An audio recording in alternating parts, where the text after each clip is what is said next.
The rope was already around his neck. On May 1st, 1868, Tom Dooley looked out over the crowd and, with his last breath, spoke the words that would seal a woman's reputation in darkness for eternity. He said, "If it wasn't for Anne Melton, I wouldn't be on this scaffold today." Was it a damning accusation? A confession of his own weakness? Or the last desperate act of a man protecting the woman he truly loved? We all know the song about the hanged man and his dead lover, Laura Foster. But the legend has a third name, a shadow at its heart. Today, we separate the ballad from the bitter truth to answer one question. Was the true monster in this story the one who walked away free? To understand the blood that was spilled, you first have to understand the soil it stained. This was Wilkes County, North Carolina, in the year 1866. The air in these mountains still tasted of gunpowder and defeat. The Civil War had bled the hollows dry, sending its sons home not as conquering heroes, but as ghosts. Men returned to find their farms overgrown, their families gaunt with poverty, and a silence in the valleys that felt heavier than before. Life was a stubborn, grinding affair, measured by the seasons and the sweat of your brow. It was a world of hard work, quiet faith, and passions that, once stirred, ran deeper and faster than any mountain creek. Into this world walked Thomas Dooley, known to everyone as Tom Dooley. Before the war, he was the boy with the quick smile and the fiddle that could make the devil himself tap his feet. But the Tom who came back was different. He'd survived the living hell of Point Lookout prison camp, and the experience had burned something out of him, replacing it with a reckless charm and a darkness in his eyes. He still played the fiddle, but now the tunes seemed wilder, more desperate, as if he was trying to drown out memories that followed him from the battlefield. At the unshakable center of Tom's world was Anne Pauline Melton. She was Laura Foster's cousin, married to a quiet farmer named James Melton, a man who seemed to exist only in her shadow. Anne was not just beautiful, she was a force of nature. With dark, knowing eyes and a will as strong as iron, she was a woman who refused to be contained by the small, pious world she inhabited. Her affair with Tom Dooley was the worst-kept secret in Elkville, a blazing fire that everyone saw, but no one dared try to put out. It was a passion born long before the war, and it had only intensified upon his return. And then there was Laura Foster, younger, fairer, and by all accounts of a gentler nature than her cousin Anne. She was a girl on the cusp of womanhood, with dreams that were likely as simple as they were sincere: to be courted, to be married, to build a life. She, too, fell under the spell of the handsome, haunted fiddle player. In her, Tom perhaps saw a chance at a different kind of life, a peace he could never find with the tempestuous Anne. For a time, this fragile, dangerous balance held. Life went on. James Melton ploughed his fields, pretending not to know. The community whispered behind their hands at church and at the general store.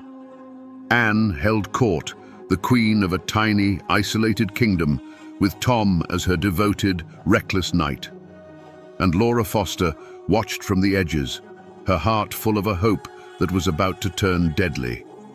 They were all caught in a web of love, jealousy, and obligation, unaware that the world they knew was about to be burned to the ground. But the war had sent home more than just broken men. It sent home a sickness, a blood taint that traveled in silence. It was an unseen enemy, carried in the veins of a soldier, that would soon become the catalyst for an act of brutality that would leave these mountains forever scarred. The storm was coming, and no one even saw the clouds gathering. The Fosters, the Meltons, the Dooleys, these were not new names in the Blue Ridge Mountains. Their roots ran as deep as the ancient oaks, clinging to the rocky soil for generations. They were descendants of the first Scots, Irish, and English settlers who pushed into these wild, unforgiving hollows in the late 1700s. They came seeking land of their own and a life free from the meddling of kings and governments.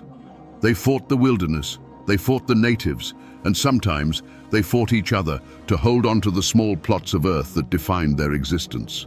This land wasn't just property, it was a testament to survival paid for in sweat and blood. Every creek, every ridge, every dark stand of timber was tied to a story, a birth, a death, a memory. But history had left scars on this land that had never truly healed. The Civil War was the deepest of them all. Wilkes County had been a place torn in two. While many men like Tom Dooley marched off to fight for the Confederacy, the hills were also crawling with Union sympathizers, draft dodgers, and outright deserters. It was a war fought not just on distant battlefields, but in hushed conversations and suspicious glances between neighbors. Loyalty became a currency more valuable than gold, and betrayal was a poison that could linger in a family's well for 50 years. When the war ended, it didn't bring peace. It brought a simmering resentment. The men who came back, like Tom, were changed, and the community they returned to was fractured. The old order was shattered, and the law was often little more than a suggestion. In this power vacuum, the oldest laws of the mountains reasserted themselves, the laws of clan and kin. And in this world, a name was a heavy thing to carry. To be a foster in these hills meant something. It meant you were part of a sprawling, tangled web of blood relations. You were never truly alone, but you were never truly free either. Your triumphs and your shames belonged to the whole family. An insult to one foster was an insult to all, and the family's honor had to be protected at any cost. This wasn't just about pride, it was about survival. A family with a stained reputation was a weak family, vulnerable to its enemies. The weight of that name and the secrets it had to protect was a burden every foster, including Anne and Laura, carried from the day they were born. In a place like Wilkes County, news traveled faster on foot than it did by post. The general store, the churchyard, the grist mill, these were the arenas where reputations were built and destroyed. And at the center of this web of whispers was Anne Melton.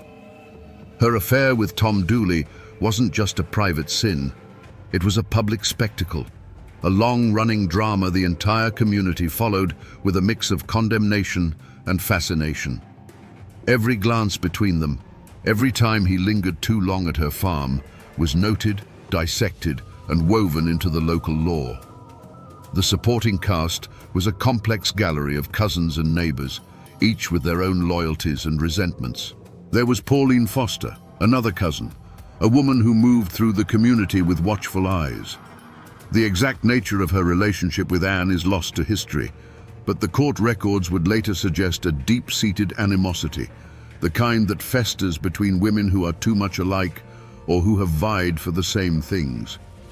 Then there were the Meltons, James's family, who had to endure the shame of his wife's open infidelity. And there was James himself, a quiet, brooding figure. The community saw him as a cuckold, a weak man who couldn't control his wife. But was his silence weakness, or was it the coiled patience of a man nursing a deep and bitter wound? The affair itself was the great, unhealed sore on the community's skin.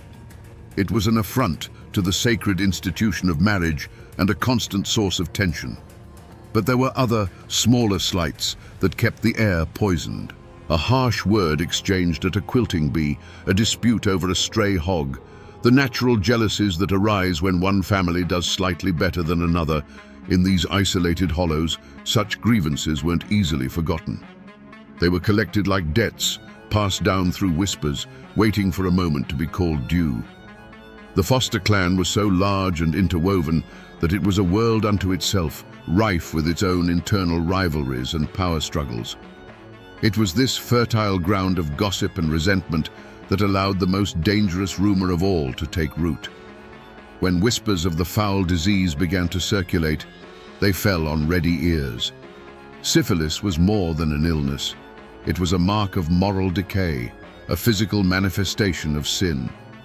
The rumor transformed the affair from a simple matter of adultery into something dark and terrifying. It was a secret that, if exposed, would bring a level of shame and ruin that was absolute. It wouldn't just be whispers, It would be utter damnation. The air in Elkville grew thick and heavy. Anne, Tom, and Laura were no longer just three people caught in a tangle of passion. They were characters in a tragedy that everyone was watching unfold, a tragedy being written in real time by the relentless, unforgiving murmur of the community. The pressure was immense. Every smile felt like a mask, every conversation like an interrogation. The stage was set, and the ground was soaked with the fuel of old grudges, just waiting for a single spark to set the whole world ablaze. In the mountains, people have always paid attention to signs. They knew how to read the sky for a coming storm, and they knew how to read the woods for omens. And in the spring of 1866, the old folks would later claim the signs were all bad. They said the whippoorwills called too close to the houses, a sure sign of a soul about to depart. A strange, unnatural quiet seemed to settle in the hollows, a silence that felt sharp and heavy in the air, as if the mountains themselves were holding their breath, waiting for a coming violence. These were the whispers of the woods, the ancient language of dread that every mountain person understood in their bones. The true omen, however, was not a bird or a dream. It was a human one. It was the change that came over Laura Foster. The young, hopeful girl disappeared, replaced by a woman who had been handed a death sentence. When Laura learned she was sick and understood the shameful truth of how she'd gotten that way, the desperation must have been absolute. She was no longer just a spurned lover. She was a victim facing a slow, ugly decay. And she was not going to suffer that fate alone and in silence. Her threat to expose Tom, and by extension the married Anne Melton, was not the blackmail of a schemer. It was the last, defiant cry of a girl whose life had been ruined. That cry was a prophecy, and it spelled doom for Anne. Anne Melton would have felt it most of all. She was too sharp, too aware, not to see the abyss opening up before her. The whispers of the community were no longer just background noise. They were the sound of a trap being sprung. The easy power she held over men, the carefully constructed life she had built with her husband James, the fragile respectability she clung to, it was all about to be consumed by scandal and disease. She must have felt a cold knot of dread in her stomach that never went away, a premonition that the poison that had entered their lives had finally reached the heart. The walls of her world were groaning, and she knew that soon they would either come crashing down on top of her, or she would have to tear down someone else's first. The dam of whispers and threats was about to break. On a bright May morning, Laura Foster made her move. She walked out of her family's home, went to the barn, and saddled her father's mare. She told her family she was leaving to elope with Tom Dooley. This was it. This was the final desperate gamble of a girl who had nothing left to lose. It was not just a flight of romantic fancy, it was a public declaration, an act of defiance that would force every secret out into the sunlight. By riding away to meet Tom, she was setting the entire fragile world on fire. For Tom Dooley, this was the moment of reckoning. He was caught between two worlds, between the fiery, possessive love of Anne and the desperate, righteous claim of Laura. He had made promises to both. Now, Laura was calling in his debt. He had to meet her. He had to face the consequences of his actions. We'll never know what was in his heart on that day, true love for Laura, a sense of duty, or the fear of a man being led into a trap. But we know he went to the rendezvous. His fatal indecision, his inability to untangle the web he had woven, placed him squarely on the path to that shallow grave. The news of Laura's departure must have struck Anne Melton like a physical blow. The threat was no longer a possibility whispered in the dark. It was a girl on a horse, riding to destroy her. Laura's elopement with Tom would be the final, unforgivable humiliation. The whole sordid story, the affair, the lies, and the shameful disease would be laid bare for the entire county to see. The life Anne had so fiercely protected was about to be torn to shreds. The time for talk was over. The time for manipulation and quiet threats had passed. A choice had to be made right there on that spring morning. And so, the first drops of blood were shed, not with a blade, but with a decision. The plan, whether hatched in a moment of panicked rage or cold calculation, was set in motion. The rendezvous between Tom and Laura was no longer a meeting of lovers. It was an ambush. The conflict escalated from a bitter personal feud into a conspiracy to commit murder. Someone, Anne or Tom, under her influence, decided that the only way to silence Laura Foster forever was to put her in the ground. As Laura rode away, the sun warm on her back, she must have felt a mix of terror and hope. She was leaving everything she had ever known behind, riding toward an uncertain future with the man she loved. She didn't know that she was not riding toward a new life. She was riding into a silence that had been carefully prepared for her, a silence as deep and final as the Appalachian earth itself. The point of no return had been crossed. The spot where Laura Foster drew rein on her father's mare was quiet and secluded. Sunlight filtered through the new spring leaves, dappling the forest floor. This was the place where her future was supposed to begin. She looked for Tom, her heart a frantic mix of hope and fear. But the figure, or figures, that emerged from the shadows of the rhododendron thicket did not offer the embrace she was expecting. We will never know the exact words that were spoken in those final moments. Was it a plea, an accusation, a bitter, venomous argument? Whatever was said, the hope in Laura's eyes must have died in an instant, replaced by the cold, stark terror of betrayal. There was no long, drawn-out scream to echo through the hollow. The violence was too sudden, too brutally intimate for that. There was likely just a sharp, choked gasp, the sound of a frantic, brief struggle in the dry leaves on the forest floor, and then a heavy, sickening thud. A sound of such finality that it seemed to drain all the life from the air around it. The sound of a life being abruptly, horribly extinguished. The world did not stop. It simply went on without her in it. The mare, panicked by the scent of terror and the sudden chaos, reared back, its eyes wide with fright. It tore through the underbrush, reins flying, the empty saddle a stark and terrible testament to what had just occurred. The horse ran without stopping, a mindless flight back toward the familiar scent of home, leaving behind a scene of unnatural stillness. A small piece of a woman's life, a bonnet perhaps, or a ribbon, lay trampled in the dirt, the only splash of color in a world that had suddenly gone gray. Then, the grim work began. The silence was broken not by cries or laments, but by the rhythmic, labored sound of digging. It was the scrape and clank of a tool, a shovel, or a mattock, striking the hard, unforgiving Appalachian earth. It was a desperate, sweating labor, a race against the setting sun and the possibility of a chance wanderer. Each shovelful of dirt was not just soil being moved, it was an act of concealment, an attempt to erase a person, to bury a terrible secret so deep that it might never be found. The grave was shallow, dug with the frantic haste of those who wanted to be gone from that cursed place. There was no reverence, no ceremony. The burden of Laura's body, now just a thing to be hidden, was placed into the shallow trench. The sounds were muted and awful. The rustle of her homespun dress against the dirt, the dull weight of her form settling into the earth. It was a final, profound act of desecration. Then came the final sounds, the soft, heavy thuds of dirt being shoveled back into the hole, covering the last evidence of the crime. The person, or people, who stood there in the fading light, their clothes stained with soil and their lungs burning from the effort, were not just burying a body.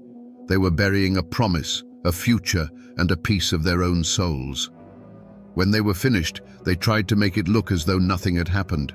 They scattered leaves over the freshly turned earth and arranged the branches just so. But the ground was wounded. No human eyes had witnessed the act, but the ancient trees stood as silent sentinels. The mountains had seen it all, and in the Blue Ridge, the mountains never, ever forget. To understand what happened in that secluded glade, you have to try, for a moment, to look at the world through Anne Melton's eyes. In her mind, Laura Foster was no longer a person. She wasn't her cousin. She wasn't a romantic rival. She was a disease, a walking plague that threatened to consume everything Anne had built. The syphilis rumor was a death sentence, not just for the body, but for the soul. It meant being cast out, shunned, left to rot in shame while the community whispered about your sins. Laura's threat to expose it all wasn't just blackmail, it was a promise of total annihilation.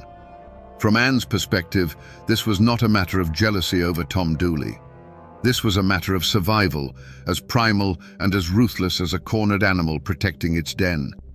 The twisted logic was terrifyingly simple. You cut out the infection before it kills you.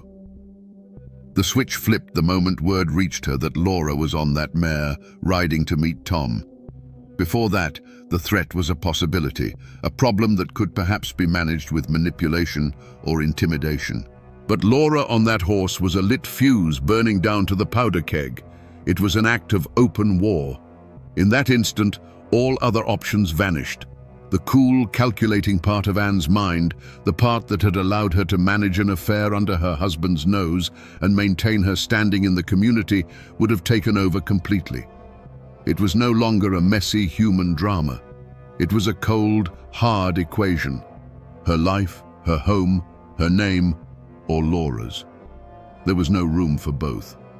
So when she confronted Laura in the woods, if indeed she was the one who did, it was likely not with the explosive rage of a jealous lover. It would have been with the chilling focus of an executioner. Each step, each word, each action would have been deliberate. She would have looked at Laura and seen not the face of a frightened girl, but the embodiment of her own destruction. The act itself would have been a task to be completed, a problem to be solved. This profound, terrifying detachment is the only thing that can explain the icy composure she displayed later. It wasn't the absence of feeling, it was the absolute suppression of it in the service of a single, overriding goal, self-preservation at any cost. And in the immediate aftermath, standing there in the silence of the woods, what would she have felt? Not guilt, not remorse. That would come later, perhaps, in the dark of night when the ghosts of memory came calling. No, in that moment, she would have felt a profound and chilling relief. The threat was gone. The voice was silenced. The secret was safe, buried under 6 feet of Appalachian dirt. She had faced absolute ruin and had stared it down. She had won. It was a victory that would poison her life and damn her name for all time. But as she walked away from that shallow grave, it was a victory nonetheless. The first sign that the world had broken was the sight of a horse. Wilson Foster's mare came trotting back to the farm late that afternoon, alone. Its coat was slick with sweat and streaked with mud. Its eyes were wild with a terror it couldn't speak. The empty saddle was a screaming accusation. A father's heart knows a specific kind of cold dread, and as Wilson Foster caught the reins of the panicked animal, that coldness flooded his veins. The story of an elopement suddenly felt like a lie, a thin blanket thrown over a horrible truth. In the days that followed, Wilson and his family scoured the woods. Their calls of Laura echoed through the hollows, answered only by the cawing of crows. The search was a frantic, desperate ritual. The woods that had been Laura's playground now felt like a tomb, each shadow seeming to hold a terrible secret. The community watched, and for a time they held on to the simpler explanation. They whispered that she had run off, that she and Tom were likely halfway to Tennessee by now. It was easier to believe in a reckless girl than a dead one. This casual dismissal left the Foster family isolated in their growing nightmare. Meanwhile, the main players in the drama had scattered. Tom Dooley had vanished. One day he was a fixture in the community, the next he was gone, his absence a thunderous confession of guilt. But Anne Melton was right where she had always been. She went about her daily chores on the Melton farm, a picture of domestic calm.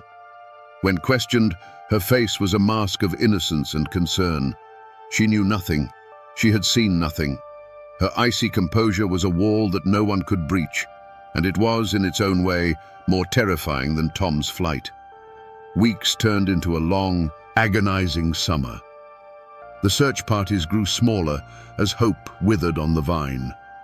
Laura Foster was now officially a missing person, a ghost story whispered around the supper table.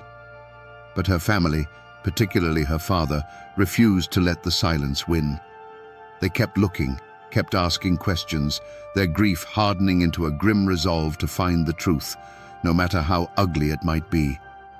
The whispers in the community began to change, the simple story of elopement giving way to darker suspicions of foul play. The discovery, when it finally came, was a grim and heartbreaking affair. A man named Colonel James Grayson, a local justice of the peace and a friend of the Fosters, was led to a spot deep in the woods. There, under a thin covering of leaves and branches, he saw what he had been dreading for months, a patch of earth that was too soft, too new. He began to dig. It didn't take long to uncover the horror. The search was over. Laura Foster had been found. The news ripped through Wilkes County like a flash flood. The whispers became a roar of outrage. With the discovery of the body, a missing persons case became a murder investigation. The law, which had been passive for months, was now spurred into action. The full weight of suspicion fell squarely on the man who had run. A warrant was issued for the arrest of Thomas C. Dooley. A reward was posted for his capture. Tom Dooley was no longer just a reckless local boy. He was a wanted murderer, and the hunt was on. The discovery of Laura's body was like a rock thrown into a still pond, and the ripples of suspicion and fear spread to every last cabin in the county. The comfortable lie of elopement was shattered, and in its place, a terrible truth took root. A murder had been committed. One of their own had been put in the ground like an animal, and now everyone had to choose a side. The general store was no longer a place for idle gossip. It was a courtroom where theories were argued in hushed, angry tones. At church, families who had worshipped together for generations now sat on opposite sides of the aisle, their prayers heavy with judgment for their neighbors. A thick, suffocating fear settled over the community. This wasn't a crime committed by some nameless drifter. The killer, everyone knew, was still among them. Many people must have known pieces of the truth. They'd seen Tom and Ann arguing. They'd heard the rumors about the disease. Perhaps someone had even seen Ann returning home that fateful night, her dress soiled with mud and secrets. But the Foster clan was a sprawling, powerful entity, and Ann Melton, with her iron will and piercing gaze, was a terrifying woman to cross. To speak against her was to risk more than just a cold shoulder. It was to invite a feud, to put your own family and livelihood in jeopardy.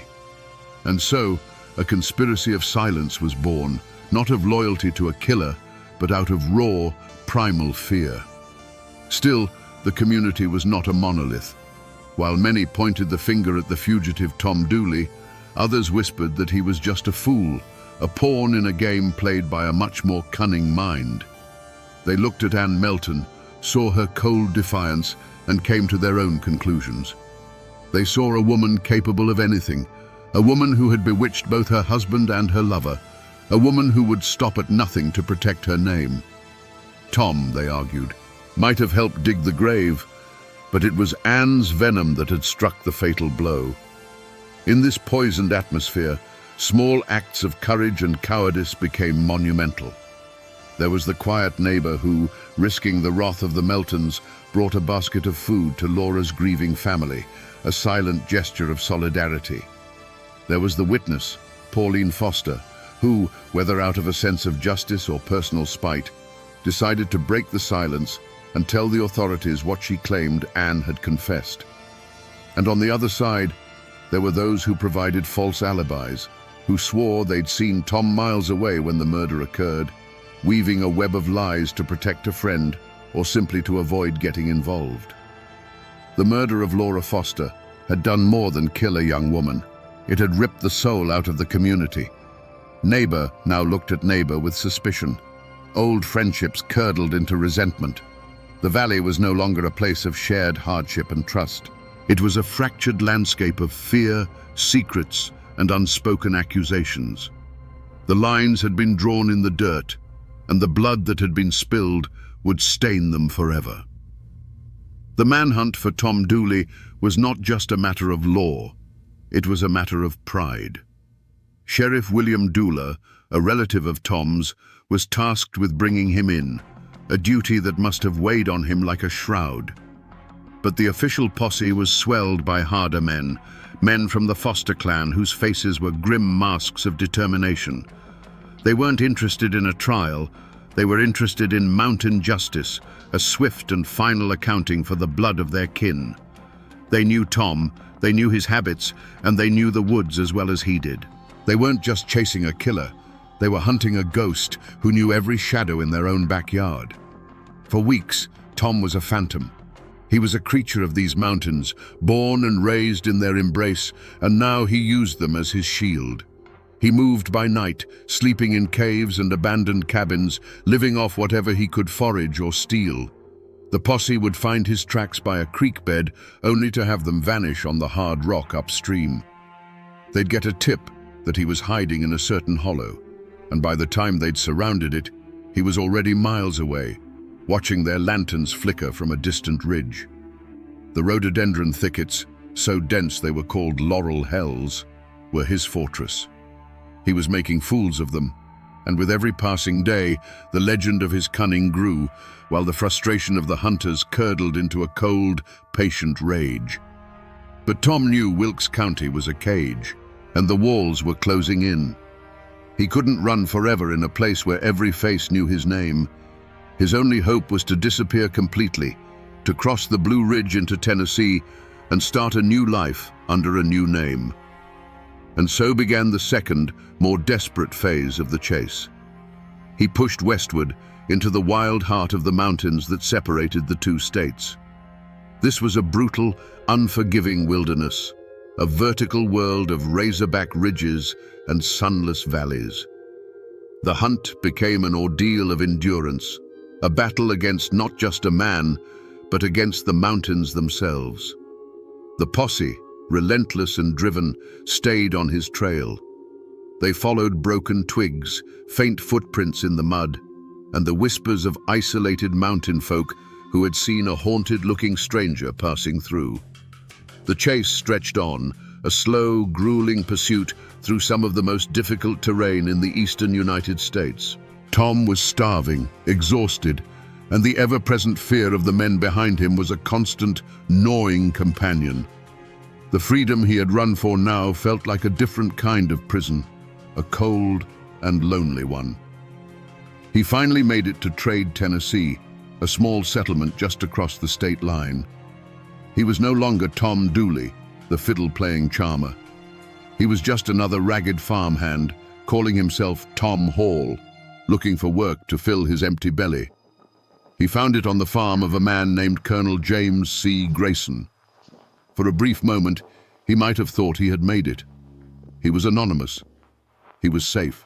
But the posse had its own network, and word of a suspicious newcomer who fit Tom's description had trickled back across the mountains. The moment of capture was not a blaze of gunfire on a rocky cliffside. It was quiet, pathetic, and inevitable. The posse found him helping with the chores, his shoulders slumped with weariness. He looked up and saw the familiar hard faces from home, and in that instant, he knew the running was done. The fight had gone out of him. There was no struggle, no last defiant stand. There was only the quiet resignation of a man who had been hunted to the point of collapse. He surrendered without a word, exhausted and cornered, the great chase ending not with a bang, but with the click of iron shackles. The journey back to Wilkes County was a somber procession, the hunters bringing their quarry home to face the justice of men. The trial of Tom Dooley was the greatest spectacle Wilkes County had ever seen. The small town of Statesville, where the trial was moved to avoid the inflamed passions of the locals, swelled with spectators. Farmers in dusty overalls stood shoulder to shoulder with men in fine suits, all of them craning their necks for a glimpse of the infamous killer and the woman at the center of the storm. The courtroom was a tinderbox.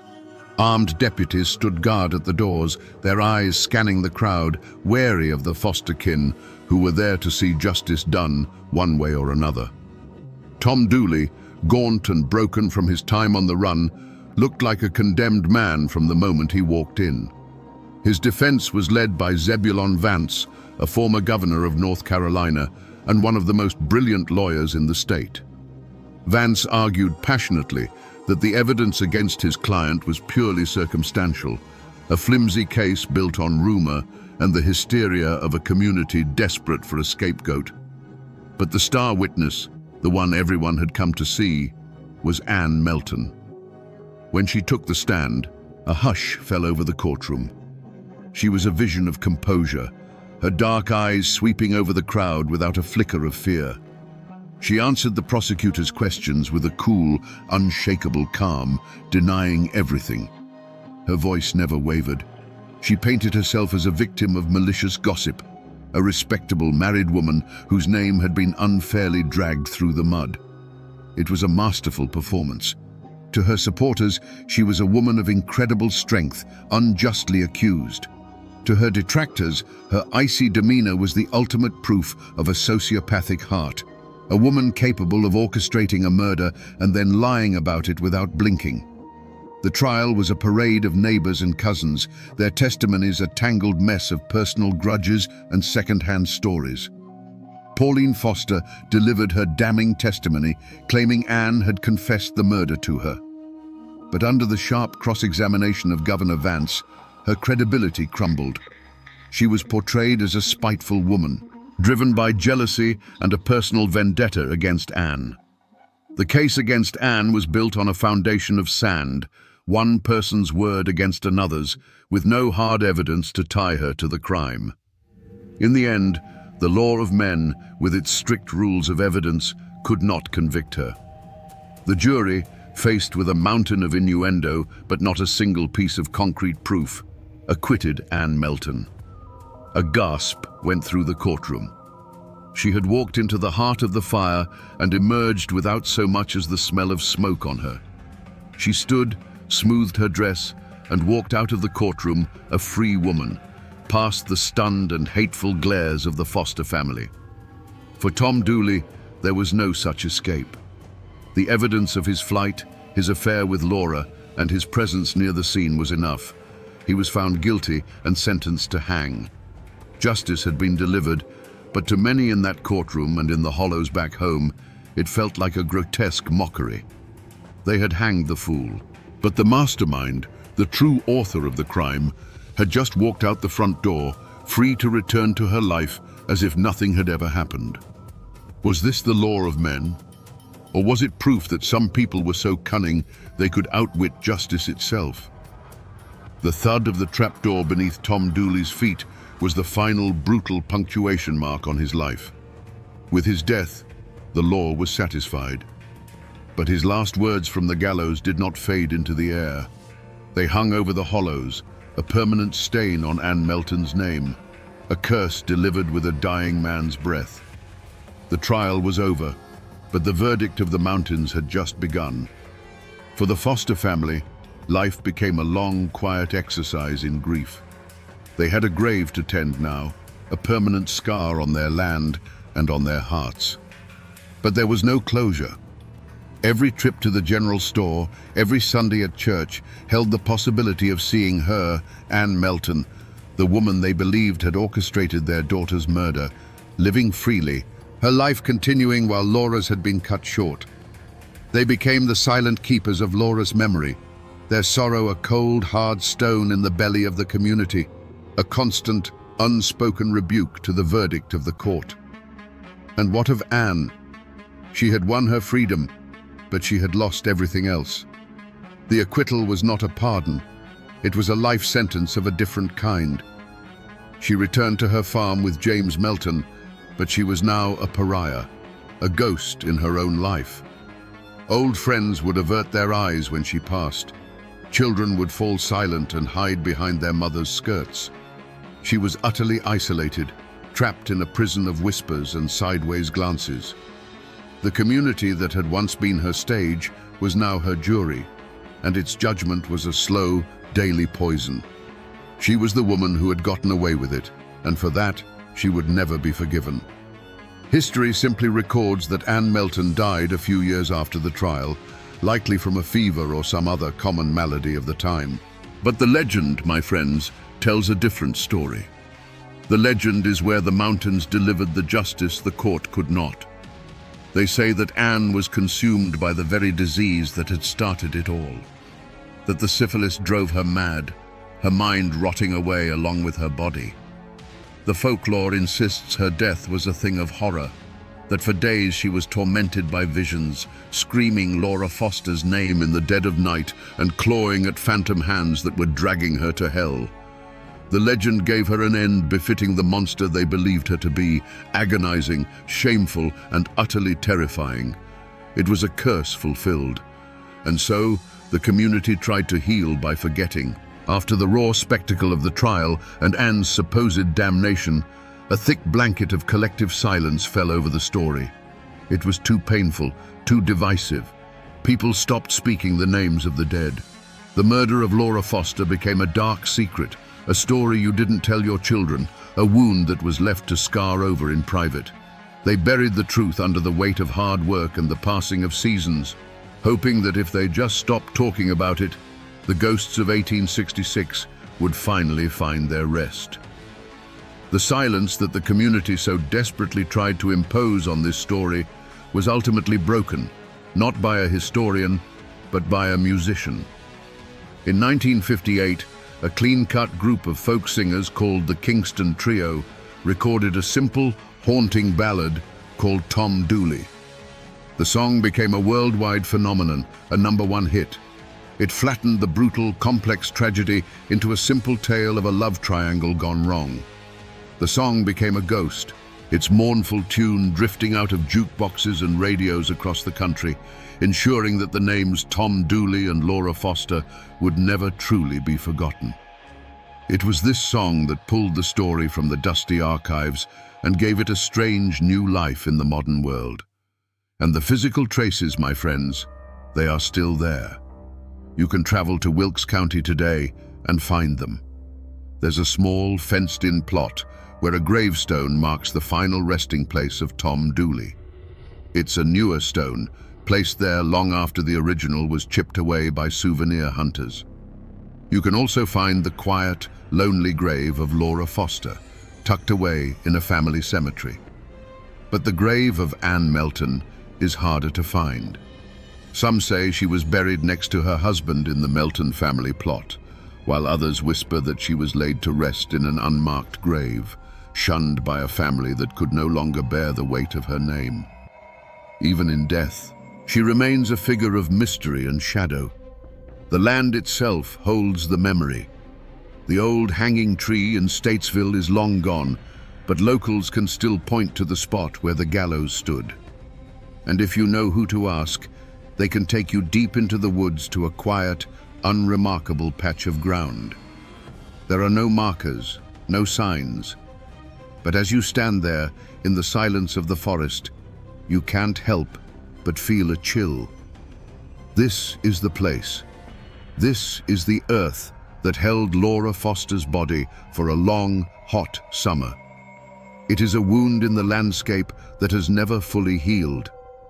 The descendants of the Fosters, the Meltons, and the Doulis still live in those hills. For generations, the story was a source of deep shame, a dark chapter that was never spoken of aloud. But the fame of the song changed that.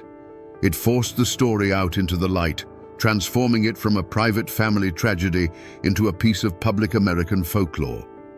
Today, the names no longer carry the same immediate sting, but they do carry an echo of a passion that burned too brightly, of a secret that was worth killing for, and of a tragedy that proves that while people may try to forget, the mountains remember everything. So we come back to the question we asked at the very beginning. a question that has echoed through these mountains for over 150 years. Was Anne Melton the true monster in this story? The law gave us its answer. It said no. But the legend, the folklore, and the dying words of the man she loved screamed a different answer from the gallows. The truth, I believe, is buried somewhere in the murky soil between the two. The historical record is silent, but human nature is not. Anne Melton was a fiercely intelligent, passionate woman, trapped in a world that gave her very little power. When faced with total ruin, did she turn to an act of ultimate brutality to save herself? I cannot tell you with certainty that she held the blade.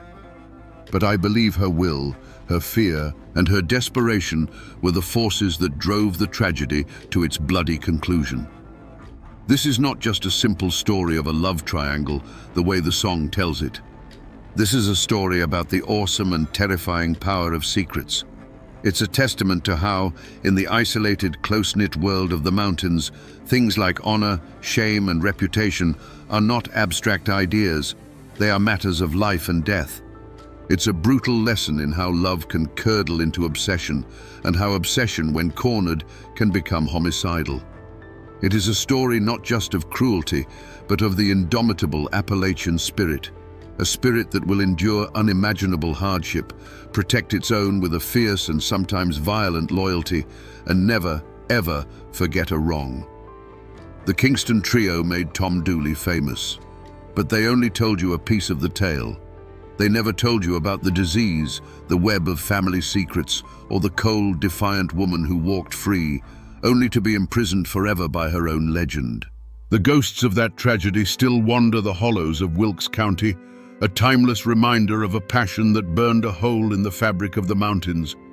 They are a warning that the darkest hearts sometimes beat within the most beautiful chests, and that justice, in the end, is not always found in a courtroom. And now, my friends, you know the rest of the story. Imagine 10,000 American coal miners, rifles in hand, marching to wage war in the mountains of West Virginia. They faced a private army armed with machine guns and even airplanes that dropped makeshift bombs from the sky. This wasn't a riot. This was the largest armed uprising in United States history since the Civil War. The question that hangs in the air, thick as coal dust, is why? What could push thousands of ordinary men to the absolute breaking point to aim their guns not at a foreign enemy, but at their own countrymen? The official story is one of labor unrest. But those who lived it knew the truth. It was a war for the very soul of a man. Before the valleys echoed with the rattle of machine guns, there was a different sound. It was the rhythm of a world carved into the ancient mountains of West Virginia, a world of sharp ridges and deep shadowed hollows where the mist clung to the creeks like a shroud. These mountains were a paradox. They were breathtakingly beautiful, a fortress of nature that had long sheltered a proud and independent people. But deep within their rock, they held a treasure that had become a curse: coal.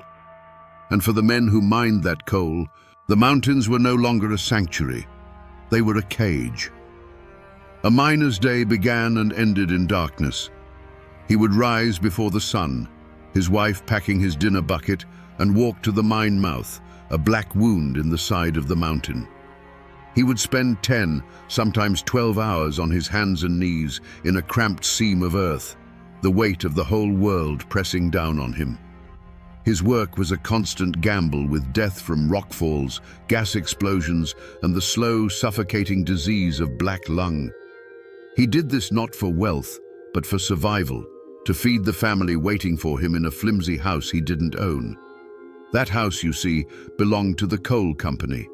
So did the church where he prayed, the school his children attended, and the doctor who treated his injuries. Most importantly, the company owned the store. A man wasn't paid in the currency of the United States. He was paid in scrip, a private money printed by his boss, worthless anywhere but the single company store. Prices there were set so high that by the end of the week, his entire wage was swallowed back into the operator's pocket. It was a system of modern-day serfdom. a cradle-to-grave bondage designed to keep a man in perpetual debt. And this kingdom, built on black rock and broken backs, was ruled by force. The coal operators employed private armies of guards, most notoriously the Baldwin Felts Detective Agency. These weren't security men, they were gun thugs, mercenaries in fine suits who patrolled the coal camps with rifles cradled in their arms. They were there to enforce the company's law. Their job was to crush any whisper of dissent, to beat any man who spoke of organizing, and to evict his family from their home at a moment's notice, dumping their belongings in the muddy street. This was the calm before the storm, not a peaceful calm, but an oppressive one. It was the heavy, watchful silence of a people pushed to the very edge of their endurance. It was a silence filled with unspoken fears, quiet prayers, and a deep, simmering rage. But change was coming, carried on the wind like a distant rumble of thunder. It came in the form of a simple four-letter word, whispered in the dark of the mines and behind closed doors. Union. And that one word was about to set these mountains on fire. To understand the fire in the miners' hearts, you have to dig deeper than a coal seam. You have to go back to the very bedrock of these mountains, to the men who first settled this land. They were Scots-Irish, German, and English pioneers, soldiers who had been paid for their service in the Revolutionary War with land grants. They weren't looking for riches, they were looking for freedom. They carved their homesteads out of the wilderness with an axe and a long rifle, wanting nothing more than a piece of ground to call their own, far from the reach of kings and landlords. Their deed was written in sweat and blood, and their law was self-reliance. But then, the outside world discovered the treasure hidden beneath their feet. The railroad snaked its way up the river valleys, and with it came a new kind of king, industrialists and financiers from New York and Philadelphia. They saw the mountains not as a home, but as a vault to be plundered. They came with smooth words and complex legal documents, buying up mineral rights for pennies on the dollar from folks who could barely read or write. It was the greatest swindle in Appalachian history. The descendants of the pioneers who owned the surface of the land suddenly found themselves trespassers on the wealth that lay beneath it. This land already bore the scars of old divisions. West Virginia itself was born from the Civil War, a state torn from a state because its people refused to follow the Confederacy.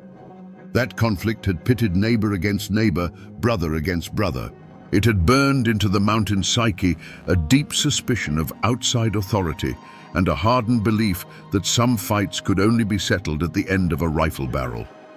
A man's loyalty was to his kin and his hollow, not to some distant government or, God forbid, some company from out of state.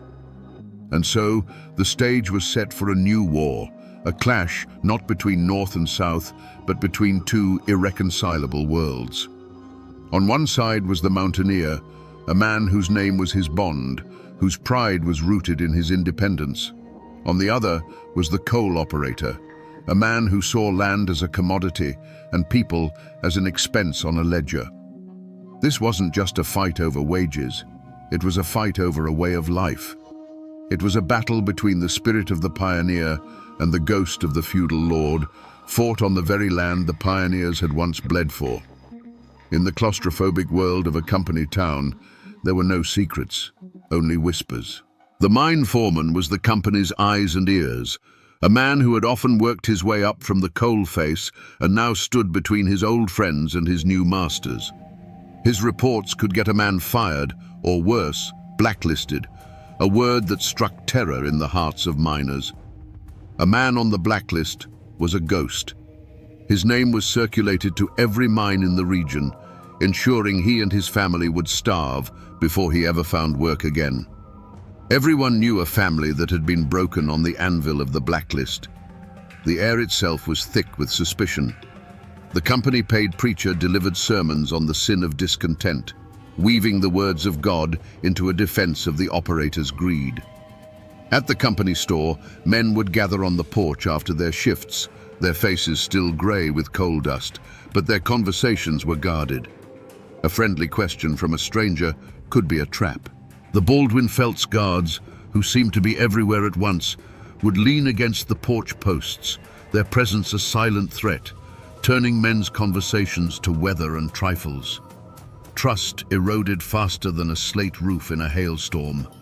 Old wounds festered just beneath the surface. Men still spoke in hushed tones of the strike at Staniford a few years back, where armed guards had fired into a crowd of miners, killing 6.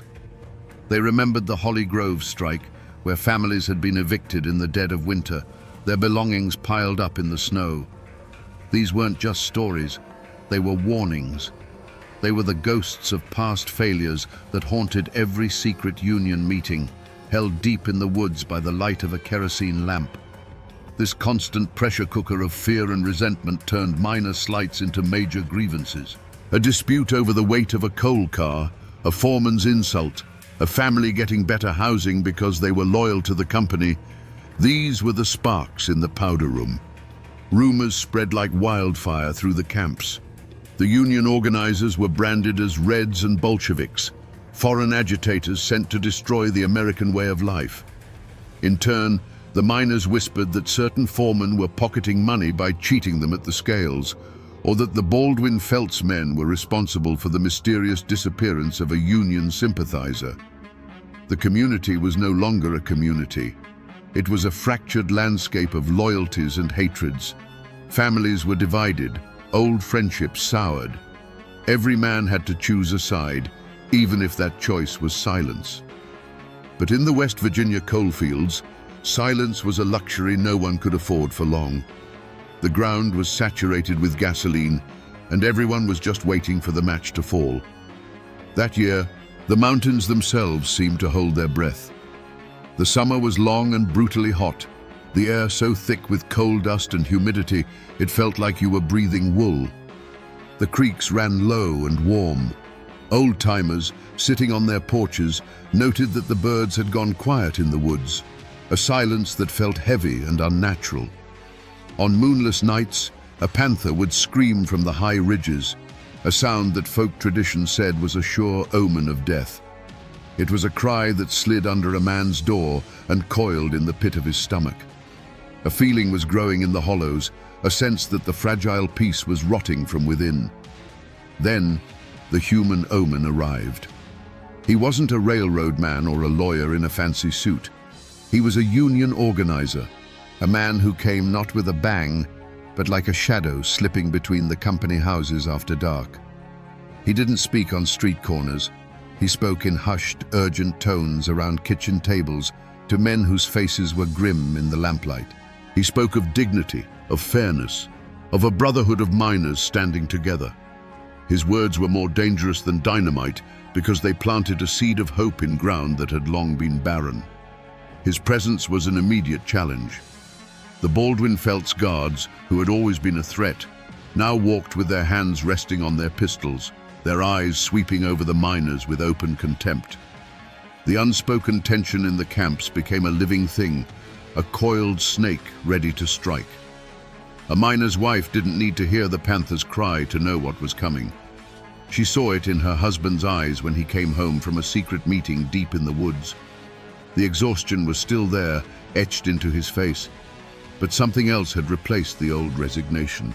It was a hard, cold resolve, a look that told her he had crossed a line in his own heart. She watched him one evening, cleaning his old hunting rifle with a slow, deliberate care he hadn't shown in years. He wasn't getting ready for deer season. In that quiet, domestic moment, she felt a cold certainty settle over her. The world they knew, with all its hardship and its small, fierce joys, was already dead.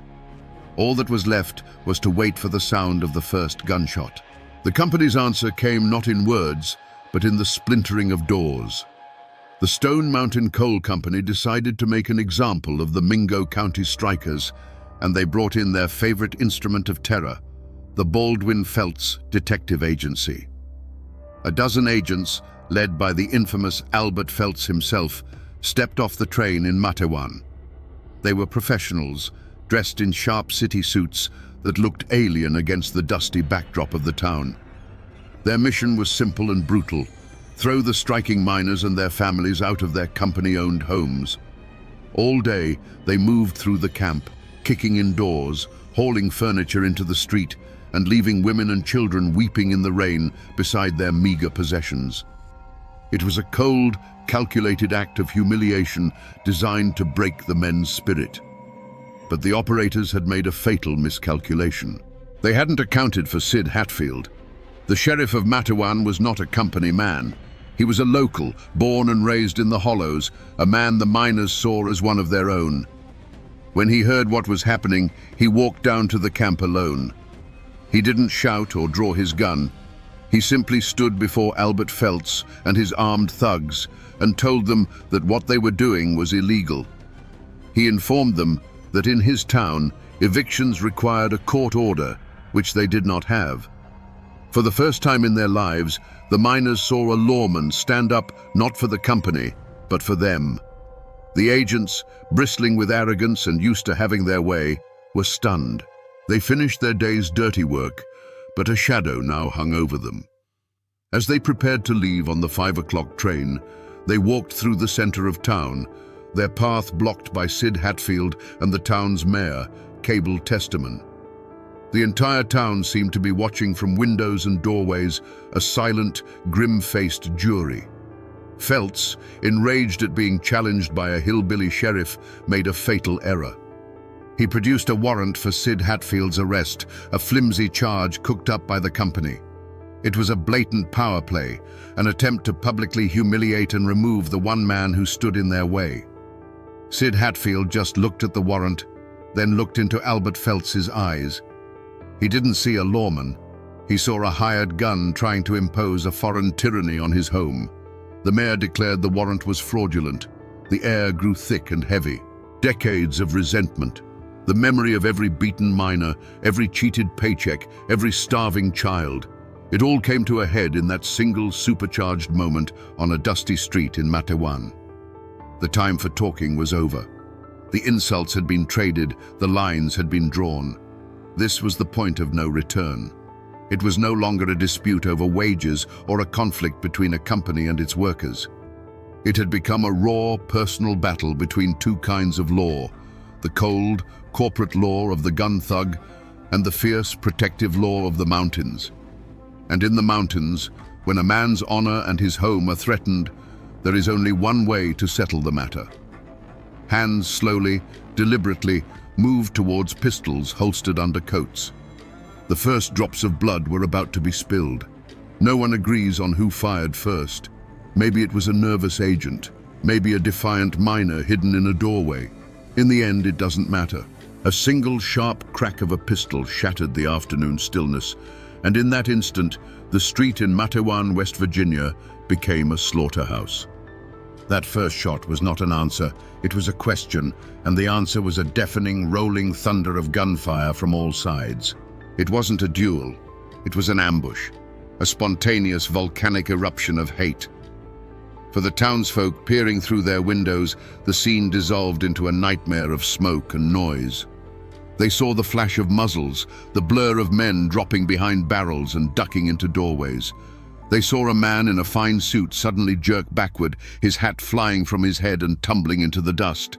They saw another man simply crumple, his legs giving way beneath him as if his strings had been cut. The air filled with the screams of men and the hornet swarm of ricocheting bullets. Splinters flew from the doorframes of the hardware store and little puffs of brick dust appeared on the walls of the bank. The chaos lasted less than a minute, but it stretched into an eternity. It was a whirlwind of motion and death, a storm of lead that seemed to come from everywhere and nowhere at once. The air grew thick and heavy with the acrid smell of burnt gunpowder, a fog that momentarily obscured the awful tableau on the ground. Then, as suddenly as it began, it was over. The last shot echoed off the buildings and faded, leaving a silence that was more shocking than the noise it replaced. It was a dead, ringing silence, broken only by the low moan of a wounded man. Slowly, the gun smoke began to clear, revealing the terrible price of that single minute. 10 men lay dead or dying on the ground. Among them was the town's mayor, Cable Testament, cut down in the first volley. And scattered around him, like fallen chess pieces, were the bodies of 7 Baldwin Felts agents. The invincible gun thugs, the company's private army, had been utterly decimated. Albert Felts, the man who had come to break Matewan, lay dead. His brother Lee lay dead beside him. And from the center of that swirling smoke, one man emerged, seemingly untouched by the hailstorm of bullets. It was Sheriff Sid Hatfield. He stood steady, the pistol still warm in his hand, looking out at the carnage he had unleashed. In the eyes of the miners, he was no longer just a lawman. He was an avenger. He was the man who had faced down the devil and won. It's easy to paint the Baldwin Felts men as monsters, as pure evil stepping off a train. But to truly understand the terror they represented, you have to climb inside their heads for a moment. In his own mind, Albert Felts was not a villain. He was a surgeon, and the Union was a cancer growing in the body of American industry. He saw the miners not as men, but as a problem to be solved. They were ignorant, ungrateful children at best, or dangerous foreign Bolsheviks at worst, incapable of understanding what was good for them. He saw himself as the hand of order, a necessary force protecting property and progress from chaos. The violence he dealt was, in his twisted logic, a form of medicine, harsh but essential for the health of the system. The transformation from professional enforcer to killer happened in the space of a heartbeat on that Matewan street. When Sid Hatfield, a local sheriff with mud on his boots, stood up to him, it wasn't just a legal challenge, it was a profound insult to Felts's entire world. His authority, his reputation, and the very foundation of the company's power were being defied by a man he considered his inferior. In that moment, Hatfield ceased to be a lawman in Felts's eyes. He became a symbol of the rebellion, the head of the snake that had to be cut off. The decision to draw a gun wasn't born from a sudden rage, but from a cold, calculated belief that this was the only language these people understood. It was pest control. But the men who pulled the triggers were not the true architects of this tragedy. Miles away, in comfortable offices in Charleston and Philadelphia, the coal operators who had hired Felts received the news by telegraph. For them, there was no remorse, no pang of conscience for the men who lay dead on both sides. There was only shock and a cold, burning fury. Their primary tool of intimidation, the weapon they had used for years to keep the miners in line, had been shattered. They hadn't just lost a dozen employees, they had lost control. The aftermath in their minds was not a feeling of guilt, but a simple, terrifying calculation. The miners had fought back, and they had won. This could not be allowed to stand. Their response wouldn't be to seek peace, it would be to unleash hell. The beast wasn't dead, it had just been wounded, and a wounded beast is the most dangerous kind of all. The silence that fell over Matewan was heavier than any tombstone. For a long moment, the only movement was the lazy curl of gun smoke in the still afternoon air, and the slow, dark spread of stains on the dusty street. Then, doors creaked open. Faces, pale with shock, peered out. The people of Matewan stepped cautiously from their homes and businesses, drawn to the carnage with a mixture of horror and a grim, unspoken awe.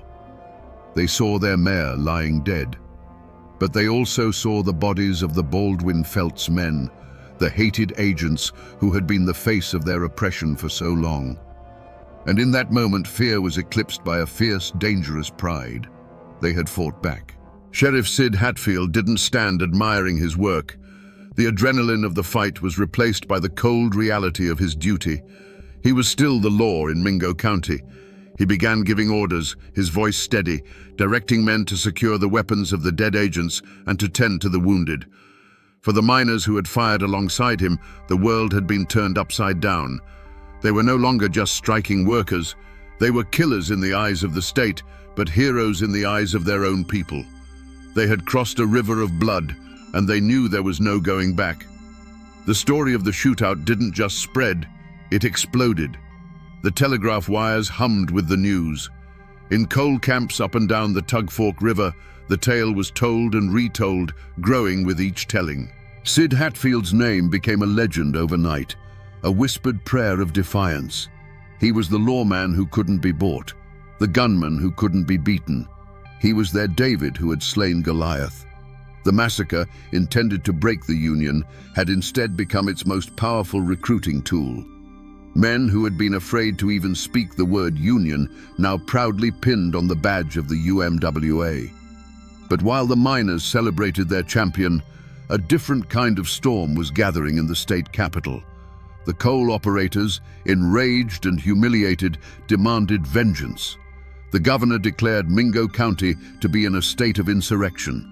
State police were dispatched not to keep the peace, but to crush the rebellion. A grand jury, stacked with company loyalists, handed down indictments for murder, not just against Sid Hatfield, but against dozens of miners. The full weight of the law, which had always been a tool of the operators, was about to be brought down like a hammer. The hunt was on. The coal companies plastered the state with wanted posters, offering thousands of dollars for the capture of Sid Hatfield, dead or alive. The surviving Baldwin Felts agents, burning with a desire for revenge, poured back into the region, their badges now giving them the legal authority to kill. The fight was no longer confined to one bloody street in Matewan. It had spilled out into the surrounding hills and hollows. The war for Mingo County had begun. The gunsmoke from Matewan settled not just on the ground, but in the hearts of the people of Mingo County, leaving a residue of fear and suspicion that poisoned everything. The county, already scarred by the conflict, split wide open, the crack running through every church, every store, and every family. The lines were drawn not in the dirt, but in glances across a room. At the company store, loyal company men and strikebreakers shopped in the morning. While Union families would wait for the afternoon, the two sides refusing to even breathe the same air. In the saloons, a man's choice of whiskey was less important than the side of the room he chose to drink it on. This was a war fought with whispers as much as with bullets. The company held the power of life and death over the towns. A word from the mine foreman could get a man a better house, an easier job above ground, or it could get him blacklisted forever. Men who had once been friends now looked at each other with distrust, wondering if their neighbor was an informant, trading secrets for a few extra dollars in scrip to feed his hungry children. The pressure was immense, a daily test of loyalty that frayed the very fabric of the community. A suffocating conspiracy of silence descended upon the hollows. When the state police and company lawyers came asking questions about the Matewan shootout, they were met with a wall of amnesia. Men who had watched the whole thing unfold from 20 feet away suddenly remembered they were in another room, or that the sun was in their eyes. This silence was born of both loyalty and terror. They were protecting Sid Hatfield, their hero, but they were also protecting themselves. They knew the Baldwin Felts agency was not gone, merely regrouping, and its agents were now hunting for witnesses as much as for killers. To speak to the law was to paint a target on your own door. Yet, in this darkness, there were small, defiant acts of courage that burned like candles in a storm. A farmer from up the creek, who was not a miner, would leave a sack of potatoes on the porch of a striking family in the dead of night and never speak of it. A doctor's wife would organize the church women to secretly collect clothes and food for the evicted families living in tent colonies. These were not grand gestures, but they were acts of rebellion that carried the risk of ruin, a quiet testament that the company could own the mines, but it couldn't own everyone's soul. And for every act of courage, there was an act of quiet desperation that looked like cowardice. A man with a sick wife and 6 children, who had been a staunch Union supporter, took a job as a company guard. His old friends spat on the ground as he passed, calling him a traitor and a scab. They didn't see a villain, they saw a man broken by a terrible choice. Mingo County was no longer a community of neighbors. It was a hunting ground, where every man was both the hunter and the hunted, a place at war not just with the coal company, but with itself. The hunt for Sid Hatfield was not a posse of local men riding for justice. It was a corporate invasion force. The Baldwin Felts Agency, its ranks refilled with hardened men eager to avenge their fallen comrades, descended on Mingo County with the full authority of the state behind them. They were no longer just private guards, they were state-sanctioned manhunters. Backed by the governor, they set up machine gun nests on the hillsides overlooking the miners' tent colonies, their sole purpose to intimidate and terrorize. The coal operators' money flowed freely, paying for guns, ammunition, and a network of spies. A handsome reward was placed on Sid Hatfield's head, a sum that could turn a desperate, hungry man against his own neighbor. But Sid wasn't running. In an incredible act of defiance, he continued to walk the streets of Matewan, serving as its sheriff, a pistol on his hip and a calm certainty in his eyes. He was not a fugitive cowering in the woods. He was a king defending his territory, and the mountains and their people were his fortress. Union miners, many of them skilled hunters and Great War veterans, became his unofficial bodyguards. They set up a sophisticated intelligence network, a grapevine telegraph that passed messages from hollow to hollow faster than any telephone. The arrival of any stranger, the movement of any state police patrol was noted and relayed to Sid within minutes. The hunt became a brutal, low-grade guerrilla war fought in the tangled wilderness. Baldwin Felts agents, used to city streets, found themselves clumsy and exposed in the dense Appalachian forest. They would march up a creek bed, only to have a single, unseen rifle crack from the ridgeline, sending them diving for cover. The mountains themselves became a weapon against them. The miners, who had known these woods since they were boys, moved like ghosts through the trees, striking and melting away, leaving the agents frustrated, paranoid, and increasingly vicious. The hunters had become the hunted. It became chillingly clear to the coal operators that they could not capture or kill Sid Hatfield in Mingo County. He was too well protected, too loved, and too at home in the terrain. As long as he was there, he was untouchable. They realized that if the mountain wouldn't come to them, they would have to lure him away from the mountain. They shifted their strategy from brute force to legal trickery, using the very system of law they so often ignored. The trap was set. Phony charges, unrelated to the Matewan shootout, were filed against Sid Hatfield and his friend and deputy, Ed Chambers, in Welch, the county seat of neighboring McDowell County. This was enemy territory, a county completely controlled by anti-union operators where the sheriff was a company man. Sid was summoned to stand trial. He was faced with a terrible choice: ignore the summons and become a true fugitive, confirming the operator's claims that he was an outlaw, or walk willingly into a den of wolves, trusting a justice system he knew was corrupt. Believing in his own innocence and perhaps in the power of his own legend, he chose to face the law. On August 1st, 1921, Sid Hatfield and Ed Chambers, deliberately unarmed to show they came in peace, walked with their wives up the steps of the McDowell County Courthouse. They were not met by deputies with handcuffs. They were met by a group of Baldwin Felts agents waiting for them at the top of the stairs. The hunt in the shadows was over. The ambush, in the full light of day, was about to begin. There was no trial for Sid Hatfield and Ed Chambers. There was only a verdict, delivered by a volley of pistol fire on the courthouse steps. As their wives watched in horror, the Baldwin Felts agents opened fire. The men never had a chance to speak, to plead, to even raise a hand in their own defense. They were shot down in cold blood, their bodies tumbling down the stone steps of the very building that was meant to represent justice. The assassins, their work done, didn't flee. They calmly turned and surrendered their weapons to the local sheriff, a company man, with the confident smirks of men who knew they were above the law. The trial that followed was not for the murder of Sid Hatfield, but a trial of the system itself. The assassins were charged, of course. A trial was a necessary piece of theater. But the courtroom in Welch was not a house of justice. It was a stage set for a farce. The coal operators' money paid for a team of the state's most cunning lawyers. Witnesses for the prosecution were threatened, their families intimidated into silence. The defense's argument was a breathtaking piece of fiction, that the dozen armed agents had acted in self-defense against two unarmed men who were accompanied by their wives.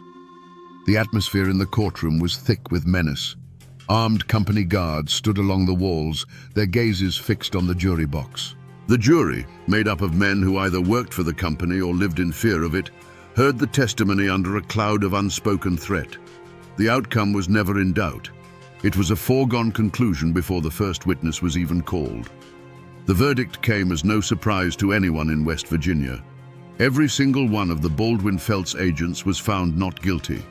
They walked out of the courtroom free men, their actions legally sanctioned, their message to the miners now crystal clear. There is no law but our law. There is no justice but our justice. The system hadn't just failed, it had actively looked the other way. It had placed its stamp of approval on a cold-blooded assassination. This was the verdict that broke the miners' faith in the law of men. If their hero could be gunned down on the courthouse steps with impunity, what hope was there for any of them? If the courts were just another tool of the operators, then what was left? The answer was simple and terrifying. All that was left was the justice of the mountains. All that was left was war. The assassins of Sid Hatfield did not go to prison. They walked out of the McDowell County Courthouse as free men, and legend says went to a local saloon to celebrate their victory. In the eyes of the law, they were exonerated. But in the eyes of the mountains, they were cursed. Their acquittal bought them their freedom, but it cost them their names. They became ghosts, bogeymen in the stories told to children in the coal camps, a living embodiment of a justice system so broken it could call an execution self-defense. They may have escaped a hangman's noose, but they would forever be hunted by the memory of the man they killed and the hatred of the people who loved him. For the widows of Sid Hatfield and Ed Chambers, there was no life to rebuild. There was only a duty to bear witness. They returned to Mingo County not as grieving wives, but as living symbols of the ultimate betrayal. Their presence was a constant, silent accusation, a reminder that their husband's blood was still fresh on the courthouse steps. They had seen the law of men, and it was a lie. They had no home to return to, because the idea of a peaceful home had been murdered along with their husbands. The community did not try to move on. You don't move on from an amputation, you learn to live with the wound. The story of the assassination and the farcical trial wasn't buried under a blanket of silence. It became a gospel of rage. The news traveled by telegraph and by word of mouth, a hot cinder landing on the dry forest floor of the miners' patience. In coal camps along the Kanawha River, men heard the news, and a quiet, chilling transformation took place. The talk of strikes and negotiations stopped. The talk turned to rifles. This was the final, unforgivable insult. The system had not only allowed their hero to be murdered, it had applauded the murderers. The miners understood then that they were on their own. If the law would not protect them, they would have to become their own law. If the courts would not give them justice, they would have to take it themselves. There would be no atonement for the killers in this life. There would only be a reckoning. In the days following the verdict, men began to gather. They came out of the mines and down from the hollows, their faces set like stone. They were no longer just miners. They were an army, gathering to deliver a verdict of their own. For decades, the state of West Virginia tried to bury the story of the Coal Wars. It was treated as a shameful secret, an embarrassment to be scrubbed from the history books. But you can't kill a story like this. It seeps into the ground and comes back up in unexpected ways, a ghost that refuses to rest. The family names, Hatfield, Chaffin, Testament, still echo in those hollows, carrying the weight of that bloody history. But the proudest and most misunderstood legacy is a single word: redneck. Today, it's often used as an insult. But for the men who marched on Blair Mountain, it was a badge of honor, taken from the red bandanas they tied around their necks. It meant you were a Union man. It meant you stood up and fought. The physical traces of this war are still there if you know where to look. Go to Welch today and you can stand on the very courthouse steps where Sid Hatfield was murdered. The stone is worn, but the memory is sharp and cold. In Matewan, the buildings that witnessed the shootout still line the street, silent witnesses to that minute of thunder. You can almost feel the ghosts. But the greatest monument, and the most haunted, is Blair Mountain itself. For years, historians and archaeologists have fought a new battle there, a battle to save the mountain from the very same force the miners fought, the coal companies, who want to destroy it with mountaintop removal mining. And in that fight, the mountain has begun to give up its secrets. Walking those ridges, they found the evidence the state tried to forget. Thousands of spent shell casings from rifles and machine guns, the faint outlines of trenches the miners dug, even the rusted shrapnel from the homemade bombs dropped from the sky. The men who fought there are long dead. Their voices have faded. The state tried to erase their memory from the history books and tell a simpler, cleaner story. But the mountains remember. They hold the rust and the lead deep in their soil. They keep the score. So we come back to the question that started it all, the question that hangs in the gun smoke of history. Why did 10,000 American men take up arms against their own government? The answer is now clear. It was never just about a few more cents per ton of coal. It wasn't a riot over a paycheck. It was a war for a single simple idea, that a man has a right to stand up straight and that his soul does not belong to the company that owns his house. They marched on Blair Mountain because every other avenue of justice had been slammed shut in their faces. The ballot box was stuffed. The courts were bought. The lawmen were assassins. When the system itself becomes the weapon of the oppressor, the last and most terrible resort is the rifle. This is a story of brutality, of corporate greed so profound it saw human beings as nothing more than an expendable resource. But to leave it there would be a disservice to the men who fought and died. This is also a story of incredible courage, of the unbreakable Appalachian spirit. It's a testament to the fact that you can push a man, you can cheat him, you can beat him, but there is a line that you cannot cross. The miners lost the Battle of Blair Mountain, but their fight lit a fire that could not be extinguished. The blood they spilled on that ridge watered the seeds of the New Deal, which finally guaranteed the rights they had been fighting for. The lesson that echoes down from these mountains is a chilling and timeless one. It's a warning about what happens when power becomes absolute and when people are left with no hope and no voice. It is the story of ordinary men who were pushed into an extraordinary war, fighting for the very soul of America in the hollows of West Virginia. Their story was almost forgotten, almost buried beneath the weight of shame and silence. But the mountains remembered. And now, my friends, you know the rest of the story.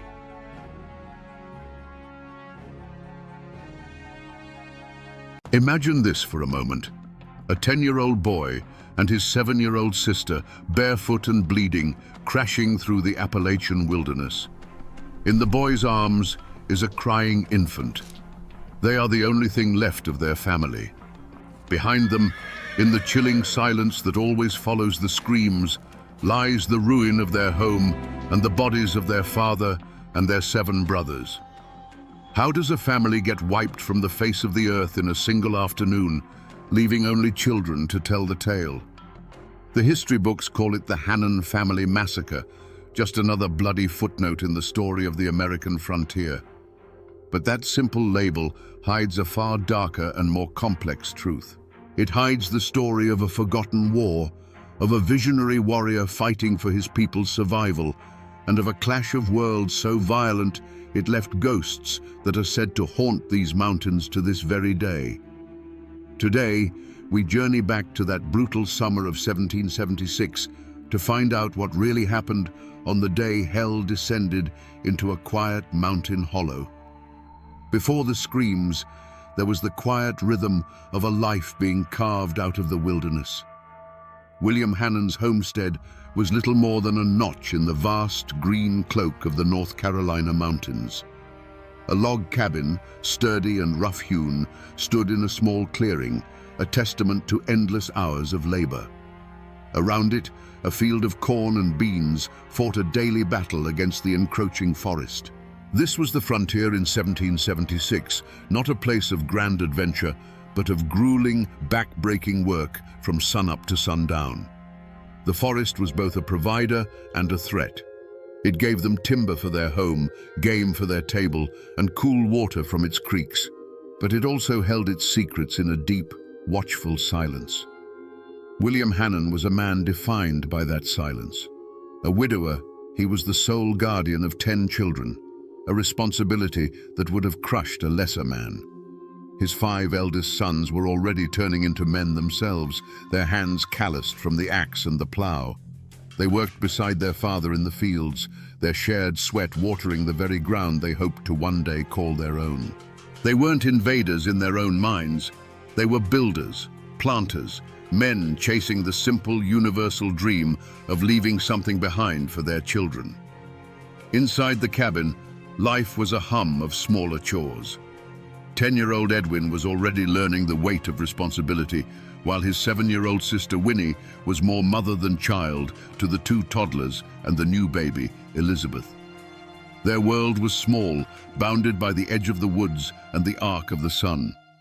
Their joys were simple: a cool drink of water after a hot day's work, the rare taste of wild honey, the stories told by the firelight as the mountains outside grew dark and quiet. It was a hard life, but it was their life, whole and unbroken. But the year was 1776, and while men in Philadelphia were debating the birth of a new nation, the world these settlers knew was on the verge of a violent, bloody death. The winds of revolution that blew through the cities reached the mountains as distorted whispers, rumors carried by traders and traveling preachers. They spoke of war with the British, of independence, of freedom, words that felt distant and abstract in a place where survival was the only law that mattered. The more immediate danger had a name that was beginning to be spoken with a mix of fear and reluctant respect: Dragging Canoe. He was the leader of the Chickamauga Cherokee, a man who refused to bow to the white tide. Whispers said he had sworn a blood oath to drive the settlers from his ancestral lands. The Hannon family, in their quiet hollow, knew of these rumors. Every snap of a twig in the forest, every unfamiliar shadow at dusk, was a reminder that their small patch of cleared land was an island in an ocean of ancient history they did not understand. They were living on borrowed time, and they had no idea the debt was about to be called due. The Hannons had no quarrel with their immediate neighbors. On the frontier, you relied on the folks in the next valley over. No, the grudges that doomed them were older, deeper, and written on the land itself. William Hannon and his family were living on the edge of a wound that had been festering for decades. Each treaty signed by distant chiefs, each parcel of land ceded under pressure, was another drop of poison in the well. To the Cherokee, the settlers' cabins weren't homes. They were markers of a slow, creeping death to their way of life. The architect of this simmering rage was Dragging Canoe. He was a man who saw the future in the tired eyes of the old chiefs who kept giving away land, hoping for a peace that never came. At a treaty meeting, as yet another swath of ancestral hunting ground was signed over, he pointed to the land and spoke words that would become a prophecy written in blood. "You have bought a beautiful land," he told the settlers, "but I am afraid that you will find its settlement dark and bloody." He saw no compromise, only oblivion. Dragging Canoe and his followers, the Chickamauga, were not just a band of renegades. They were the hardened soul of the Cherokee resistance. They saw the American Revolution not as a fight for freedom, but as a chaotic opportunity. British agents, eager to sow terror on the colonial frontier, fanned the flames of their fury. They provided guns, ammunition, and promises, turning the Chickamauga's righteous anger into a weapon. For Dragging Canoe, this wasn't about fighting for the British king. It was a holy war for the mountains themselves. This web of intrigue and old hatreds created an atmosphere thick with paranoia. In the scattered settlements, rumors spread like wildfire. A hunter would report seeing unfamiliar tracks by the creek. A trader would bring news of Chickamauga war parties gathering in the hidden valleys. Whispers turned to warnings, and warnings turned to cold, hard fear. The Hannon family, like every other settler, would have felt it. The friendly waves they might have once exchanged with Cherokee hunters were gone, replaced by wary, assessing stares across the trees. The air itself had changed. It was no longer just the quiet of the mountains. It was the tense, listening silence before a storm. The point of no return wasn't a shouted argument or a line drawn in the dirt. It was a silent decision made in the deep shadows of the forest. It was the moment a Chickamauga war party, their faces painted in the colors of vengeance, began to move with purpose toward the smell of wood smoke from the Hannon cabin. For them, this wasn't murder. It was surgery. It was cutting out a cancer that was killing their world, one small homestead at a time. Every snapped twig under their moccasins was a drumbeat of inevitability. On the other side of that thin veil of trees, life continued in blissful ignorance. It was a hot, heavy summer afternoon.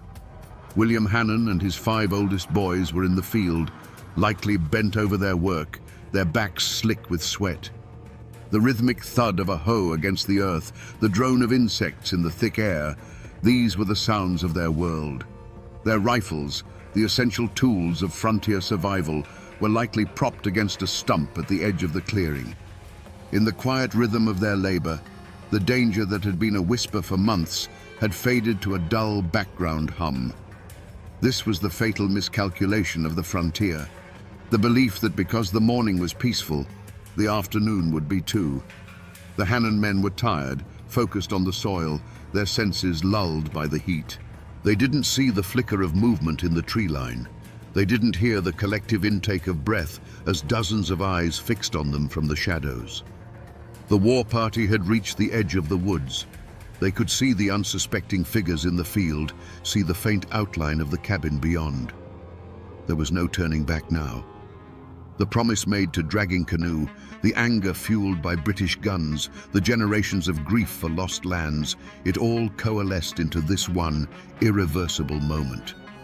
A hand was raised. A silent signal was given. The deep, listening silence of the Appalachian forest was about to be broken by a sound that would echo through generations. It began with a sound that didn't belong in a peaceful afternoon. It wasn't the call of a bird or the snap of a twig, but the chilling, high-pitched war cry of the Chickamauga erupting from the tree line. For William Hannon and his 5 sons, there was no time to run, no time to even turn and grab their rifles. The world of hoeing and planting vanished in an instant, replaced by a storm of motion and violence that swept over the field. It wasn't a battle, it was a harvest. Moments later, it was over. The rhythmic sounds of work had been replaced by a silence that was heavy and absolute. 6 men who had been toiling under the sun were now part of the very earth they had been turning. From the cabin, one could only see the aftermath, the still figures lying in the dirt and the attackers moving among them. One warrior stood over the body of William Hannon and with a swift, practiced motion raised a dark, bloody proof of his victory to the sky before disappearing back into the shadows of the forest. Inside the cabin, the screams from the field had been cut short, leaving a ringing void that was even more terrifying. 10-year-old Edwin and 7-year-old Winnie huddled together, trying to quiet the 2 toddlers and the crying infant, Elizabeth. Then came a new sound, the splintering of their own front door. It burst inward, and the small, dim cabin was suddenly filled with huge, terrifying shadows. The air grew thick with the scent of sweat, rage, and something metallic that the children didn't understand. The warriors' eyes, accustomed to the dim light of the forest, scanned the cabin. They saw the children. In the merciless logic of a war for survival, these were not children. They were the seeds of their enemy, seeds that could not be allowed to grow. One of the warriors moved toward the 3-year-old boy, who was crying in terror. There was a small, sharp scream, followed by a sickeningly dull thud against the log wall, and then silence. The newborn, Elizabeth, began to wail, her infant cries filling the cabin. Another warrior moved toward her. But in that moment, in that bloody, chaotic frenzy, something happened. Perhaps the warriors were spooked by a sound. Perhaps they believed their work was done and were eager to leave.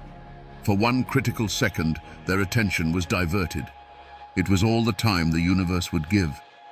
It wasn't a thought, but a pure animal instinct that moved 10-year-old Edwin. As the warrior turned away, the boy lunged, scooping the screaming infant from her cradle. He grabbed Winnie's hand, pulling her with a force she didn't know he possessed. He didn't look back at the small, still form of his little brother. He didn't look at anything but the gaping hole where the door used to be. They slipped out of the cabin like two small ghosts, leaving their own grave. Barefoot, with a screaming baby in their arms, they ran. They didn't run toward the fields where their father lay. They ran for the one place that had always seemed so dark and threatening, the only place that now offered salvation, the deep, silent woods. They plunged into the shadows, the thorny branches tearing at their skin, running from the silence that had just fallen over their home, a silence now more terrifying than any scream. For what felt like an eternity, Edwin and Winnie ran, fueled by a terror that numbed the pain of thorns and sharp rocks under their bare feet. The only reality was the weight of the baby in Edwin's arms and the desperate, ragged sound of their own breathing. They finally stumbled out of the tree line and into the clearing of the nearest farmstead, collapsing in a heap of exhaustion and shock. They were a horrifying sight. Two children covered in scratches, their eyes wide with a horror no words could yet explain, and a wailing infant. But the message they brought didn't need words. It was carried in their silence and their tears. Within the hour, a grim-faced party of neighbors, rifles in hand, made their way cautiously toward the Hannon homestead. The first thing they noticed was the silence. The familiar sounds of a working farm, the chop of an axe, the call of a voice were gone. All they could hear was the buzzing of flies in the oppressive summer heat. They found William and his sons in the field, lying where they had fallen, the earth around them stained a dark, terrible color. The scene spoke of a swift, merciless violence that left no room for a fight. The men's faces hardened as they approached the cabin. The door hung broken on its hinges, a gaping wound in the side of the small home. Inside was a scene of profound violation. The simple furniture was overturned, and in the dim light they saw what the children had fled from: the overturned cradle, the small, still body of the 3-year-old boy. It was a sight that burned itself into the minds of even the most hardened frontiersmen, turning their fear into a cold, diamond-hard rage. The surviving children were taken in, passed from one set of gentle, grieving hands to another. But they were no longer the children they had been that morning. They were ghosts, haunted by what they had seen and heard. Winnie clung to the infant Elizabeth as if the baby were the last anchor in a world that had been washed away by a flood of violence. Edwin, the 10-year-old boy who had saved them, retreated into a silent, watchful place deep within himself. His eyes held the look of a man who had stared into the abyss and had seen the abyss stare back. The news of the massacre traveled like a shockwave through the scattered settlements of the North Carolina frontier.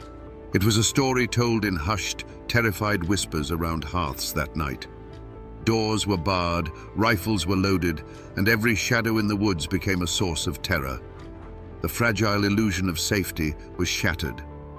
Dragging Canoe was no longer a distant rumor. He was a tangible, blood-soaked threat who had reached into their world and ripped a family apart.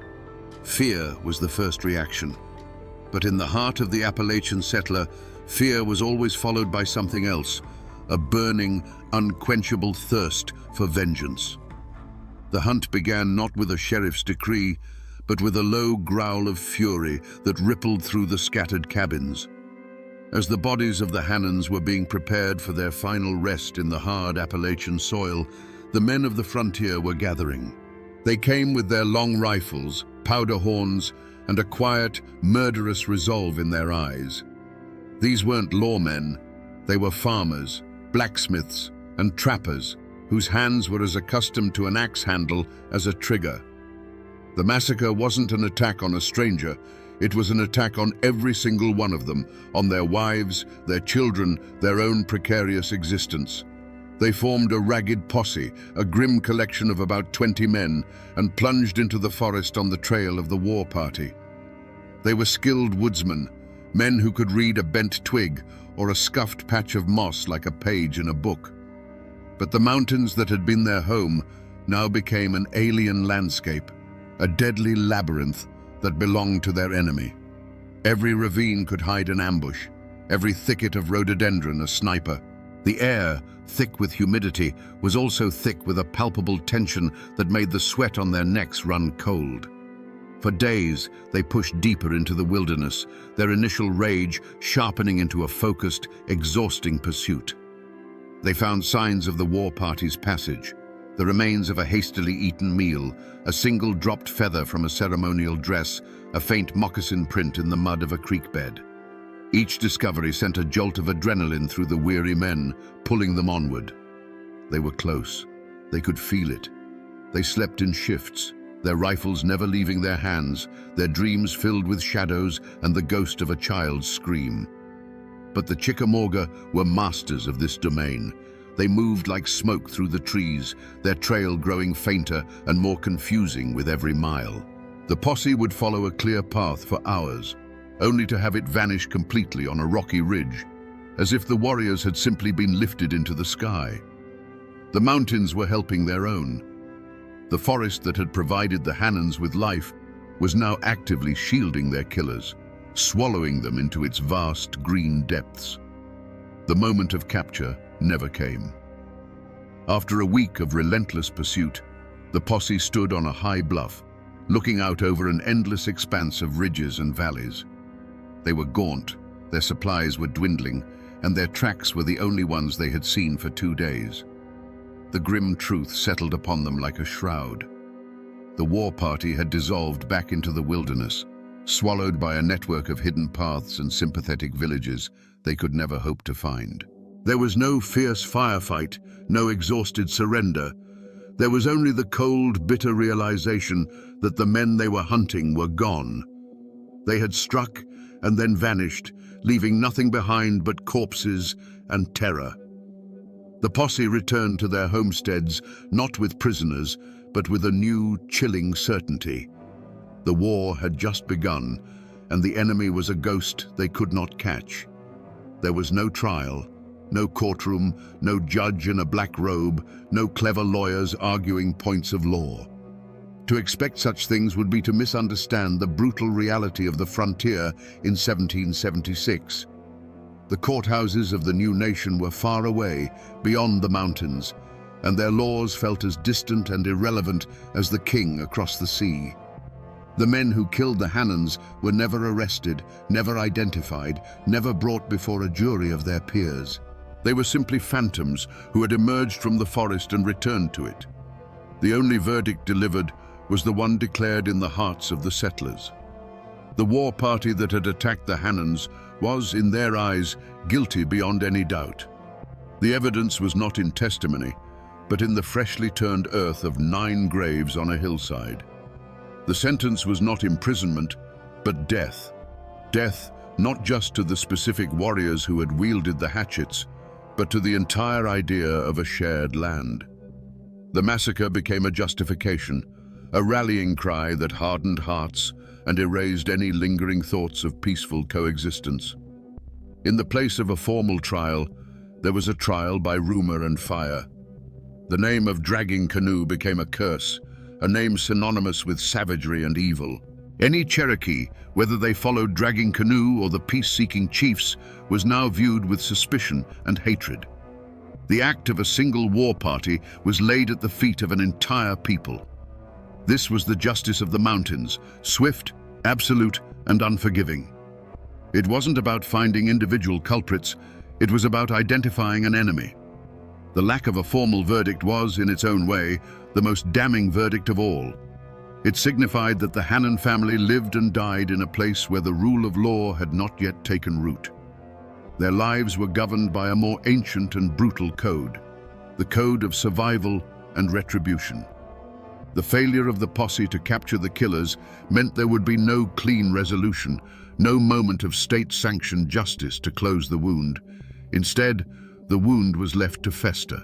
It fueled a cycle of retaliatory raids and counter-raids that would stain the Appalachian soil with blood for another 2 decades. A brutal, undeclared war where every man was his own judge, jury, and executioner.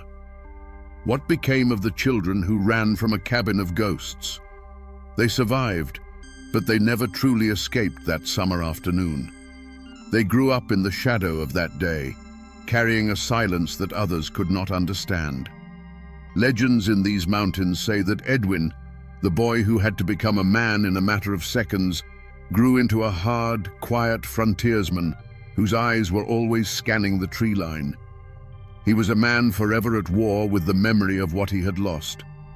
Winnie and Elizabeth, the sister and the infant she helped save, grew to become wives and mothers themselves.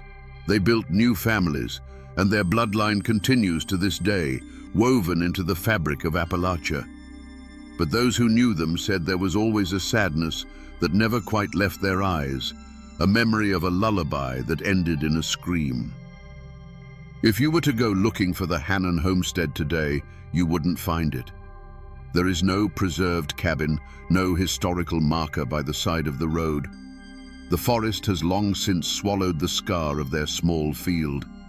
The logs of their home have rotted back into the earth from which they came.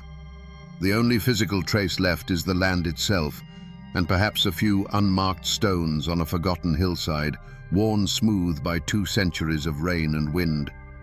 But the story did not rot away with the cabin walls. It seeped into the soil like blood, becoming a part of the local folklore. For generations, people living in that hollow have spoken of strange things.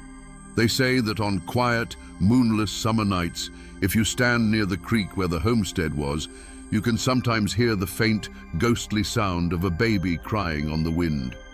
It is the soul of the murdered infant, they say, forever lost between worlds. Most people have forgotten the name William Hannon.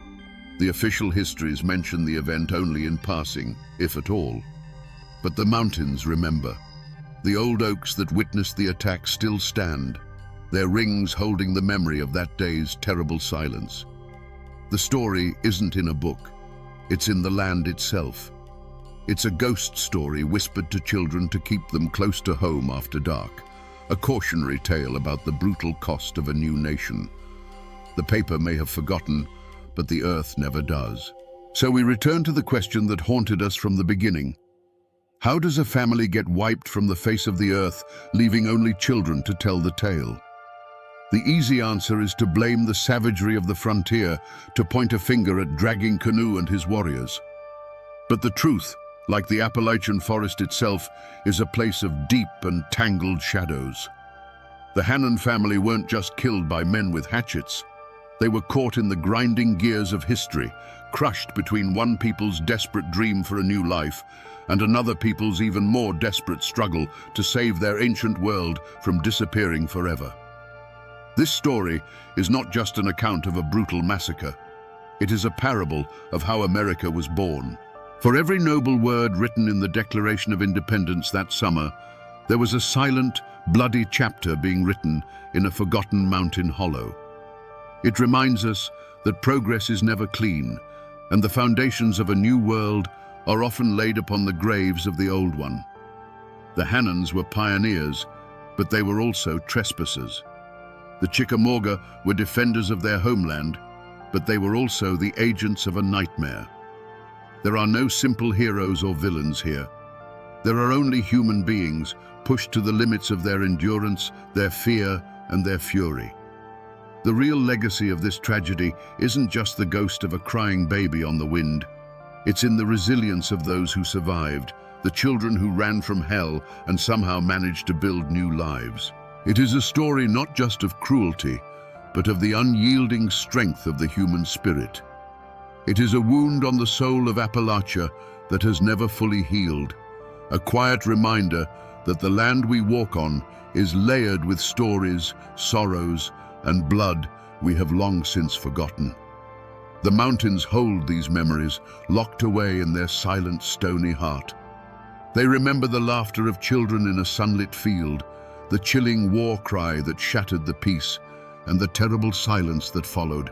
And now, my friends, so do you.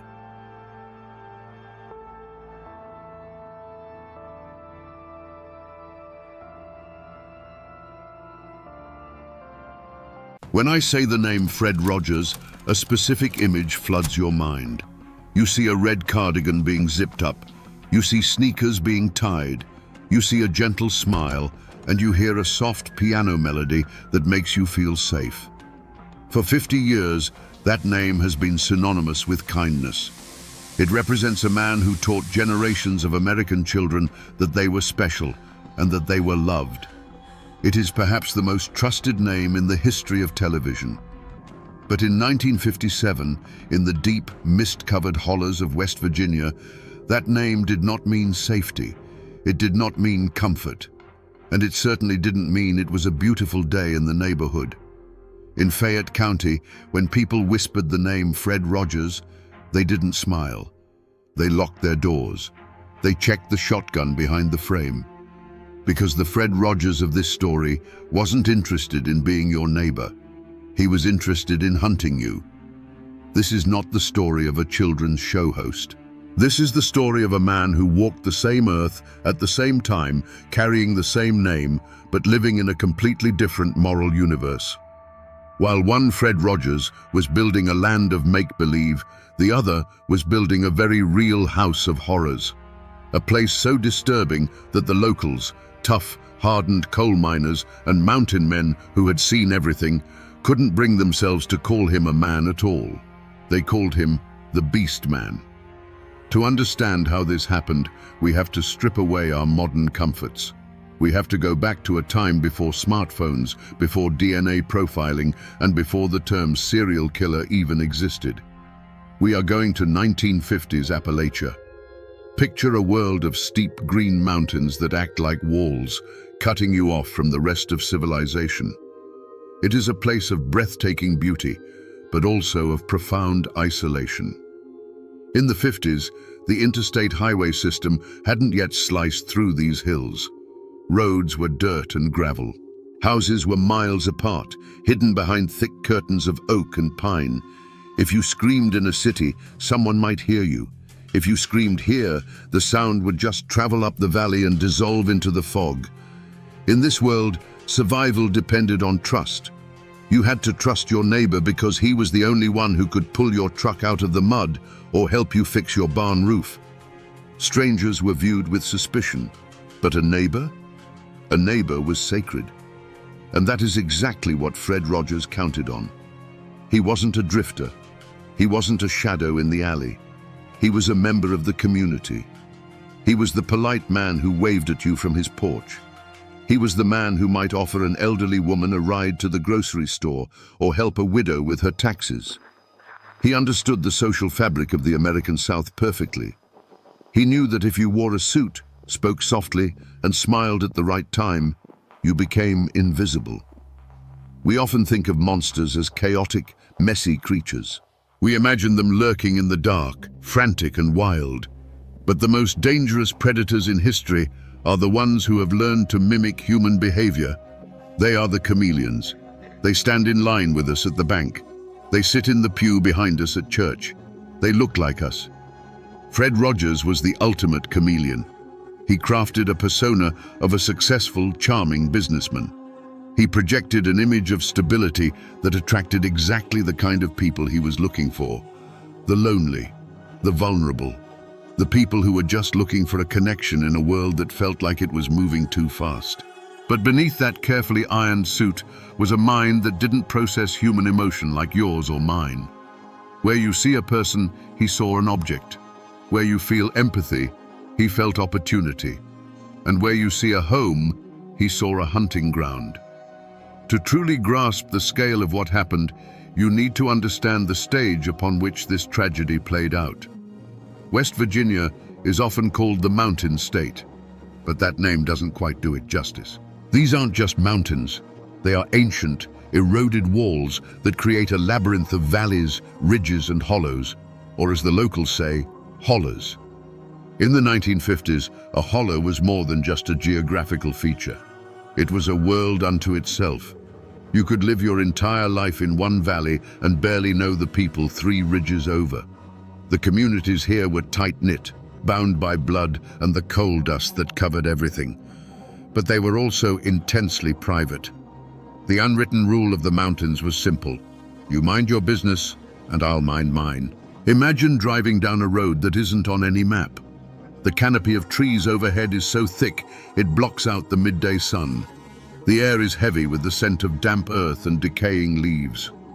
There are no streetlights, no cell towers, no surveillance cameras, just miles and miles of winding gravel tracks that often dead-end at a solitary house. It was the perfect environment for a predator.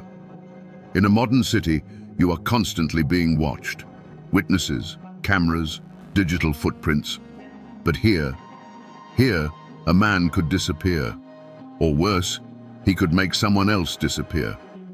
The police presence in these rural counties was minimal. A sheriff might have 3 or 4 deputies covering an area of 500 square miles. They didn't have the manpower to patrol every back road. They relied on reports. They relied on people noticing that something was wrong. But what happens when the person who goes missing has no one to notice? This isolation created a unique kind of vulnerability. We often think of the 1950s as the golden age of American community, where doors were left unlocked and everyone knew everyone. That was true in the suburbs of New York or Chicago. But in the remote corners of Appalachia, isolation was a double-edged sword. It offered freedom, yes, but it also offered silence. In these hills, if you scream, the only thing that answers back is the echo, and sometimes not even that. The geography acted as an accomplice. If you wanted to hide something in a city, you had to be clever. If you wanted to hide something here, you just had to walk 100 yards into the woods. The forest floor, with its deep layers of foliage and shifting soil, could swallow a secret in an afternoon. Into this landscape walked Fred Rogers. He wasn't a mountain man by birth, but he understood the utility of the terrain.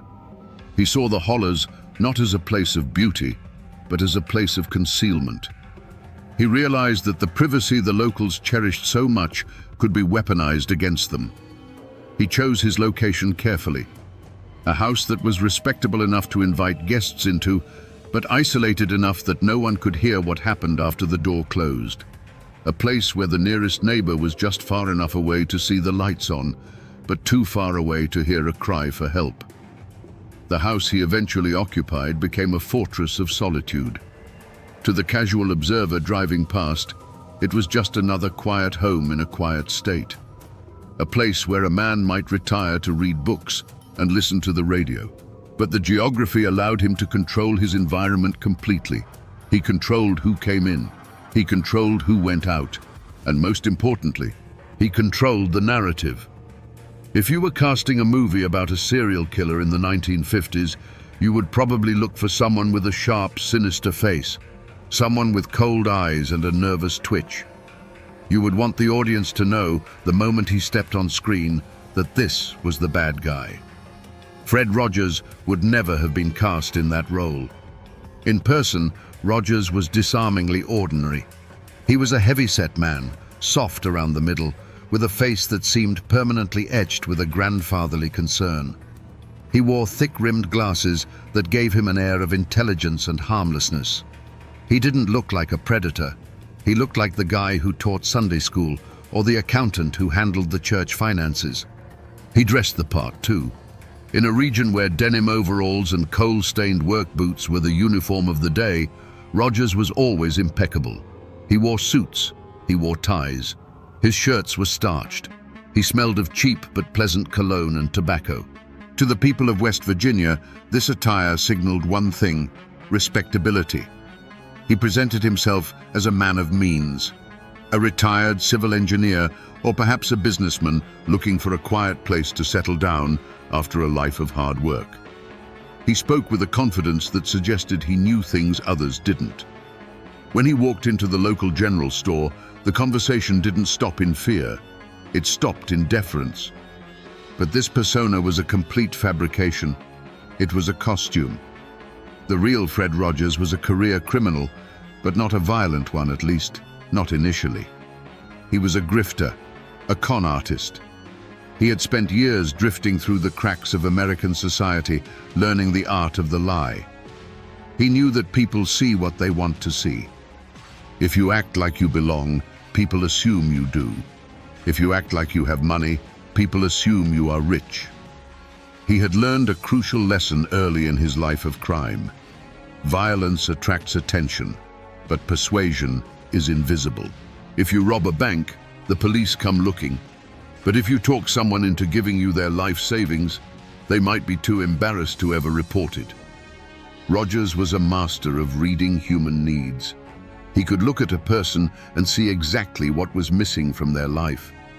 For the men in the community, he offered camaraderie and stories of the outside world.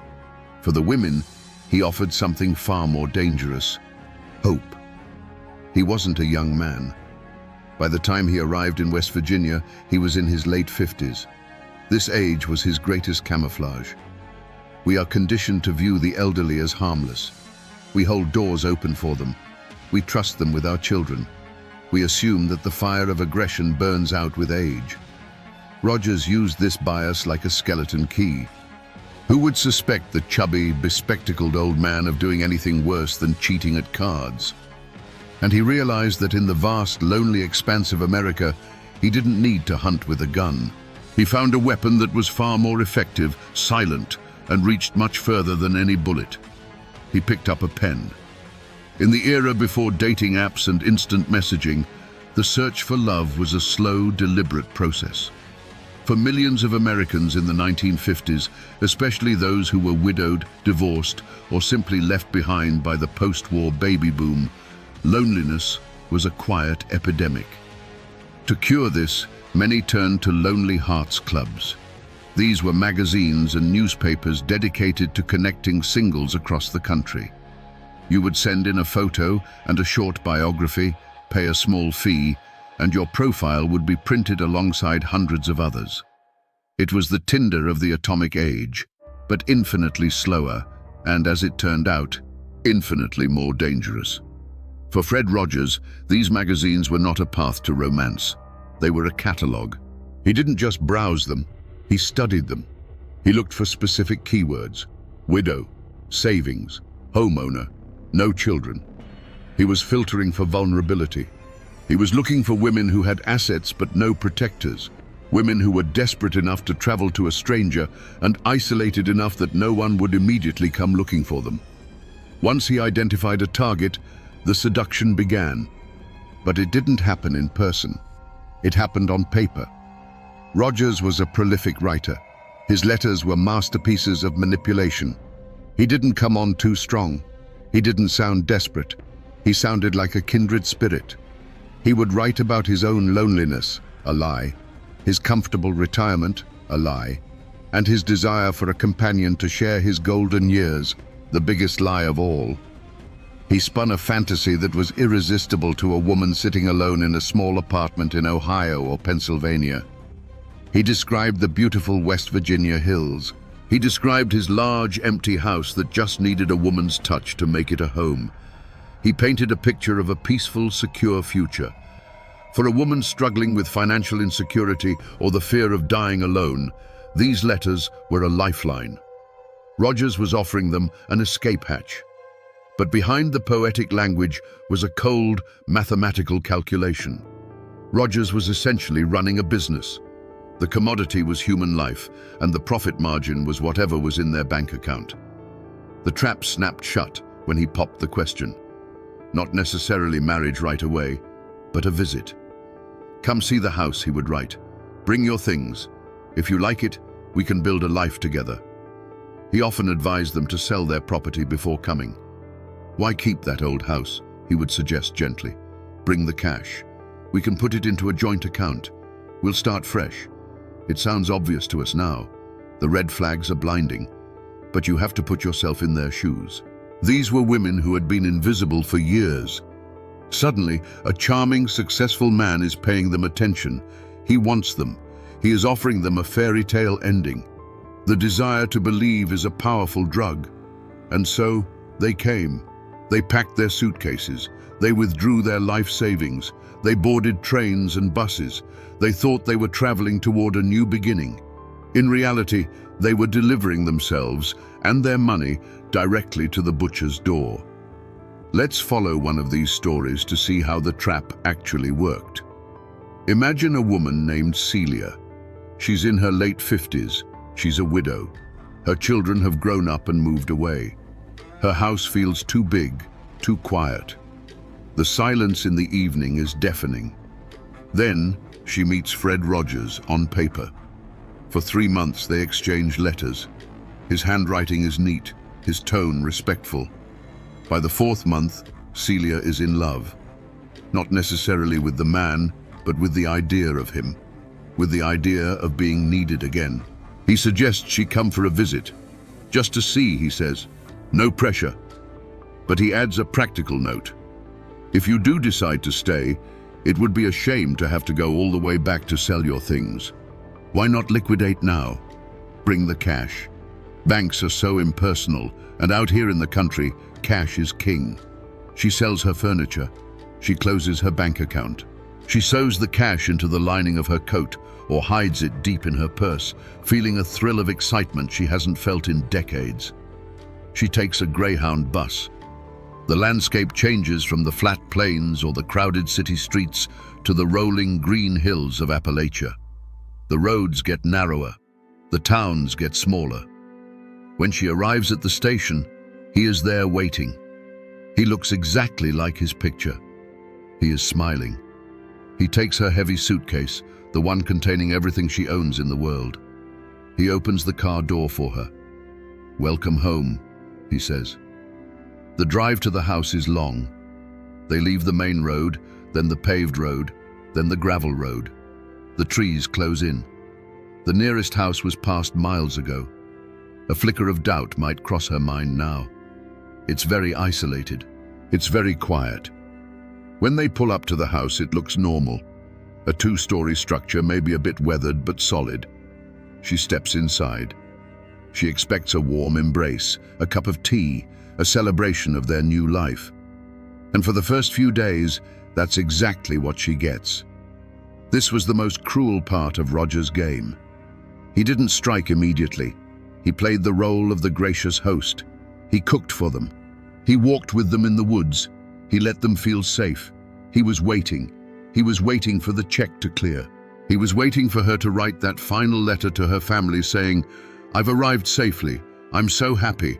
I'll write again soon." That letter was crucial. It bought him time. It assured the outside world that everything was fine. Once that letter was in the mailbox, the atmosphere in the house would shift. Subtle at first. A cold look. A snapped command. The charming suitor began to dissolve, revealing the controller underneath. Celia might have noticed he was locking the doors from the inside.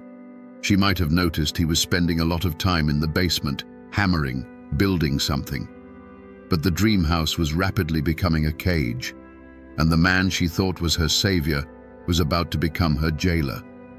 The transition from guest to prisoner didn't happen with a bang.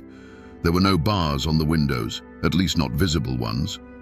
The prison Fred Rogers built was psychological first, physical second. Imagine the confusion. You are in a strange house, miles from civilization, with a man you thought you loved.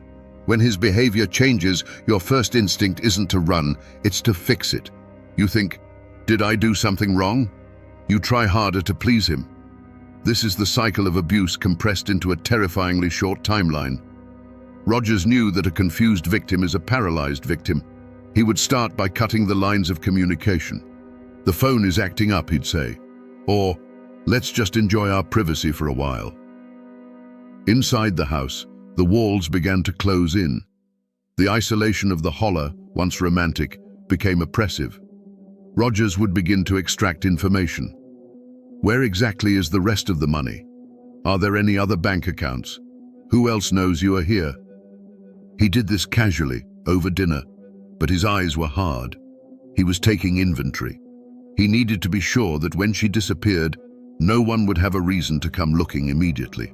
We have evidence that some victims lived in the house for weeks before the end came. Weeks of walking on eggshells. Weeks of sleeping in a bed that felt increasingly like a coffin. One can only imagine the moment of realization. The moment when the nice old man mask slipped completely. Maybe she found something she wasn't supposed to see. A piece of jewelry that didn't belong to her. A dress in a size she didn't wear. Or maybe she just saw it in his eyes. The look of a predator who is done playing with his food. She wrote to her sister that she had found paradise. She didn't know she was digging her own grave in the backyard, because that is what was happening. While she was inside, worrying about his mood, Rogers was outside, preparing the disposal site. He was methodical. He dug holes. He prepared chemicals. He sharpened tools. The terror of this situation is the helplessness. Even if she wanted to run, where would she go? She is in the middle of the Appalachian wilderness. She has no car. She likely has no money, as she has already given it to him for safekeeping. And Rogers was always watching. But the end was inevitable. Rogers ran his house like a conveyor belt. He couldn't have the old victim cluttering up the space when he was already writing letters to the next one. He needed the room. He needed the bed empty. The murder itself wasn't a crime of passion. It wasn't a heated argument that got out of hand. It was a chore. It was the final item on a checklist. Get the money, secure the deed, kill the woman, clean the house, repeat. And the most chilling part? While this horror movie was playing out inside the walls, life outside went on as normal. The mailman delivered the post. The sun rose and set over the mountains, and Fred Rogers, the monster of the holler, continued to wave at his neighbors. We often comfort ourselves with the idea that evil is obvious. We want to believe that if a man was butchering people in his basement, he would walk around with a dark cloud over his head. But Fred Rogers destroyed that comfort. He wasn't the outcast. He was the pillar. While he was actively murdering women and disposing of their bodies, he was also attending the local church every Sunday. He sang the hymns. He put money in the collection plate, money that, in all likelihood, he had just peeled from the cold fingers of a dead woman. He was a member of the community in good standing. Neighbors described him as soft-spoken and gentle. One neighbor recounted how Rogers would stop by to discuss gardening tips. Another remembered him bringing over a pie. Imagine that, eating a slice of pie baked by hands that had just dismembered a human body. This is the uncanny valley of real life. It's the dissonance that makes your skin crawl. How can a man compartmentalize his mind so completely? How can he switch from beast to neighbor in the span of a door opening? He was particularly good with children. He would wave to them as they played. He gave them candy. To the kids in the holler, he was just Mr. Rogers up the hill. The parents trusted him. In a tight-knit community, that trust is currency. And Rogers was rich. He used this social camouflage to deflect suspicion. If someone saw smoke rising from his property at odd hours, they didn't think, he's burning evidence. They thought, Fred is clearing brush. If they saw him digging, they didn't think, he's digging a grave. They thought, Fred is putting in a new septic line. There is a story of a local man who actually helped Rogers move some heavy trunks. The man joked, "What do you have in here, Fred? Bodies?" Rogers just laughed, a warm, throaty chuckle. "Just old books and papers," he said. "Heavy memories." The neighbor laughed too. They shared a moment of connection over the heavy trunk. A trunk that, we now know, likely contained the dismembered remains of a Lonely Hearts victim. That neighbor lived with that memory for the rest of his life.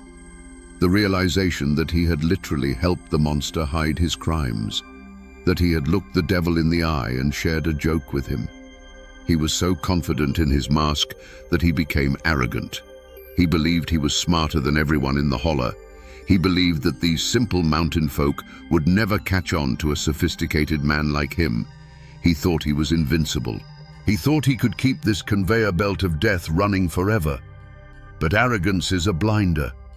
When you look down on people, you stop noticing that they are watching you. You stop being careful, and even the most meticulous spider eventually trips on his own web. The perfect crime is a myth. You can be careful, you can be smart, but you cannot control the universe. Chaos always introduces a variable you didn't account for. For Fred Rogers, the variable was greed. He was getting faster. The gaps between victims were shortening. He was becoming addicted not just to the money, but to the process. And when you speed up, you get sloppy. It wasn't a fingerprint that gave him away. It wasn't a witness who saw a murder. It was something much more mundane. It was a taxi driver. Rogers had been bringing women to the house, but he had to get them there somehow. Usually, he picked them up. But as he got busier, or perhaps lazier, he started using local taxi services to transport victims from the train station to his isolated home. In a big city, a taxi driver sees 1,000 faces a day. They don't remember you. In rural West Virginia, a taxi driver remembers everyone, especially a stranger, especially a woman dressed in city clothes, carrying all her luggage, looking for the Rogers place. People started to talk. "Hey, did you see that lady go up to Fred's house last week? Whatever happened to her? I haven't seen her since." But the real breaking point came from outside the holler. Rogers had killed a woman and, as usual, forged a letter to her family to buy time. But he made a mistake. He didn't know the family dynamic well enough. The tone was wrong. The handwriting was slightly off. Or perhaps the victim had a specific nickname for her sister that Rogers didn't use. The sister didn't buy it. She didn't just shrug and move on. She got on a train. She came to West Virginia looking for answers. She went to the police. At first, the local sheriff was skeptical. "Fred Rogers? The nice old man on the hill? You must be mistaken, ma'am." But she was persistent. She had the letters. She had the dates. She demanded they look into it. Reluctantly, the police decided to pay a visit. Just a welfare check. Just to ask a few questions and clear everything up. Rogers thought he had cleaned up everything, but he forgot one small, insignificant piece of paper. A receipt, a train ticket stub. We don't know for sure what the initial trigger was, but we know that when the pressure applied, cracks appeared in his story. He told the police the woman had visited but left weeks ago. She went back to her husband. He lied smoothly. She took a bus to Chicago, but the police checked the bus station. No one had seen her. They checked the train station. No ticket was purchased. The net was tightening. The discrepancies were piling up. The nice old man act was starting to look less like charm and more like a deflection. And then, a deputy noticed something. Maybe it was the fresh earth in the garden that didn't match the season. Maybe it was the smell of something burning that wasn't wood. Or maybe it was just the way Rogers stood in his doorway, blocking the view inside, his knuckles white as he gripped the frame. The investigation shifted from a missing person search to a homicide inquiry. The sleepy police force of Fayette County was about to wake up to a nightmare. There is a specific kind of tension that hangs in the air when the law comes for a man who thinks he is above it. It's a psychological chess match. When the Fayette County Sheriff's Department finally decided to move on Fred Rogers, they didn't kick down the door with guns drawn. Not yet. This was 1957. You needed more than a hunch. You needed probable cause. And Rogers, ever the chameleon, was determined not to give them an inch. The sheriff arrived with a warrant to search the premises, but Rogers met him on the porch. He was indignant. He played the victim perfectly. "This is harassment," he claimed. "I am a respectable citizen. How dare you accuse me of harming those lovely ladies?" He used his age as a shield. He pretended to be frail, confused, hurt by the accusations. He invited the officers in, offering them coffee, trying to charm them one last time.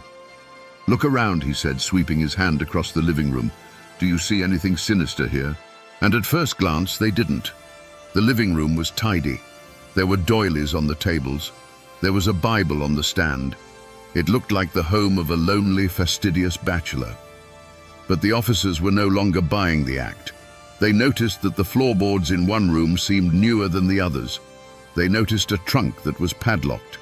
They noticed that for a man who claimed his guests had left, there were an awful lot of women's clothes still hanging in the closets. "Why did she leave her winter coat, Fred?" an officer asked. "It's November." "Why would she leave without her coat?" Rogers stuttered. She was in a hurry. She said she'd buy a new one." The mask began to crack. The smooth, confident voice became shrill. The grandfatherly demeanor dissolved into defensiveness. He wasn't the master of the house anymore. He was a cornered animal. The sheriff gave the order. "Tear it apart, boys." Rogers watched in silence as the illusion of his life was dismantled. They pulled books off the shelves. They opened drawers. They looked under the rugs. And then they found the basement door. Basements in Appalachia are common. They are used for storing canned goods, coal and tools. But when the deputy put his hand on the latch of this particular door, he hesitated. There was a smell seeping through the cracks. It wasn't the smell of coal. It wasn't the smell of potatoes. It was a sweet, cloying, metallic scent that triggers a primal alarm in the human brain. The officer looked at Rogers. Rogers wasn't smiling anymore. His face had gone blank. His eyes were dead. He knew the game was over. The officer turned the handle. The door creaked open, revealing a set of wooden stairs descending into the darkness. "Flashlight," the officer requested, his voice tight. A beam of light cut through the gloom, dancing over dust motes. It traveled down the stairs, hitting the concrete floor below. The descent into the basement was a descent into the mind of Fred Rogers. The air grew colder with every step. The smell became overpowering, a mix of damp earth, chemical cleaners, and that undeniable scent of decay. The silence was absolute, save for the heavy breathing of the officers and the creak of the wooden stairs. When the flashlight beam finally swept the room, the first thing they noticed was the organization. This wasn't a chaotic dungeon. It was a workshop. Tools were hung neatly on pegboards. Hammers, saws, knives, all arranged by size. Jars of nails and screws were labeled. It looked like the workspace of a meticulous craftsman. But then, the light fell on the details that didn't fit. On a workbench, amidst the tools, sat a woman's purse. Next to it, a pair of glasses. Further down, a single pearl earring. These were not the artifacts of a carpenter. These were trophies. The officers moved deeper into the room. In the corner, there was a pile of what looked like refuse, covered by a tarp. One officer stepped forward and lifted the corner of the heavy canvas. He dropped it immediately and stumbled back, gagging. It wasn't refuse. It was clothing. Bloody, torn clothing. Dresses that had once been worn to church. Coats that had been bought for a new life in the country. Now, they were just rags soaked in the evidence of a massacre. But where were the bodies? The search continued. They found a crawl space, a low, narrow tunnel dug into the earth beneath the foundation. The soil here was loose, disturbed. "Get a shovel," the sheriff ordered. His voice was barely a whisper. They didn't have to dig deep. A few inches of dirt were scraped away, and the beam of the flashlight caught something white. It wasn't a stone. It was bone. As they uncovered more, the scale of the atrocity became clear. This wasn't just one victim. The earth beneath the house was a mass grave. Rogers had been living, sleeping, and eating directly above the remains of the women he had seduced. The floorboards that the officers had walked on upstairs, they were the ceiling of a tomb. But the most disturbing discovery was yet to come. It wasn't in the dirt. It was in a bucket near the furnace. The officer looked inside. He froze. "Dear God," he whispered. Inside were not just remains, but parts. prepared parts. Rogers hadn't just killed these women, he had dismantled them. He had treated them like livestock. He had tried to burn what he could and bury what he couldn't. The nickname the Beast Man didn't come from a newspaper headline. It came from the mouths of these hardened police officers who, in that moment, realized they weren't dealing with a human being. They were dealing with something feral. The officer opened the basement door to let in fresh air, but the smell wouldn't leave. It seemed to have soaked into their uniforms, into their skin. Upstairs, Fred Rogers sat in a chair, handcuffed. He could hear the sounds from below, the digging, the gasps, the retching. He didn't look ashamed. He didn't look terrified. He just looked annoyed, like a man whose project had been interrupted, like a man who was calculating how much this inconvenience was going to cost him. The moniker, the Beast Man, suggests something wild, something out of folklore like a werewolf or a yeti. But the reality was far worse because it was real. When the coroner arrived, the task before him was grim. The remains found in the crawl space and the buckets were not intact. They had been subjected to a level of violence that shocked even the medical professionals. Rogers hadn't just murdered these women, he had erased them. The investigation revealed that he used a sledgehammer, a simple, brutal tool found in almost every shed in America. In Rogers' hands, it was an instrument of annihilation. He used it to stun, to kill, and then to facilitate the disposal. The police found jars, not jars of preserves or moonshine, but jars containing souvenirs, trophies harvested from the bodies.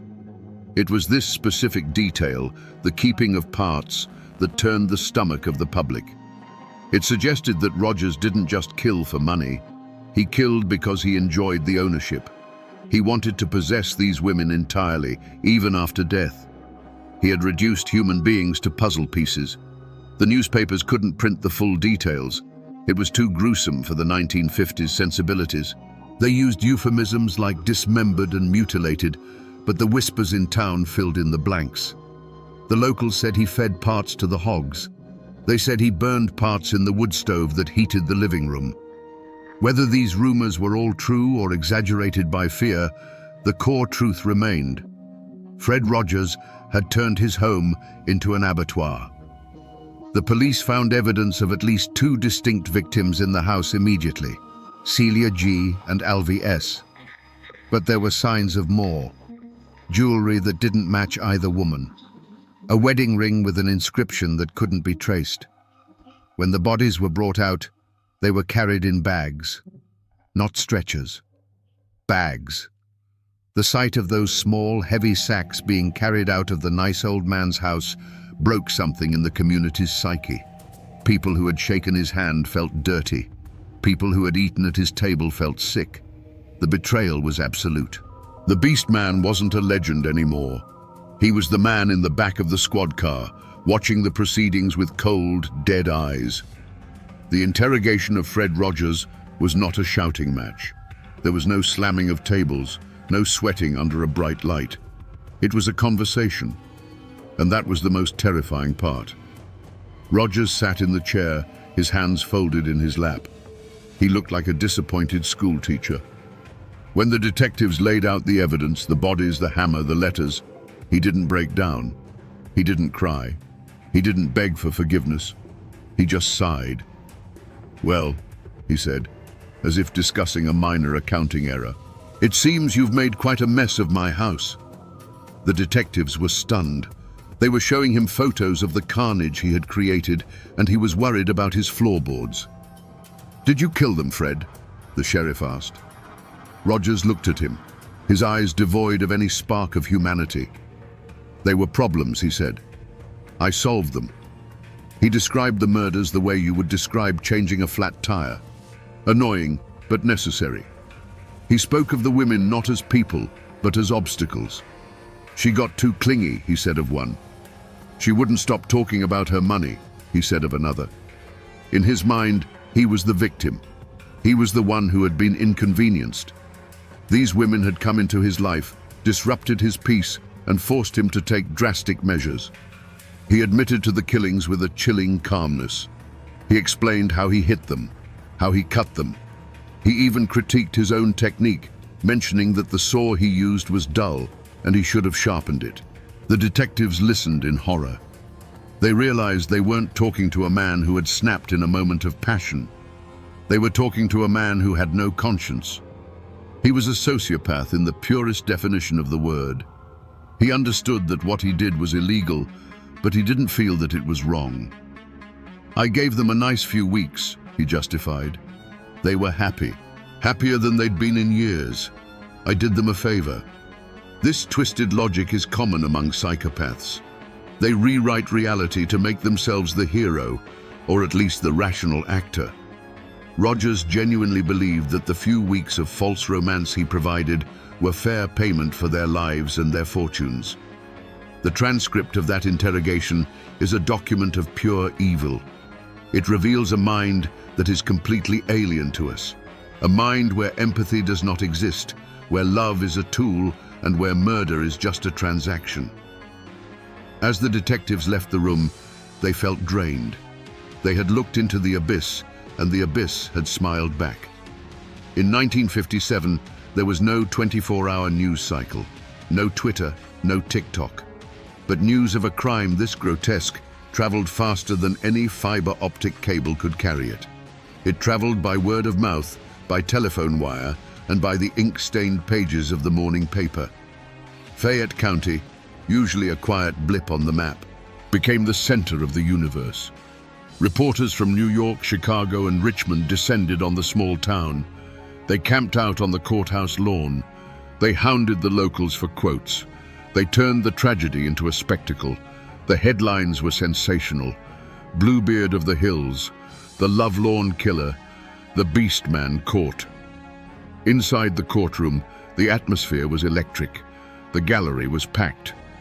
When Fred Rogers walked in, a hush fell over the room. He didn't look like a monster. He looked like Fred. He was wearing a suit. He was clean-shaven. He nodded politely to his lawyer. This visual disconnect was the hardest thing for the public to process. They wanted a villain with fangs. They got a grandfather. The trial was swift. The evidence was overwhelming. The prosecution laid out the timeline, the letters, the arrival of the victims, the withdrawals from the banks, the blood in the basement. They brought out the hammer. They brought out the saw. The jury, composed of local men, listened with stone faces. They knew this man. Some of them had probably bought him a coffee. The betrayal felt personal. Rogers took the stand? No. His lawyers knew better. They knew that if he opened his mouth, his arrogance would hang him faster than any rope. They tried to plead insanity. They argued that no sane man could do such things. But the prosecution countered with Rogers' own meticulousness. A crazy man doesn't hide bodies so carefully. A crazy man doesn't forge letters to throw off the police. A crazy man doesn't balance his checkbook with the stolen money. This was calculated evil. The most chilling moment of the trial came when the prosecution read the letters Rogers had sent to his victims. The words of love, of hope, of future happiness. And then they showed the photos of what he did to the women who believed those words. The verdict was never in doubt. Guilty, on all counts. When the judge asked if he had anything to say, Rogers stood up. He didn't apologize. He didn't ask for mercy. He simply said, "I did what I had to do." He was sentenced to life in prison. In West Virginia at the time, there was no death penalty for his specific charges due to a legal technicality of the era, or perhaps the jury just wanted him to rot. He would die in a cage, just as he had made his victims die in his house. The gavel banged. The crowd erupted. But as Rogers was led away, he didn't look defeated. He looked bored. The circus was over, and he was ready to go back to his cell and read his books. But the question remained, what made him? Was he born a monster, or did the world make him one? After the gavel fell and the cameras left, the psychologists arrived. They wanted to understand the machinery of Fred Rogers' mind. How does a human being reach a point where dismembering another person becomes a mundane chore? Rogers fits the profile of what criminologists call a comfort killer or a hedonistic killer. But unlike those who kill for sexual thrill, Rogers' primary motivation was profit, mixed with a pathological need for control. He viewed people as resources. In his worldview, a human being was no different than a coal seam or a timber forest. You extract the value and you discard the waste. The value in this case was their savings. The waste was their bodies. Experts looked for a reason: trauma, abuse, a childhood injury. They dug into his past. Rogers had a history of petty crime, of fraud, of deceit. He had always been a grifter, but grifting is a long way from butchery. What changed? Some theorized that age played a role. As he got older, he lost the patience for the long con. He didn't want to spend years swindling someone. He wanted the money now. Murder became a shortcut. It was the most efficient way to close the deal. Others point to the isolation of the Holler. In the absence of societal observation, his darkest impulses were allowed to grow unchecked.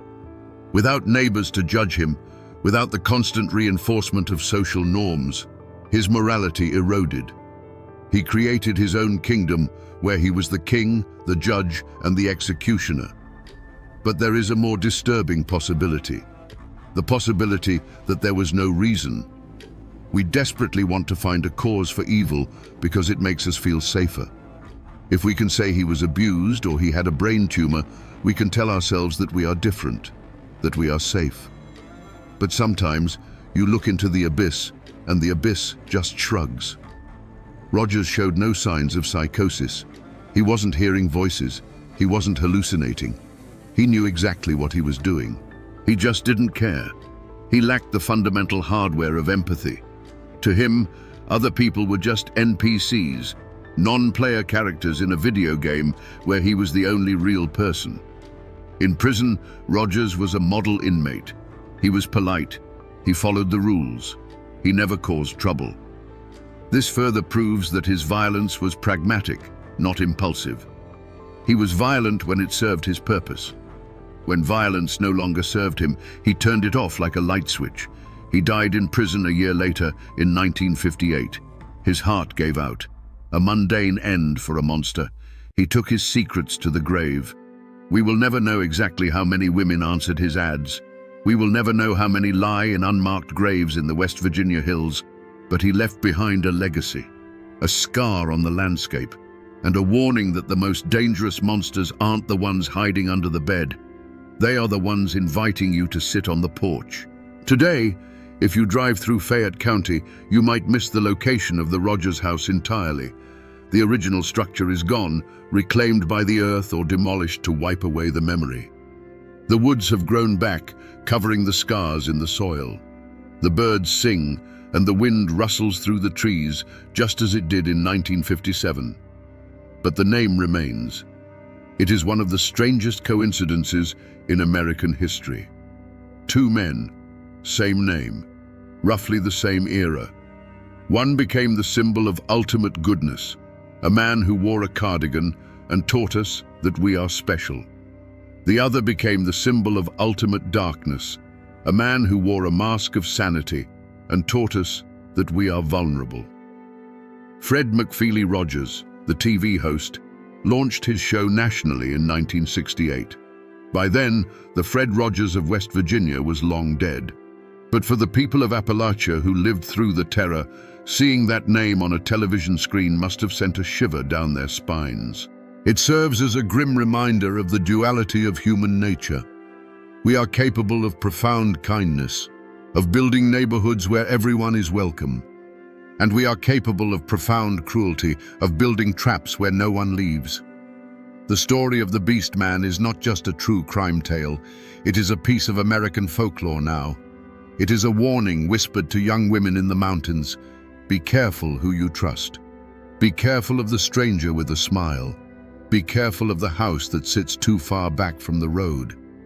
We live in a world that is more connected than ever. We have safety apps, background checks, and digital footprints. We like to think that a predator like Rogers couldn't exist today, that he would be caught instantly. But loneliness hasn't gone away. If anything, it has changed shape.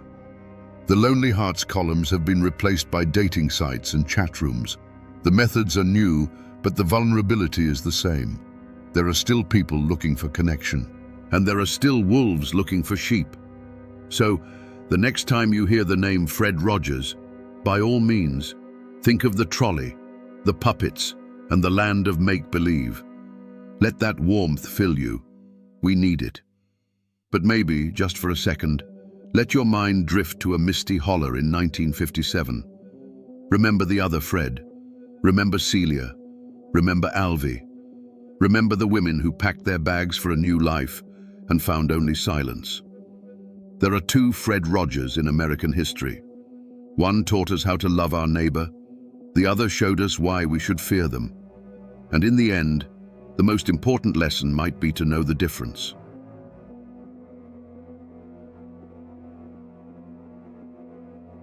I'm standing on the side of an old two-lane road deep in Scott County, Virginia. Today, it's just a quiet stretch of asphalt winding through the ancient woods of the Blue Ridge. The only sounds are the wind moving through the hickories and the distant cry of a hawk. But this isn't just any road. This is a place of echoes. Because it was right here, nearly 100 years ago, that the silence was shattered by a struggle that ended a life and began a legend. A beloved young schoolteacher vanished from this very spot, leaving behind nothing but her car, her hat, and a mystery that haunts these mountains to this day. Let's turn back the clock. Forget the asphalt beneath my feet, and imagine a ribbon of red clay and gravel snaking its way through these same mountains in the fall of 1928. This was a world caught between two ages. Cabins with smoke curling from their stone chimneys stood not far from homes with newfangled telephones. Men still lived by the seasons and the old codes of the mountains, but the hum of the modern world was growing louder, carried in on the radios and the new automobiles that were just beginning to appear on these rough-and-tumble roads. Into this world stepped June Crabb. At 21, she was the very picture of that modern world. She was educated, bright, and filled with a quiet determination that set her apart. She was the teacher at the little one-room, big-cut schoolhouse, a position of immense respect in a community that valued learning but had few who could provide it. She represented a promise, a bridge between the old ways of the mountains and the possibilities of the world beyond. Every morning, she would make the drive to her schoolhouse, and every afternoon, she would drive back. And she did it in her very own Ford coupe. You have to understand what a sight that was back then.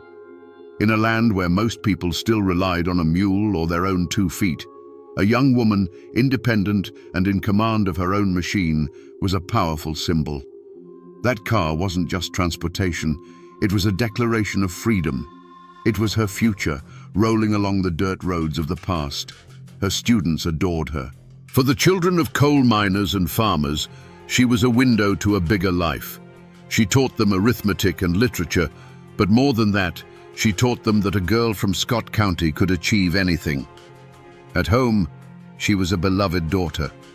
Her family, especially her father, saw in her the fulfillment of a dream, that their children would have more opportunities than they ever did.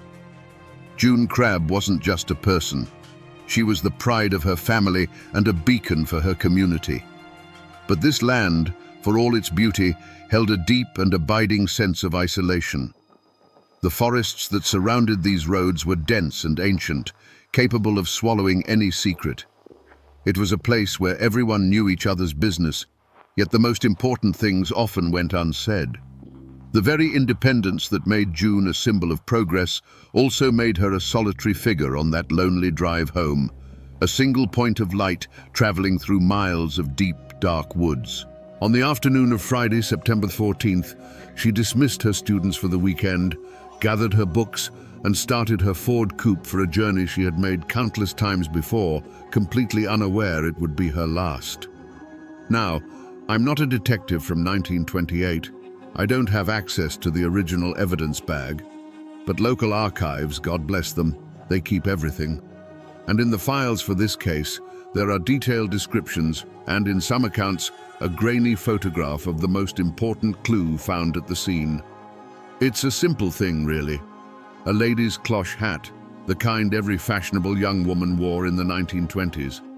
Looking at a picture of it, you can almost feel the felt. It's unassuming, maybe with a small ribbon or a simple pin. But this hat is the key to understanding the first terrifying moments of June's disappearance. Her school books were on the seat, her paycheck was in her purse, but her hat was on the floorboard of the car, reportedly scuffed and slightly crushed, as if it had been knocked from her head in a sudden violent motion. You see, back then, a hat wasn't just an accessory. It was an essential part of a woman's public identity. A respectable young teacher like June would no more leave her car without her hat than she would without her shoes. Its presence on that floorboard was a silent, desperate scream. It told the searchers, and it tells us now, that this wasn't an elopement. This wasn't a young woman running away. She was taken, ripped from her car, fighting for her life. This simple, forgotten object transforms the scene from a mystery into a portrait of violence and raises the chilling question, who in this tight-knit community would dare to lay hands on June Crabb? The truth is, the deepest dangers in these mountains rarely come from a faceless stranger passing through. The real threats have names and faces and history. And while the lawmen looked for some wandering tramp, the whispers in the hills told a different story. They spoke of a young man, the son of a family whose name carried the weight of land, money, and influence. A young man who walked through the world as if he owned it, because in many ways he and his family did. He'd taken an interest in June Crabb. It was the kind of attention a hawk pays a songbird. He saw her independence not as something to be admired, but as a challenge. He saw her beauty as something he was entitled to. By all accounts, he made his intentions known, expecting her to be flattered by the attention of a man from such a powerful clan. But June Crabb was not a prize to be won, and she was not easily intimidated. She turned him down. Politely, the stories say, but with a firmness that left no room for argument. And for a boy raised to believe the world owed him everything, that simple no, delivered in plain sight of the community, was a public slap in the face. It was an insult to his pride, and more importantly, to the pride of his family name. The tension began to simmer then. A resentful stare held a second too long at the town mercantile, a muttered comment about the city girl teacher and her fancy automobile. It wasn't just a personal rejection anymore. To him and to his kin, June Crabb and everything she represented, her education, her confidence, her refusal to bow to the old order of things, was a threat. The conflict wasn't over a single word. It was a clash between the old power of blood and land and the new power of a woman's own will. And in the heart of Appalachia in 1928, that was a conflict that could only fester and grow, like a poison ivy vine climbing the side of an old stone wall. These old mountain stories don't live in dusty court records. They live in people. They're passed down from grandmother to granddaughter, whispered over quilting frames and snapping beans on the porch.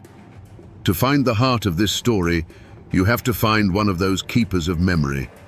I found one, an elderly woman living in a small white house not 5 miles from where June Crabb's car was found. Her mind is as sharp as a newly honed axe, and her great-aunt was one of June's closest friends. She sat me down in her living room, a room filled with the quiet ticking of a grandfather clock and the scent of lemon oil and old wood. She told me the official story of the jilted lover was close, but it missed the most important part. It wasn't just a private rejection. It was a public humiliation, the kind a powerful family in these parts would never, ever forgive. It happened at the church social, just a few weeks before, she said, her voice a soft, papery rustle. The young man from that powerful family, full of corn liquor and arrogance, cornered June by the dessert table. He wasn't asking for her company. He was telling her she would grant it. In front of half the county, he tried to put his hand on her, to claim her like a piece of property. And June, in her quiet, dignified way, moved his hand off her arm and put him in his place. Her great-aunt said she didn't yell or make a scene. She just used words, calm, clear, and sharp as glass. She told him that her time and her person were her own, and not for him to command. The crowd went silent.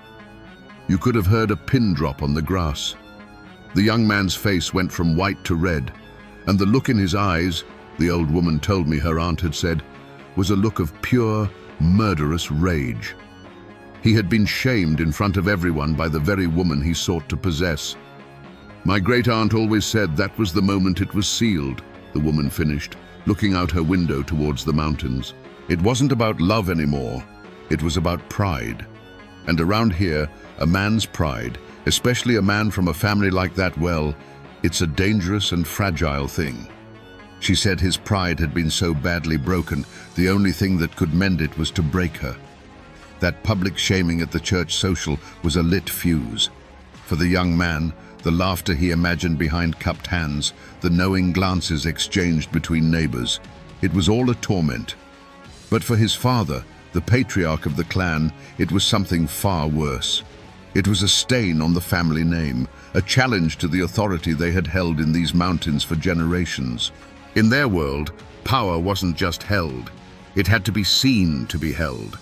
And a young schoolteacher, an outsider in their eyes, had openly defied them and walked away unscathed.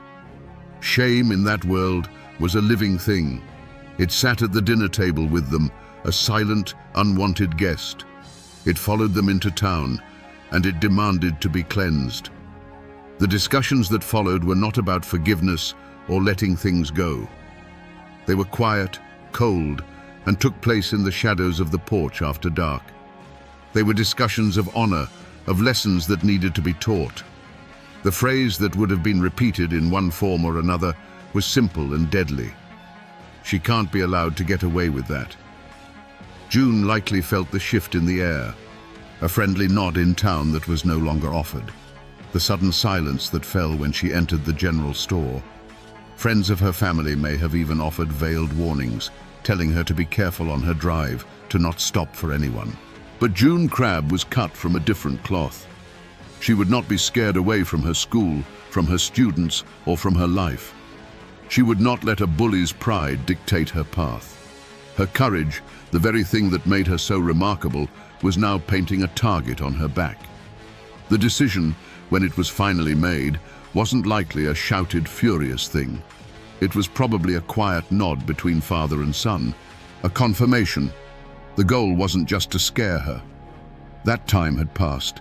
The goal was to erase the insult, to reassert their dominance in a way that would be so final, so absolute, that no one would ever dare challenge their family's honor again.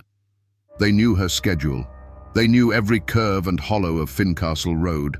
They knew the place where the woods grew thickest and the nearest house was miles away. The plan was set. The trap was baited with the mundane routine of a Friday afternoon. The point of no return had been crossed, not in the heat of a public argument, but in the cold, calculated whisper of a family's wounded pride. So I've come back to the spot on Fincastle Road. The modern pavement is a black scar laid over the memory of the old red clay, but the bones of the land haven't changed. And when you stand right here, you understand why they chose this place. The road takes a sharp, blind curve. On one side, the mountain falls away into a steep, wooded ravine. On the other, the forest floor rises up, thick with underbrush and ancient trees that crowd right up to the shoulder. There are no houses, no fields, just the road and the woods. There are no bullet holes in a wall here, no lone chimney standing against the sky. The scars on this landscape are more subtle. They are the tactical advantages of the terrain itself. This blind curve is a natural ambush point, a place where a waiting car could be hidden until the last possible second. The dense wall of trees is a perfect backdrop for a man to step out of, blocking the way. The silence itself is the evidence. Even now, with the world just a few miles away, this spot feels utterly and profoundly isolated. Right here, this patch of gravel on the shoulder of the road. You can almost see the ghosts. You can almost feel the change in the air as a familiar drive home turned into a nightmare. This is where June Crabb's Ford coupe slowed to a stop. This is where a shadow detached itself from the other shadows of the forest. Each stone on this roadside, each root snaking out from the bank, is a silent testament to the terror of that afternoon. This is the stage, perfectly set for the heart of darkness that was about to unfold. As June rounded that last blind curve, the familiar rhythm of her journey home was broken. Another car, dark and hulking, was stopped sideways, completely blocking the narrow road. It was an unnatural sight, a silent black predator waiting in the path.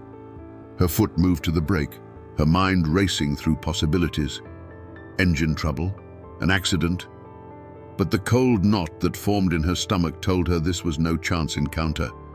This was a barricade, a trap. The driver's side door of the other car opened, and the young man from the church social stepped out. He was not alone.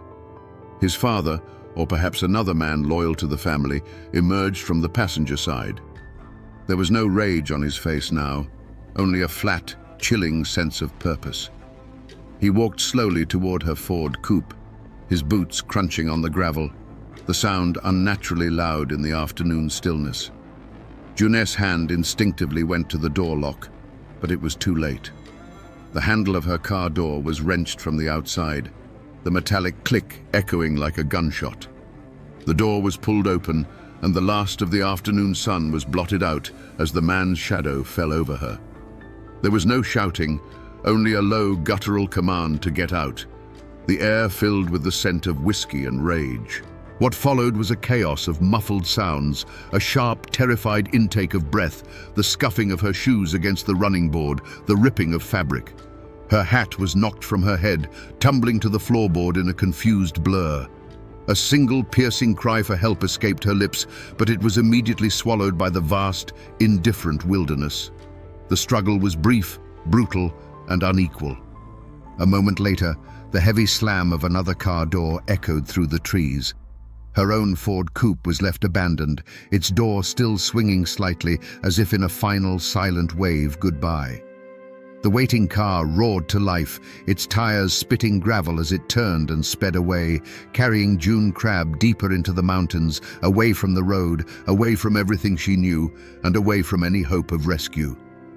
They drove for what must have felt like an eternity, turning off the main road onto a rough, barely there track that climbed higher into the wild heart of Clinch Mountain. The journey ended in a remote, briar-choked hollow, a place of deep shadows where the sun rarely touched the ground. They pulled her from the car. The final moments of her life were not witnessed by any person who would ever speak of it. There was no trial, no judge, no jury. Just the cold, hard finality of mountain justice. In the profound silence of that secluded place, a terrible act was committed. The only sound was a sudden, panicked flurry of wings as a flock of birds, startled by the violence below, erupted from the treetops and scattered into the darkening sky. Then, an awful, profound quiet settled back over the hollow. The men left as they had come, two ghosts melting back into the twilight, confident that the mountain would hold their secret forever. They left behind a life extinguished, a promise broken. The silence that returned was heavier than before, weighted with the knowledge of what it now concealed. In that forgotten thicket, the only thing that moved was a single oak leaf, spiraling slowly down to rest on a patch of newly disturbed earth. After the raw violence of the story, you turn to the official record hoping for answers, for clarity. Instead, you find a different kind of coldness. I'm looking at copies of the pages from the Scott County Sheriff's file on the disappearance and death of June Crabb. The paper is yellowed, the ink faded, but the words still tell a story, just not the one you're looking for. It's a story told in the dry, emotionless language of bureaucracy, a language designed to record facts while stripping them of all their human horror. Take the coroner's inquest, filed after her remains were found. It's a single page. Under cause of death, The report simply states, fractures of the cranium due to blunt force trauma. Just 6 clinical words to describe the brutal end of a vibrant 21-year-old woman's life. It doesn't mention the lonely hollow, the terror of her final moments, or the year and a half her father spent walking these mountains, praying for a sign. The only humanizing detail is a small note. Remains identified by a gold-filled molar consistent with dental records. A life reduced to a footnote in a ledger. But it's the sheriff's investigative notes that are the most telling, mostly for what they don't say. There are pages and pages detailing the search efforts, listing the names of volunteers and the areas they covered. There are dozens of dead-end leads scribbled down, reports of a suspicious-looking tramp seen miles away, a vague tip about a car from Tennessee. The official narrative being built on these pages is clear. This was the work of a phantom, an outsider who drifted in, did this terrible thing, and vanished. Yet as you read through the file, a glaring omission becomes a roar. The name of the powerful local family, the name everyone in the county was whispering, appears nowhere in these pages. Not once. There's no record of the son being questioned, no mention of the public incident at the church social. The official record is a perfect portrait of a blind eye being turned. It's a meticulously crafted document that leads everywhere except to the one place everyone knew to look. These papers aren't evidence of a failed investigation. They are the evidence of a successful and chillingly effective cover-up. In the weeks and months that followed June's disappearance, the mountains swarmed with men. It was a manhunt of epic proportions, a genuine outpouring of a community's grief and rage. Thousands of volunteers, their faces grim and determined, beat the bushes from sunup to sundown. They were honest, hard-working men, searching for a beloved teacher, hoping to bring a killer to justice. But the official arm of the law, the sheriff and his deputies, seemed to be working from a different map. While the volunteers combed the hollows near Fincastle Road, the sheriff was busy chasing phantoms. Every report of a stranger, a vagrant, or a man with an out-of-state accent was treated as a major lead. Posses were dispatched on wild goose chases, riding 20 miles in the wrong direction to question some poor, itinerant worker who couldn't have possibly been involved. They created a grand spectacle of a law enforcement agency working tirelessly to hunt down an outside evil. It was a brilliant piece of theater. It kept the community busy and directed the collective anger safely away from anyone with a powerful local name. After her body was found, the performance had to move from the mountains to the courthouse. A grand jury was convened, not to seek the truth, but to officially bury it. For days, witnesses were brought in, but they were the ones who had seen a suspicious tramp near the railroad tracks or an unfamiliar car on a distant road. The people who had been at the church social, the ones who had seen the public confrontation and the look of murderous rage on the young man's face, were never called to testify. The questions were carefully chosen, the path of inquiry meticulously routed around the truth. The verdict wasn't delivered in a packed courtroom by a jury foreman. It was delivered on the courthouse steps by the county prosecutor, a man who knew which families buttered his bread. He stood before the small crowd of reporters and heartbroken townspeople, his face a perfect mask of solemn regret. He announced that after an exhaustive investigation, the grand jury had found insufficient evidence to issue an indictment. He spoke of trails gone cold and the tragic reality of motiveless, random violence. With those few legal phrases, the case was officially closed.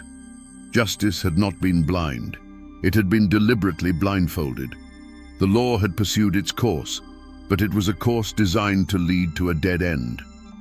As the crowd dispersed in a quiet, defeated murmur, the men from the powerful family, who had been watching from the back, could turn and walk away.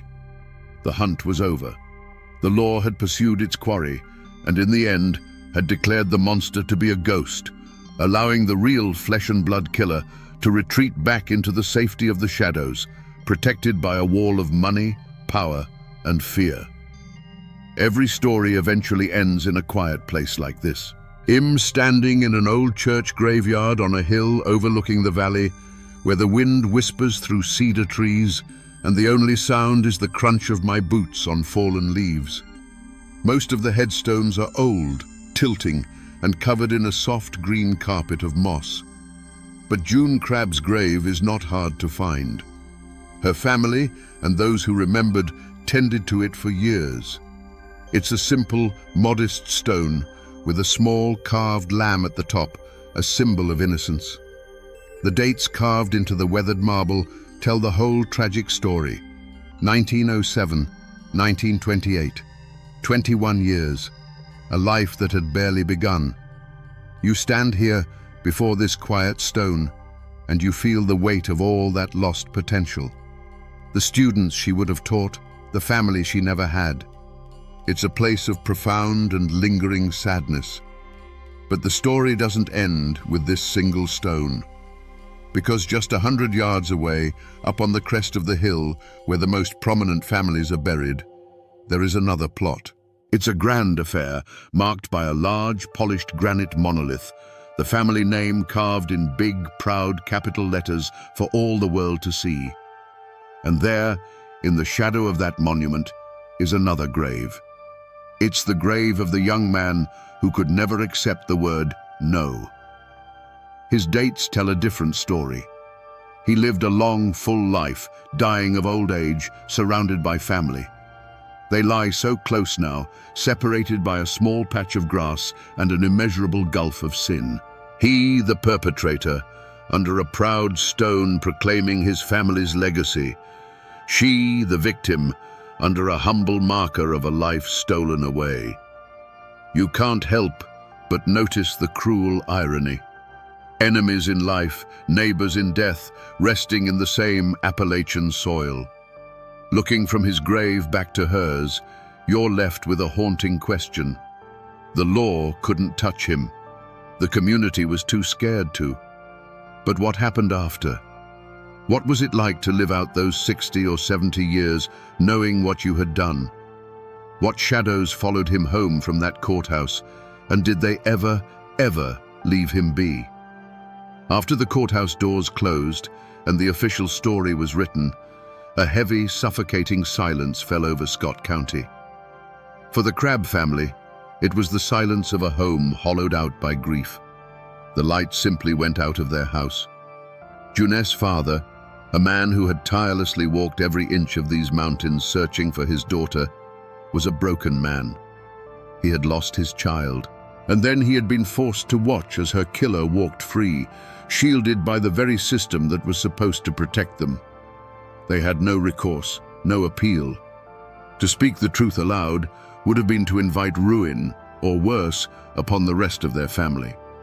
So they carried their sorrow quietly, a private agony that would follow them to their own graves. For the young man and his family, life went on with an almost defiant normalcy. He married a girl from a neighboring county, had children, and in time became a respected businessman, just like his father. Their name continued to be synonymous with power and influence. They attended church on Sundays, donated to local causes, and held their heads high. They had proven their point. They were the law in these mountains, and their honor was worth more than a young woman's life. Their victory was total. They had not only silenced June Crabbe, they had silenced justice itself. But the stories that have been passed down say that the victory was a hollow one. They say the young man, as he grew older, was haunted. Not by a ghost in white, but by something far worse, a perfect, unending memory. He took to drinking heavily, and his temper, which had always been a spark, became a raging fire. People learned to give him a wide berth. He never, ever took the Fincastle Road again, even if it meant adding an hour to his journey. He lived a long life, but it was a life lived in a prison of his own making, forever looking over his shoulder, not for the law, but for the face of a girl he had left in a briar-choked hollow on Clinch Mountain. The community, too, lived under that long shadow. They knew the truth. Every man, woman, and child knew who had done it, and they knew why nothing was ever done. The case of June Crab became a quiet, bitter lesson in the two kinds of justice that existed in the mountains, one for the common folk and another for the powerful. It bred a deep and lasting distrust that soured relationships for a generation. Justice had been denied, but memory is a different kind of court, and in the minds of the people of Scott County, the verdict was never in doubt. To this day, the murder of June Crab isn't a settled piece of history around here. It's a living wound, and if you try to touch it, you'll find it's still tender. The story has fractured over the decades, becoming a testament to the fact that the past is never really dead. Depending on which family you ask, you will get two starkly different, irreconcilable versions of the truth. Ask anyone whose family has been in these hills for a century, especially those with a connection to the Crab family, and they'll tell you the story I've just told. They'll speak of June as a bright light, a symbol of innocence who was sacrificed on the altar of a powerful family's pride. To them, the case is a defining local tragedy, a story of an unforgivable crime compounded by an unforgivable cover-up. It is a cautionary tale about how money and influence can poison the very soul of a community and place a family above the law. In this version, the guilt is absolute, the injustice is clear, and the memory of June is that of a martyr. But there are still a few who hold to a different telling. If you could find a descendant of that other family, and if they would even speak to you about it, they would tell you a tale of slander. They'd say their ancestor was a good, hard-working man, and that his family's success bred jealousy and vicious rumors. They would dismiss the story of the church social as malicious gossip, a tale spun by lesser men to tear down their betters. They would point to the official record, to the sheriff's tireless hunt for a nameless tramp, as the real truth. In their version, their family is the victim, unfairly maligned for generations by a lie that took root and grew into an unkillable weed. And there you have it. Two stories, two histories, occupying the same small patch of earth. One is a story of absolute guilt, preserved in the whispers of generations of ordinary people. The other is a story of absolute innocence, preserved by a family's defiant pride and backed by the clean, empty pages of the official record. The real, objective truth of what happened in that hollow probably died with the last person who was there. What we're left with are conflicting legacies. It's no longer just a question of what happened. It's a question of who you believe, and the answer says as much about you as it does about the past. When official justice fails in a place this isolated, the people find their own way to keep the truth alive. The story doesn't die. It just changes form. It escapes the dry, dusty pages of the official record and seeps into the local folklore. The hard edges of fact begin to soften and blur, and slowly, surely, a true crime story transforms into a full-blown Appalachian legend. Ask around today about June Crab, and some of the old-timers will tell you about the ghost of Fincastle Road. They say if you drive that lonely stretch of pavement late on a September evening, just as the fog is starting to settle in the hollows, you should watch the shoulder of the road carefully. They say you might see her, a figure in a simple dress, her face pale in the headlights, forever walking that final mile, trying to get home. Some even claim to have heard a single terrified cry carried on the wind, a sound that the mountains swallowed once and have been echoing ever since. But more than just a ghost story, her tragedy became a cautionary tale, a lesson whispered from mothers to daughters for generations. Her name became a warning about the dangers that can hide behind a neighbor's smile, a warning about the deadly fragility of a powerful man's pride. Her murder was no longer just a singular event. It was a living piece of folklore, a map of the hidden dangers that lay beneath the serene surface of their world, a brutal reminder that civilization is sometimes just a thin veneer stretched over something much older and wilder. This is the final stage of a story's life. It's how a community holds on to a truth that was officially denied. They turn the unbearable facts of history into the enduring power of a legend. The names of the guilty men might be spoken only in hushed tones, but the spirit of the story, the ghost of it, remains forever a part of the landscape, a permanent chill in the air on an otherwise quiet country road. So we find ourselves back where we started, on the side of this quiet, lonely road. The sun is lower now, casting long shadows that stretch across the asphalt like dark fingers. But it's not the same place it was when we began this journey. An hour ago, this was just a stretch of road. Now, it's a stage. The trees are the silent witnesses. The wind in the leaves carries the whispers of a story that this place has held for nearly a century. A story of a bright life ended and a dark secret kept. We went looking for the truth of what happened to June Crab, and we found it. Not in the official reports, but in the memories passed down through generations, in the cold logic of the landscape, and in the glaring empty spaces within the official record. We pieced it together, from the crushed hat on the floorboard to the two graves resting on the same hill. That's the power of these forgotten corners of the world. The next time you drive past a crumbling stone chimney standing alone in a field, or see a forgotten cemetery being slowly reclaimed by the forest, remember this. They aren't just empty spaces.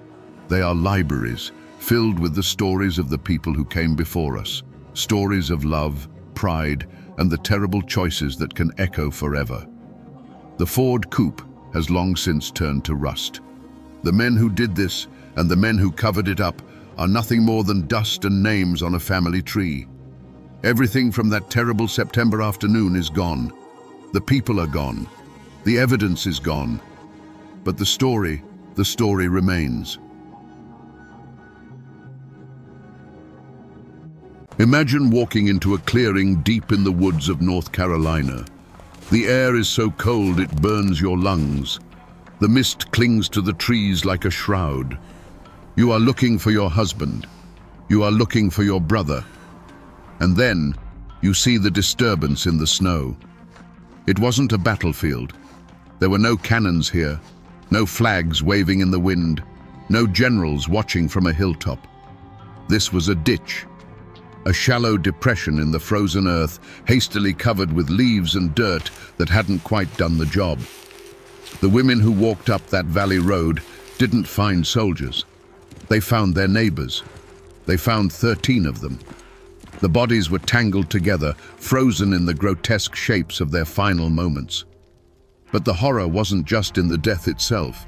It was in the details, the way the frost had settled on their coats, the way the local wildlife, wild hogs, desperate for food in the harsh winter, had already found the site before the families did.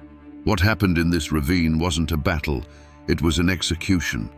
And the men holding the rifles weren't foreign invaders speaking a different language. They were men who knew the names of the people they were killing. They had bought corn from them. They had sat in the same churches.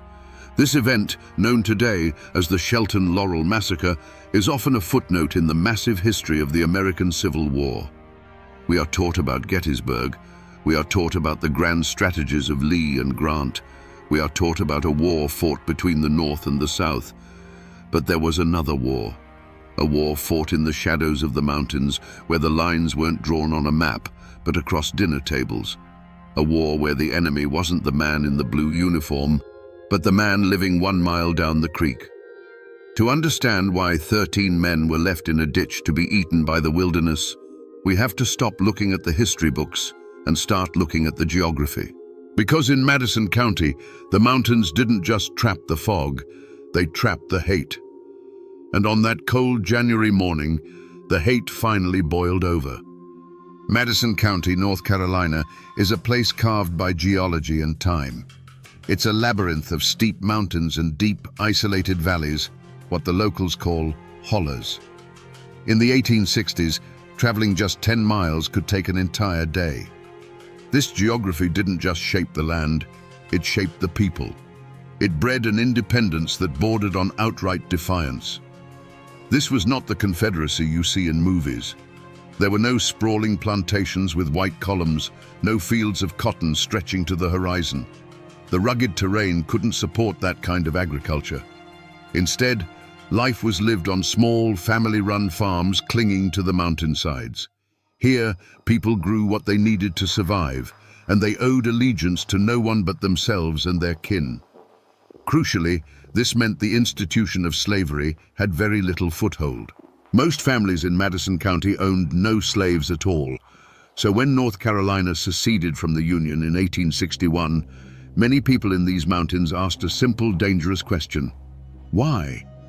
Why should they send their sons to die for an economic system they weren't a part of, to protect the wealth of plantation owners 100 miles away?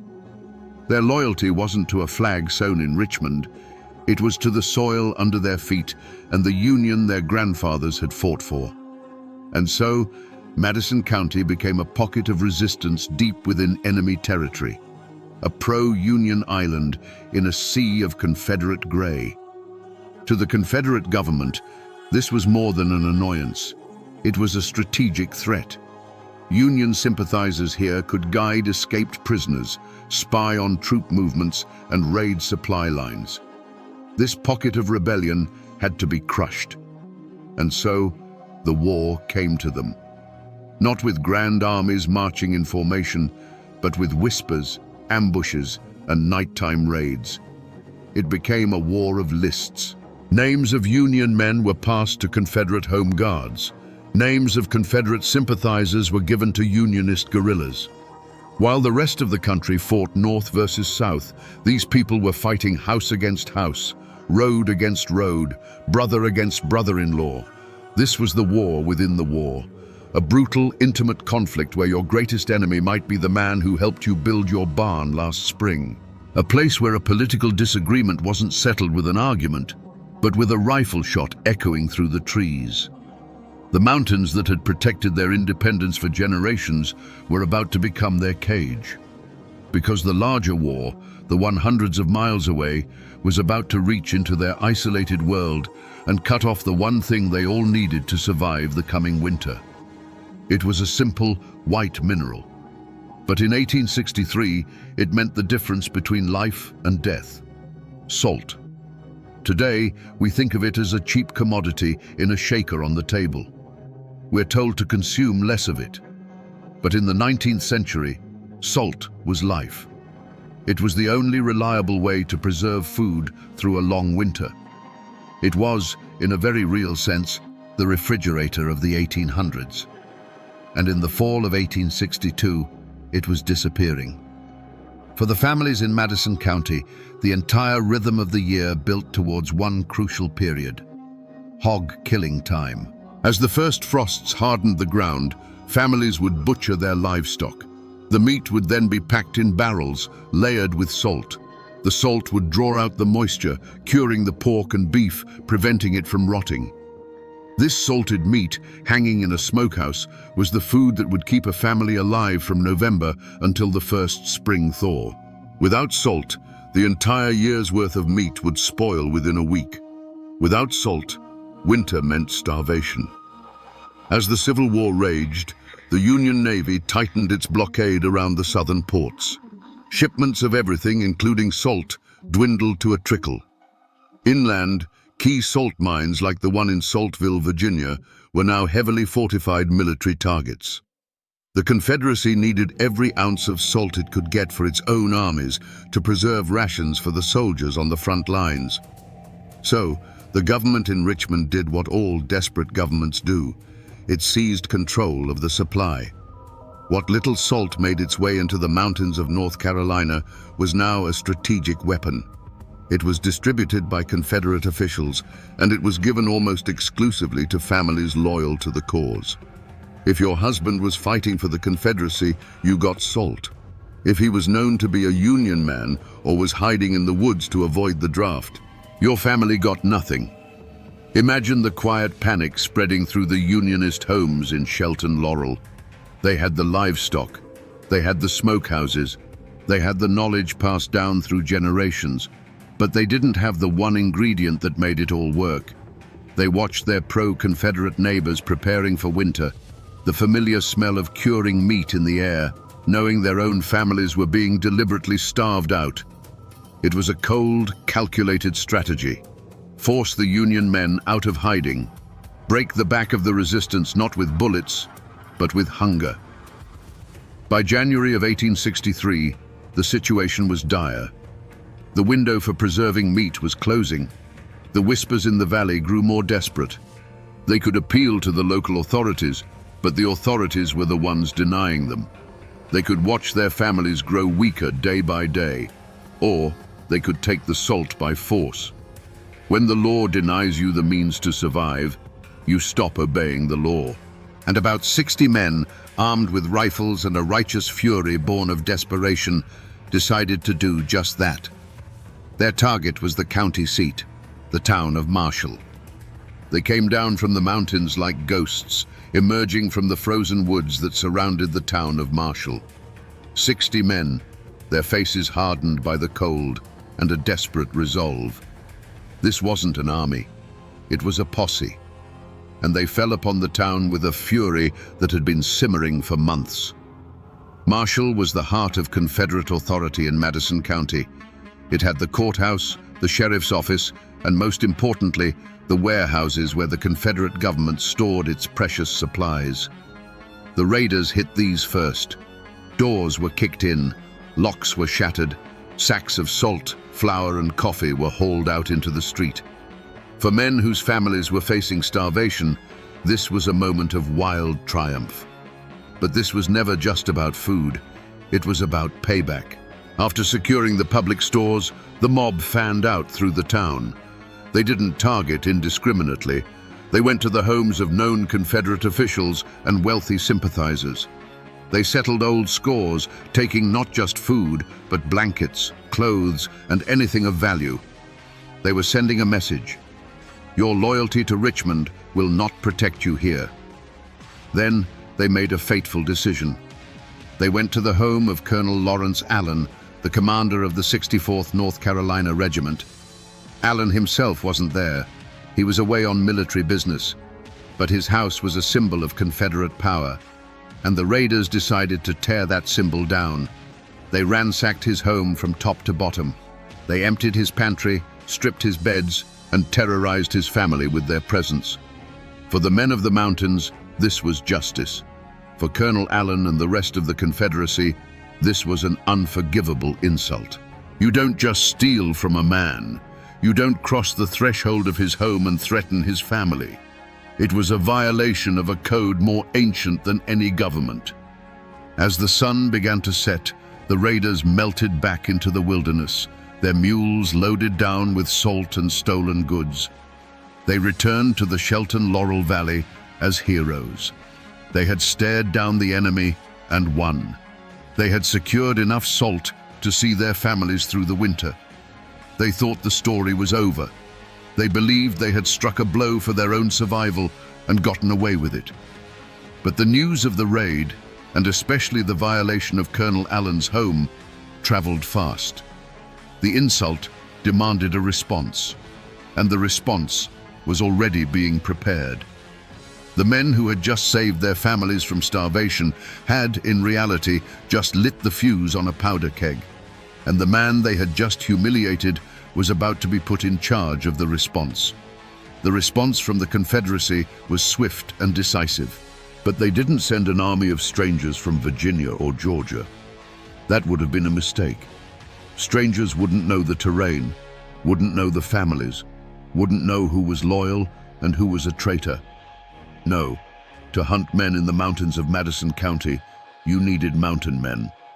So they sent the 64th North Carolina Regiment. The 64th was a unit composed almost entirely of men from western North Carolina and eastern Tennessee. Many of them knew Madison County like the back of their hand. They knew the hidden paths, the remote cabins, the family names. They also knew the politics. This wasn't an abstract mission to them. They were Confederates who held a deep, personal animosity for their Unionist neighbors. They called them Tories, traitors, and bushwhackers. They saw them as a cancer that needed to be cut out. And the man they put in charge of the operation was none other than Colonel Lawrence Allen, the very same man whose house had been ransacked. The mission was now personal. Joining Colonel Allen was Lieutenant Colonel James Keith. Keith had a reputation for brutality.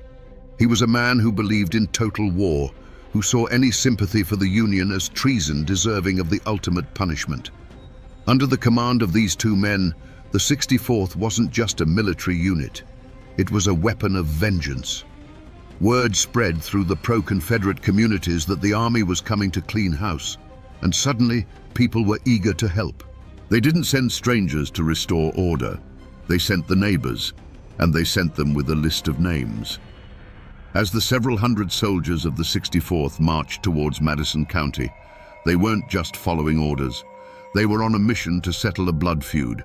They were empowered by the Confederate government to use any means necessary to suppress insurrection and restore order.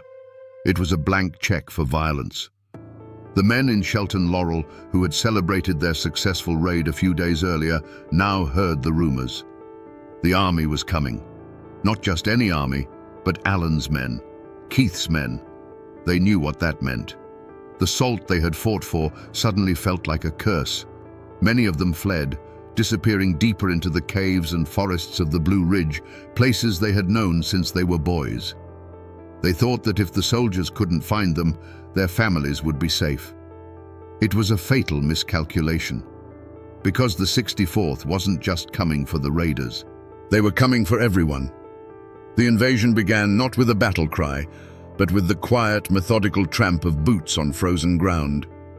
The soldiers of the 64th Regiment poured into the Shelton Laurel Valley, their grey uniforms a stark, unnatural presence against the winter landscape. They moved with a grim purpose, splitting into smaller units, each with a list of names and a map of the local homesteads. They found what they expected to find. The men were gone. The cabins were occupied only by women, the elderly, and those too old or infirm to flee. The soldiers' questions were met with a wall of silence. These were mountain people. You didn't betray your own, especially not to armed men who were once your neighbors. Frustration quickly curdled into rage. If the traitors wouldn't show themselves, then the 64th would burn them out. The campaign shifted from a manhunt to an exercise in collective punishment. The first thing to go was the food. Soldiers stormed into smokehouses and barns, bayoneting sacks of grain, overturning barrels of salted meat, the very meat the raiders had risked their lives for. What they couldn't carry or spoil, they set on fire. Then came the livestock. A family's milk cow, a priceless source of sustenance, was shot in its pen. Hogs and chickens were killed where they stood. This wasn't about foraging for the army. It was about erasing a family's ability to survive the winter. It was a sentence of slow starvation. Black smoke began to rise from the valley floor, thick and oily. Barns, full of hay and corn shucks, went up like torches. The sound of splintering wood and the terrified cries of animals echoed off the mountainsides. From a distance, it looked as if the entire valley was on fire. For the families watching from their cabin doorways, this was a vision of the apocalypse. Everything they had worked for, generations of labor, was being turned to ash in a matter of hours. Their world was being systematically unmade, and there was nothing they could do. What force can a lone woman with a half-empty pantry raise against 100 men with rifles and torches? By the end of the day, the soldiers were no closer to finding the men they were hunting. The valley was a smoking ruin, but the fugitives remained hidden in the cold embrace of the mountains. Colonel Allen and Lieutenant Colonel Keith now faced a choice. They could admit defeat and leave the valley, having inflicted only material damage, or they could escalate. They could change their tactics. They still believed the women knew where the men were hiding. And if burning their homes and killing their livestock wouldn't make them talk, they would have to find another way, a more direct way. The violence now turned inward. It moved from the barns and the fields into the cramped, cold cabins. The soldiers of the 64th, their faces smeared with soot and their patience worn thin, began a new phase of their operation, the interrogation. They didn't ask questions politely. They dragged the women out of their homes into the freezing air, their bare feet stinging on the icy ground. They'd hold a mother and scream questions at her, demanding to know which cave her husband was hiding in, which rock shelter her brother had fled to. When she refused to answer, they turned on the things she loved. They would press the cold steel of a bayonet against a wooden cradle, a silent, chilling threat. They would hold a torch menacingly close to the only blanket a family owned. It was a war of nerves, a campaign of psychological terror designed to break the will of people who had very little left to lose. The soldiers' cruelty became more inventive, more personal. According to witness accounts that would later surface, they subjected some of the elderly to agonizing forms of torture. One 85-year-old woman was allegedly hung by her thumbs from a tree branch, the soldiers trying to force a confession from her lips until she passed out from the pain. The methods were brutal, designed to inflict maximum suffering without the finality of a gunshot. But the women of Shelton Laurel did not break. These were people forged from hardship, whose entire lives were a testament to resilience. They stared back at the soldiers with a silent, defiant contempt. They gave them nothing. The silence in the valley held, a shield against the invaders. For the men hiding in the mountains, the sounds of this new phase of the invasion were an agony worse than any physical threat to themselves. They could hear the distant screams. They could see the smoke from their own chimneys and know that soldiers were inside. They had fled to protect themselves, believing their absence would shield their families. Now they understood the horrifying truth. Their hiding was the very thing causing their families to suffer. Every minute they stayed in the safety of the wilderness, another minute of terror was inflicted upon their wives, their mothers. The choice became unbearable. They could stay hidden and listen to their world being tortured apart, piece by piece. Or they could surrender. They could walk out of the forest, offer themselves up, and hope, pray, that their sacrifice would buy their families safety. One by one, and in small groups, they began to make their decision. They walked out of the tree line, not with rifles raised, but with hands held high. They emerged from the rhododendron thickets and the dark mouths of caves, their faces gaunt from hunger and cold.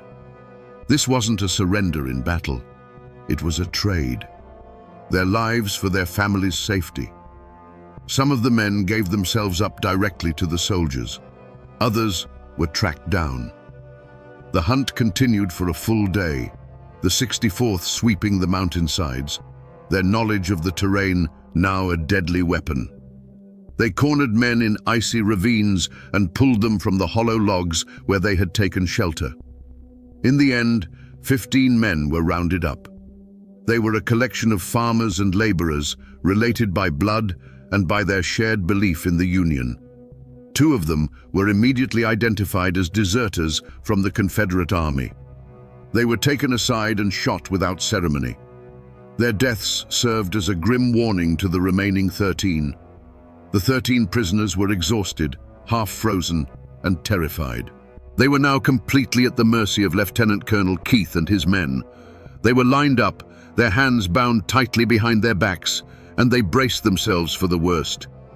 But then, the soldiers told them something unexpected. They told the prisoners that they were being marched to Knoxville, Tennessee. There, they would be handed over to the proper authorities and face a military tribunal as prisoners of war. They would have a chance to state their case. They would be subject to the rules of war. It was the first lie of many. For the prisoners, a flicker of relief cut through the fear. A trial was terrifying, but it was structured. It was legal. The law, however harsh, was preferable to the lawlessness and terror of the past few days in the valley. A march to Knoxville meant they would live to see another day. It meant the immediate threat of a roadside execution was over. They believed the worst was behind them. They had no way of knowing that their captors had no intention of marching them to Knoxville. The promise of a trial was just a tool, a way to keep them compliant, to prevent them from making a desperate break for freedom on the long road ahead. The small, weary column of men was formed up, surrounded by the grey uniforms of the 64th. As they were prodded forward, out of the Shelton Laurel Valley they called home. They were not walking towards justice. They were walking towards a ditch. They just didn't know it yet. The march began. 13 prisoners, their hands bound, stumbled through the snow, surrounded by a company of armed soldiers. Every step took them further away from their homes and deeper into the hostile, frozen wilderness.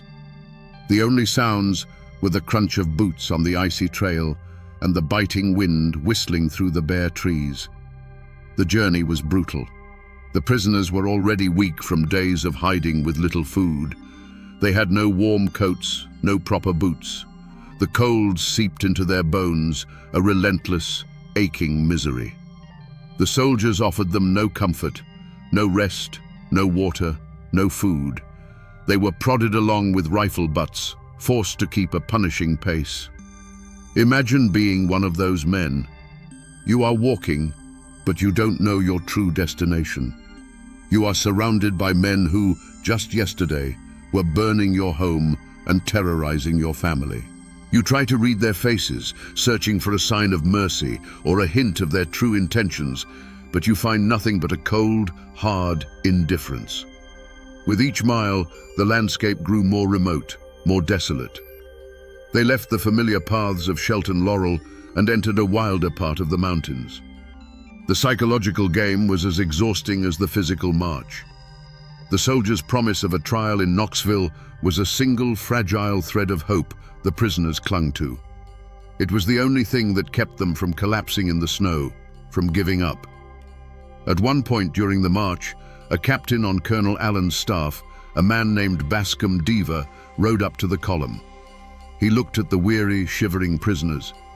He later claimed he told Lieutenant Colonel Keith that these men were prisoners of war and must be treated as such. He insisted they be taken to the proper authorities. Keith allegedly nodded, assuring him they would be. It was another layer to the deception. But the soldiers in the ranks knew better. They whispered among themselves. They knew Keith. They knew the rage that had been building in the regiment since the raid on Marshall. They knew this was not a march of justice. It was a funeral procession.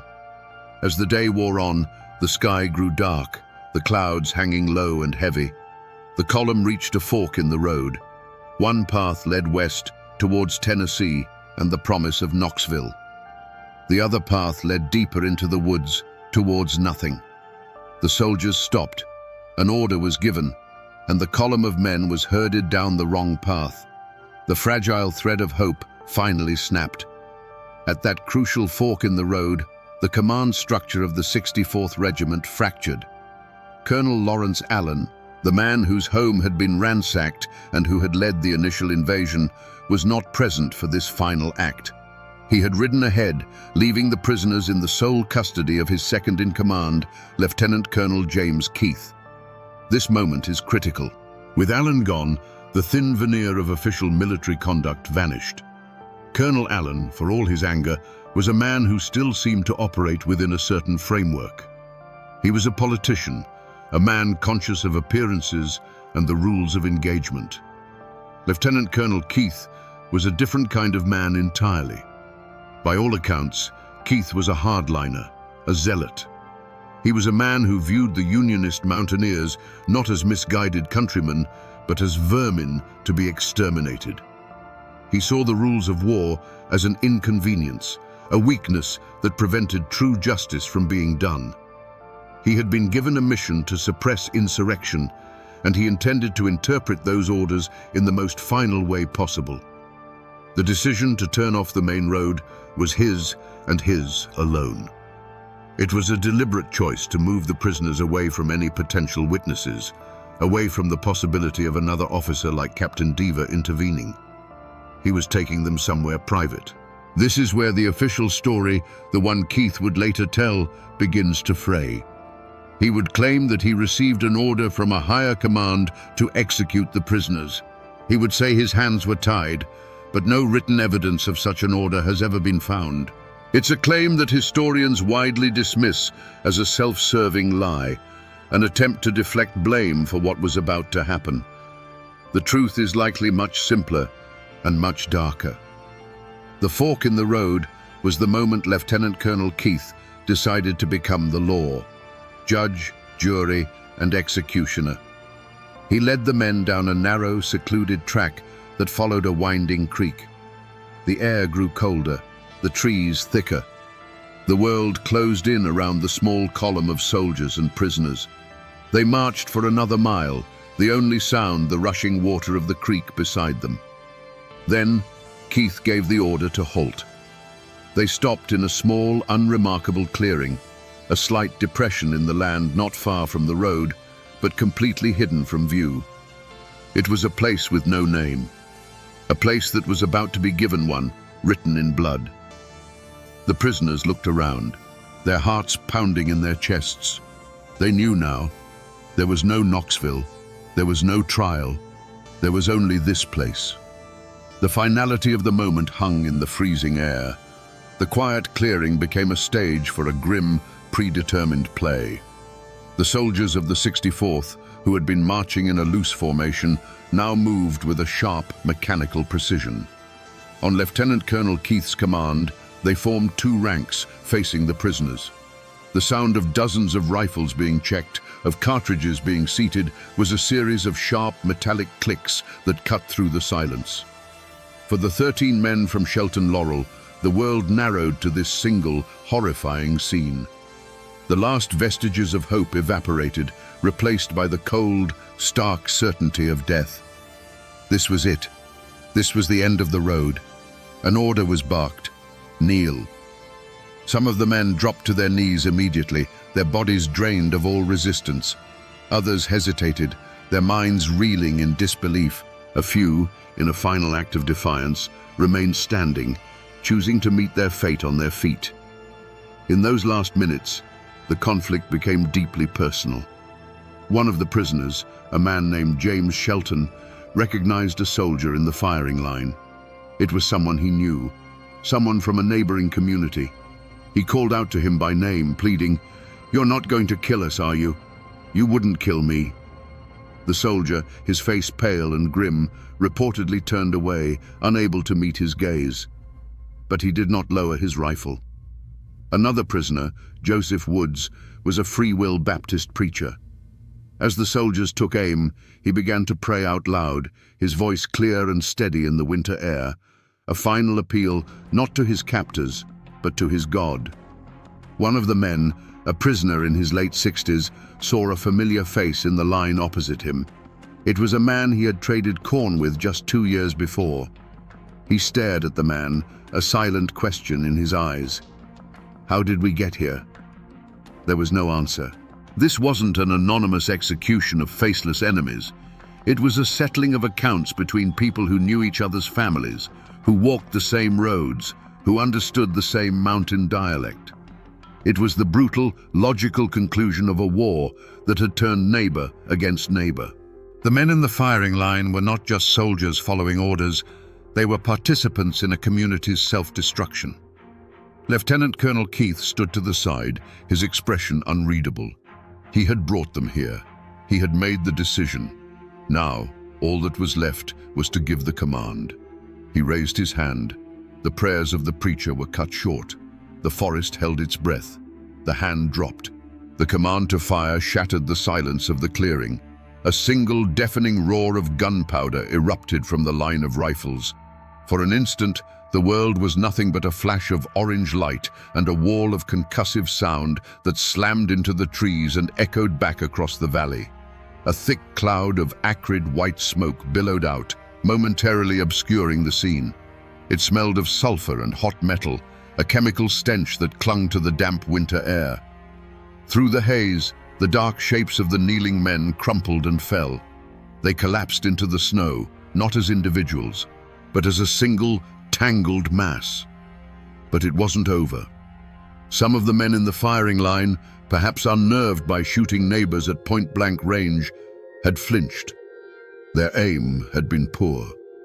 Wounded men were still moving, their groans of agony now audible in the ringing silence that followed the first volley. Lieutenant Colonel Keith would not tolerate an untidy execution. Another order was given. The front rank of the firing squad reloaded, their hands moving with a practiced, detached efficiency. Ramrods slid down barrels. Percussion caps were fitted. It was a cold, mechanical process, a stark contrast to the human suffering just yards away. A second volley crashed through the clearing, then a third. It was a messy, brutal affair. The soldiers continued to fire until all movement ceased. The crisp white snow in the small depression was now trampled and stained, a testament to the violence that had just unfolded. The execution, which had been ordered with cold precision, had descended into a chaotic slaughter.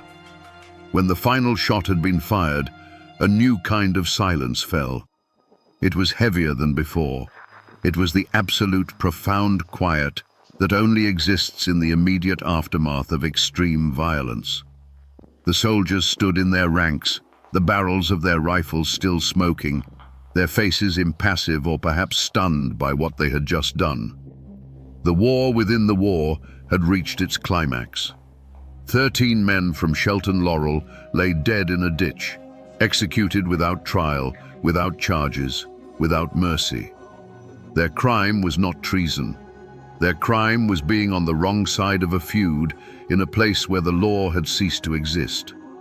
Now, all that was left was to hide the evidence. There were no prayers said over the bodies, no final words, no rites of passage. The act of burial, a sacred ritual in every human culture, was reduced to a crude, pragmatic task: disposal. Lieutenant Colonel Keith ordered his men to cover up their work. The small clearing where the men fell was already a natural depression in the land, a shallow ditch. The soldiers used their rifle butts and their boots to push dirt and snow over the bodies. They grabbed fistfuls of frozen leaves and dead branches, scattering them on top. It was a hasty, careless effort. They didn't dig a proper grave. It would have taken too long, and the ground was hard as iron. Their goal wasn't to provide a respectful final resting place. It was to obscure the scene just enough so that a casual passerby wouldn't immediately notice it. They were hiding a war crime.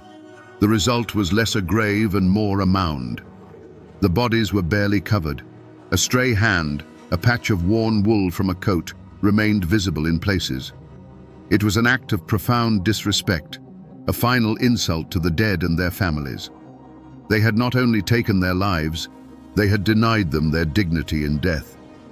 With the job done, the soldiers of the 64th turned and marched away. They left the clearing as quietly as they had entered it, their grey uniforms swallowed by the twilight of the woods. They left behind the smell of gunpowder and the disturbed earth. They left 13 men in a shallow, unmarked grave, their bodies tangled together in the cold, dark ground. As the soldiers retreated, the wilderness began to reclaim the site. Snow started to fall, a soft white blanket that began to cover the mound, smoothing over the jagged edges of the violence. But nature is not sentimental. The scent of blood carries a long way in the cold air. The local wildlife, made bold and desperate by the harsh winter, was the first to discover the site. Scavengers, particularly the wild hogs that roamed the mountains, were drawn to the barely buried remains. The grave that men had dug to hide their crime, nature would unearth. This final grim indignity was a direct consequence of the soldiers' haste and contempt. The horror of the massacre was not yet over. It was about to be discovered. For 2 days, the families in Shelton Laurel waited in an agony of suspense. The soldiers had left the valley, but their men had not returned. The official story, the lie about a trial in Knoxville, was the only thin reed of hope they had. But a deep, cold dread had settled over the community. Finally, they couldn't wait any longer. A group of women, the wives, mothers, and sisters of the captured men, set out to follow the path the soldiers had taken. They were led by the wife of one of the victims and a few elderly men who had been spared from the roundup. They walked for miles through the snow, their hearts heavy with the fear of what they might find. They found the site not by sight, but by the signs of disturbance. The trampled snow, the unnatural mound of earth and leaves, and the horrifying evidence of scavenging animals. The scene that confronted them was a vision from a nightmare. The work of the hogs had undone the soldiers' hasty burial. The women stood at the edge of the shallow grave, looking down at a scene of utter devastation. Their hope, which they had nurtured for 2 days, died in that frozen clearing. What followed was an act of profound love and desperate courage. Using their bare hands and pieces of bark, the women began to dig. They clawed at the frozen earth, pushing aside the snow and leaves, their fingers raw and numb from the cold. They had to uncover their dead. They had to know. One by one, they identified their loved ones. A familiar patch on a coat, the worn leather of a boot, the face of a husband, a son, a brother, now a frozen mask of its final agony. The clearing was filled with the sounds of their grief, cries of anguish that the cold mountains seemed to swallow whole. There were no hearses, no coffins. There was only a single rickety ox cart that they had brought with them. Working together, these women, their bodies trembling with shock and sorrow, lifted the frozen, stiffened bodies of the 13 men out of the ditch and loaded them onto the cart. It was a slow, agonizing journey back to Shelton Laurel. A funeral procession of women leading an ox cart piled high with the dead, their grief a silent, terrible weight in the winter air. They had found their men. They had brought them home. The massacre was no longer a rumor or a military secret. It was a physical reality, lying in the heart of their community. And as the story of what these women had found spread from valley to valley, grief began to harden into a cold, diamond-hard rage. The truth was out, and the truth demanded an accounting. The story of the Shelton Laurel massacre, carried by word of mouth and desperate, hastily written letters, finally escaped the confines of the Blue Ridge Mountains. It traveled down to the lowlands, to the county seats, and eventually all the way to the state capital in Raleigh. And when it reached the desk of North Carolina's Governor Zebulon Vance, it landed like a bombshell. Governor Vance was no stranger to the brutalities of war. He was a staunch Confederate, a man committed to the Southern cause, but he was also a native of the North Carolina mountains, born and raised not far from Madison County. He understood the people, their fierce independence, and their complex loyalties. The report he received left him stunned. He wasn't reading about a battle. He was reading about the summary execution of 13 civilians, captured and disarmed, killed by North Carolina soldiers under the command of a North Carolina officer. This was a political and moral catastrophe. The Confederacy was fighting a war for its survival, a war it framed as a noble struggle for independence. The story of soldiers torturing the elderly and executing prisoners in a ditch undermined that entire narrative. It was the kind of story that could turn wavering loyalties, that could fuel the Unionist cause, not just in the mountains, but across the entire state. Vance's reaction was swift and unequivocal. In a private letter to a subordinate, he did not mince words. He called the actions of the 64th Regiment a cruel and cowardly outrage and a stain upon the history of the state. He wrote, and this is a direct quote, "It is murder. It has disgraced the name of North Carolina." He didn't stop there. He wrote directly to the Confederate Secretary of War in Richmond, James Seddon, demanding a full investigation. He insisted that if the facts were as they had been reported to him, Lieutenant Colonel Keith must be arrested and brought to justice immediately. Vance even threatened to resign as governor if the Confederate government did not take action. For Zebulon Vance, this was not war. This was something else entirely. It was a descent into a kind of barbarism that threatened the very fabric of the society he was fighting to defend. The official power of the Confederacy, which had been used to authorize the mission in the first place, was now being turned against the men who had carried it out. An investigation was launched. The wheels of military justice began to grind, slowly and reluctantly. It seemed for a moment that there would be a reckoning, that the men responsible for the massacre at Shelton Laurel would be forced to answer for their crimes. But the war had its own priorities, and justice for 13 dead mountaineers was not high on the list. The investigation that Governor Vance demanded began with a flurry of activity. Affidavits were taken. Witnesses were interviewed. The horrifying details of the raid, the interrogations, and the final execution were officially entered into the Confederate record. Lieutenant Colonel James Keith was formally arrested and charged with murder. For the families in Shelton Laurel, this must have felt like a monumental step. The system was working. The highest levels of government had acknowledged the crime, and the man they held responsible was in custody. It seemed that justice, however slow, was on its way. But a military court is not the same as a civilian one, and in the midst of a desperate civil war, the priorities are different. The Confederate Army needed experienced officers. They needed fighting men, not a distracting and politically damaging murder trial. Keith's defense was simple and effective. He claimed he was just a soldier following orders. He produced a vaguely worded command from his superior, Brigadier General Henry Heth, which authorized him to destroy the disloyal.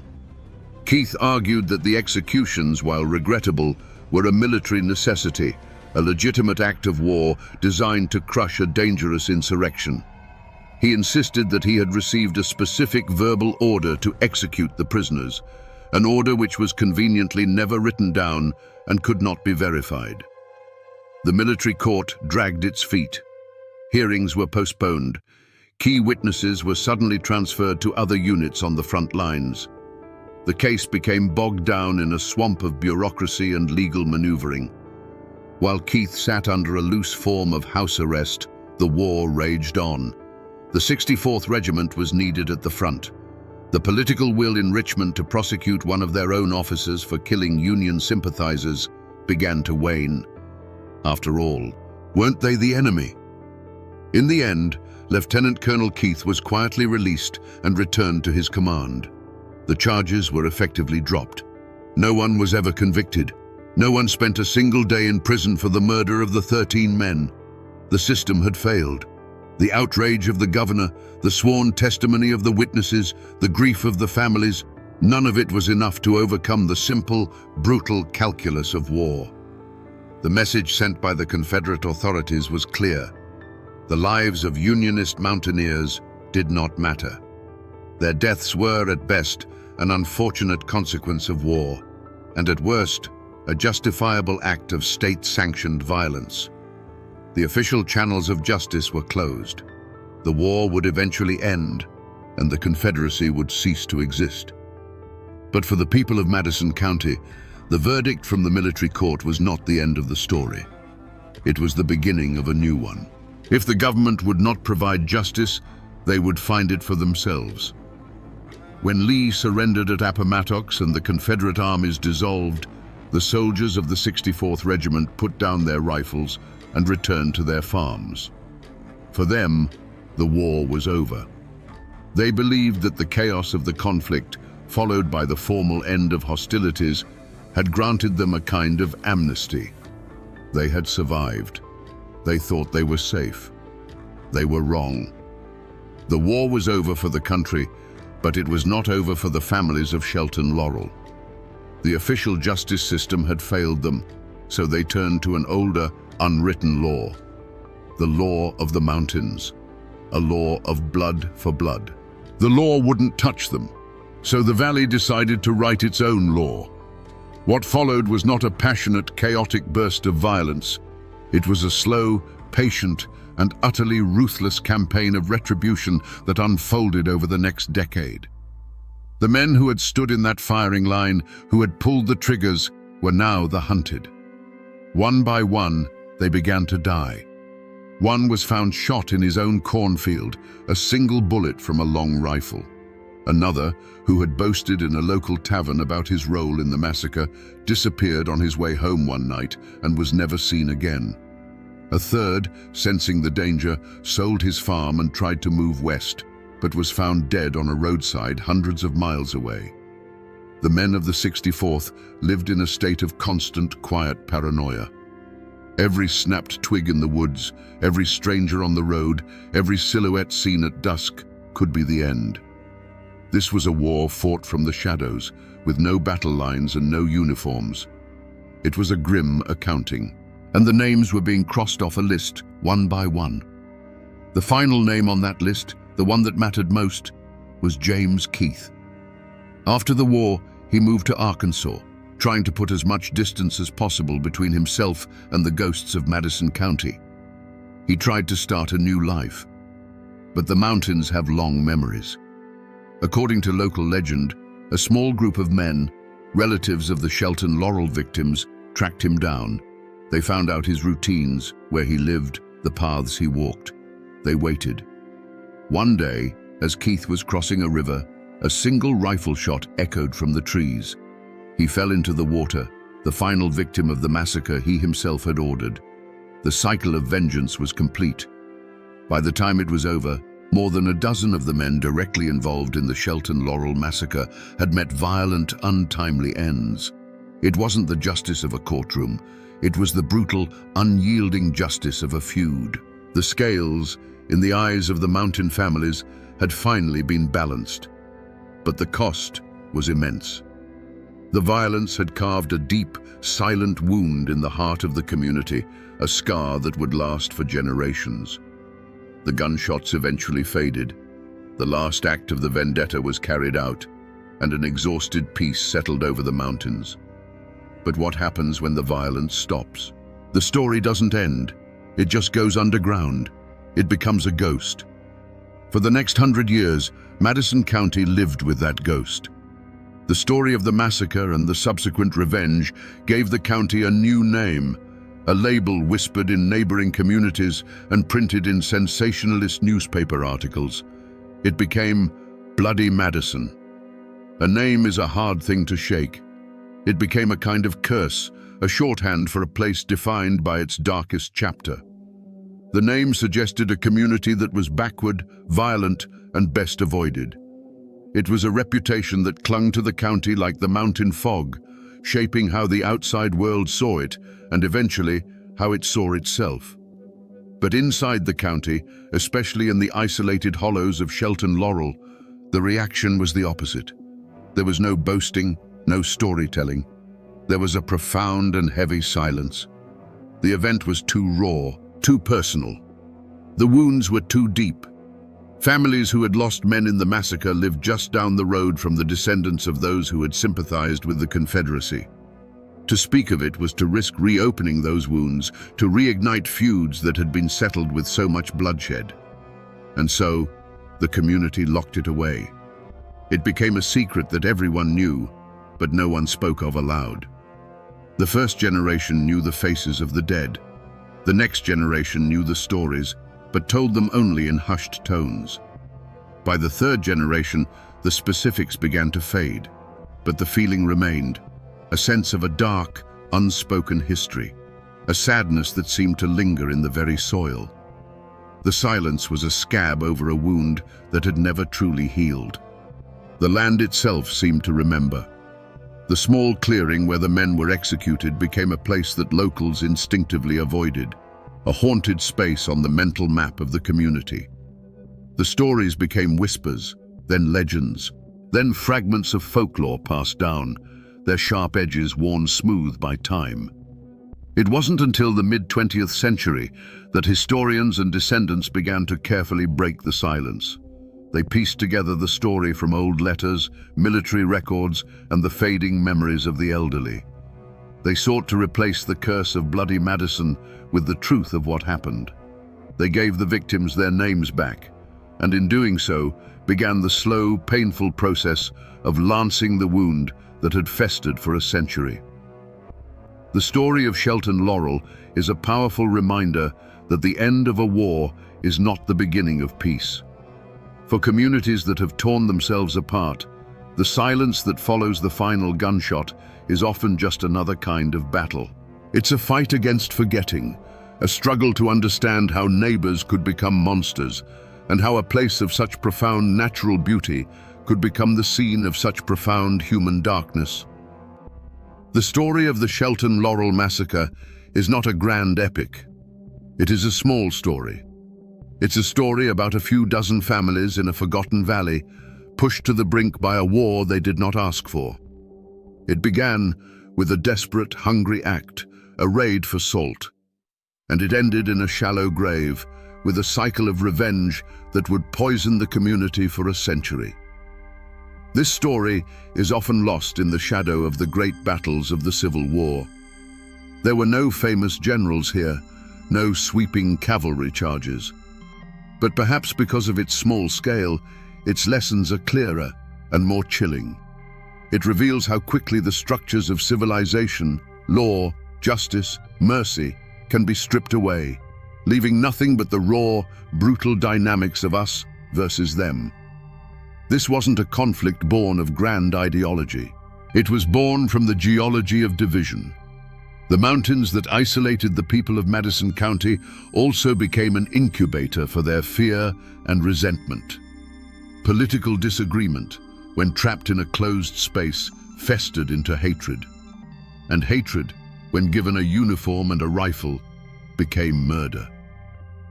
The men who pulled the triggers at Shelton Laurel were not monsters from a distant land. They were neighbors. And that is the most terrifying and important truth of this entire story. It serves as a stark warning of what happens when we stop seeing the humanity in the people we disagree with. When we allow labels, Tory, traitor, rebel, to erase the face of the person who lives just down the road. Today, the Shelton Laurel Valley is quiet. The forests have reclaimed the old homesteads. The streams run clear. The ditch where 13 men were killed is now just a gentle depression in the earth, indistinguishable from any other, unless you know exactly where to look. The mountains remain, silent witnesses to the fury that once consumed this place. They stand as a permanent, solemn reminder, a reminder that the most dangerous wars are not always fought between nations, but within communities. A reminder that the deepest wounds are not inflicted by strangers, but by the people we once called our own. And a reminder that the line between a neighbor and an enemy is a fragile thing, terrifyingly easy to erase. I'm standing on a piece of ground that has a story to tell, though you wouldn't know it to look at it now. All that's left is a ghost of a chimney, clawing its way out of a tangle of kudzu and briars, and a few foundation stones sweating in the humidity. This was once the heart of the Lincoln family homestead, here in the deep hollows of Lincoln County, West Virginia. The air feels heavy, weighted down by memory. If you listen close, past the wind in the pines, you can almost hear the echoes of a conflict so brutal it was called a war that poisoned this ground and set neighbor against neighbor, kin against kin. Today, we're going to find out why.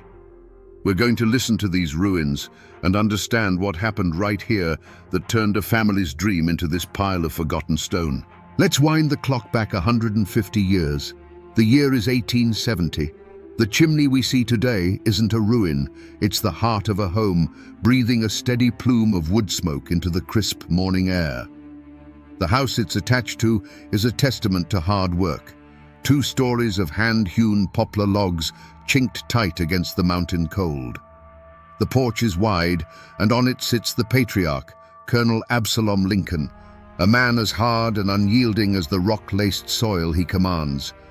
His face is a roadmap of hard-won battles, framed by a graying beard, but it's his left sleeve, neatly pinned to his shoulder, that tells the most important story. It's a constant, silent reminder of what he lost at Gettysburg, and a symbol of the cause he still believes in. From this porch, Absalom doesn't see a wilderness. He sees his kingdom. He sees the bottomland, dark and rich, where his sons are already working the fields with a pair of mules. He hears the rhythmic turn of the water wheel at his grist mill down on the creek, the only one for 10 miles in any direction. His world is one of order, built on the unshakable pillars of family, honor, and the sweat of your brow. The Lincolns are not just a family, they are a clan, the closest thing this part of West Virginia has to aristocracy, and Absalom is their unquestioned leader. They believe the old ways are the best ways, and that a man's worth is measured by the land he holds and the word he keeps. Life here is hard, but it's whole. In the house, the women are already at their chores, the smell of baking bread and boiling coffee mingling with the wood smoke. Children's laughter spills out from the yard. This isn't just a farm, It's the center of a community, a place where people come for justice, for advice, or to have their corn ground.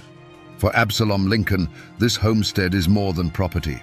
It is the physical manifestation of his soul, a legacy he intends to pass down through generations. It is a symbol of survival, a piece of the Old South rebuilt here in the mountains. But a shadow is beginning to creep up the hollows. Strangers have been seen in the hills, men with tripods and measuring chains, men in city clothes who speak with northern accents. They talk of progress, of timber rights and railroad lines.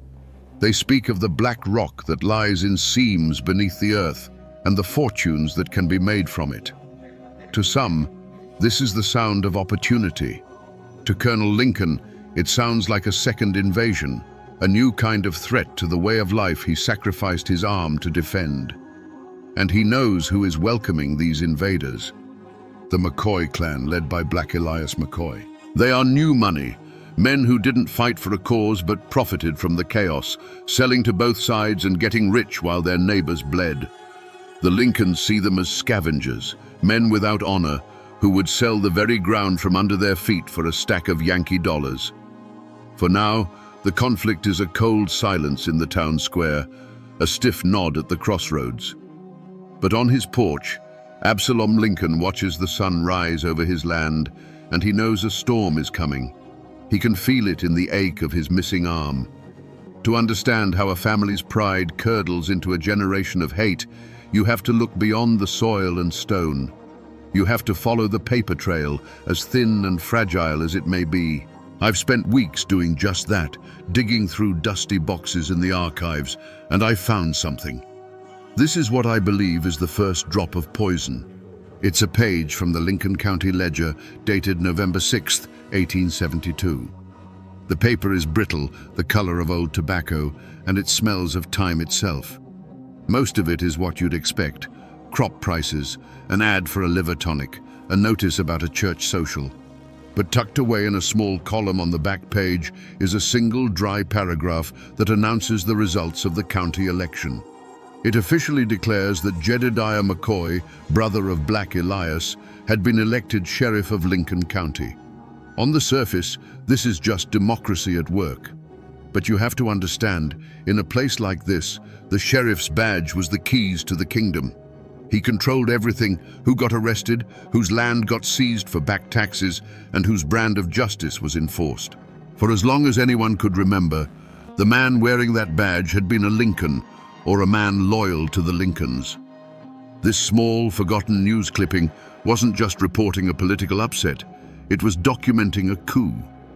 This was the moment the McCoys seized the levers of power, and for Colonel Absalom Lincoln, it was an intolerable insult. This piece of paper tells us what happened, but the question that haunts this story, the question that led to all the bloodshed, is how.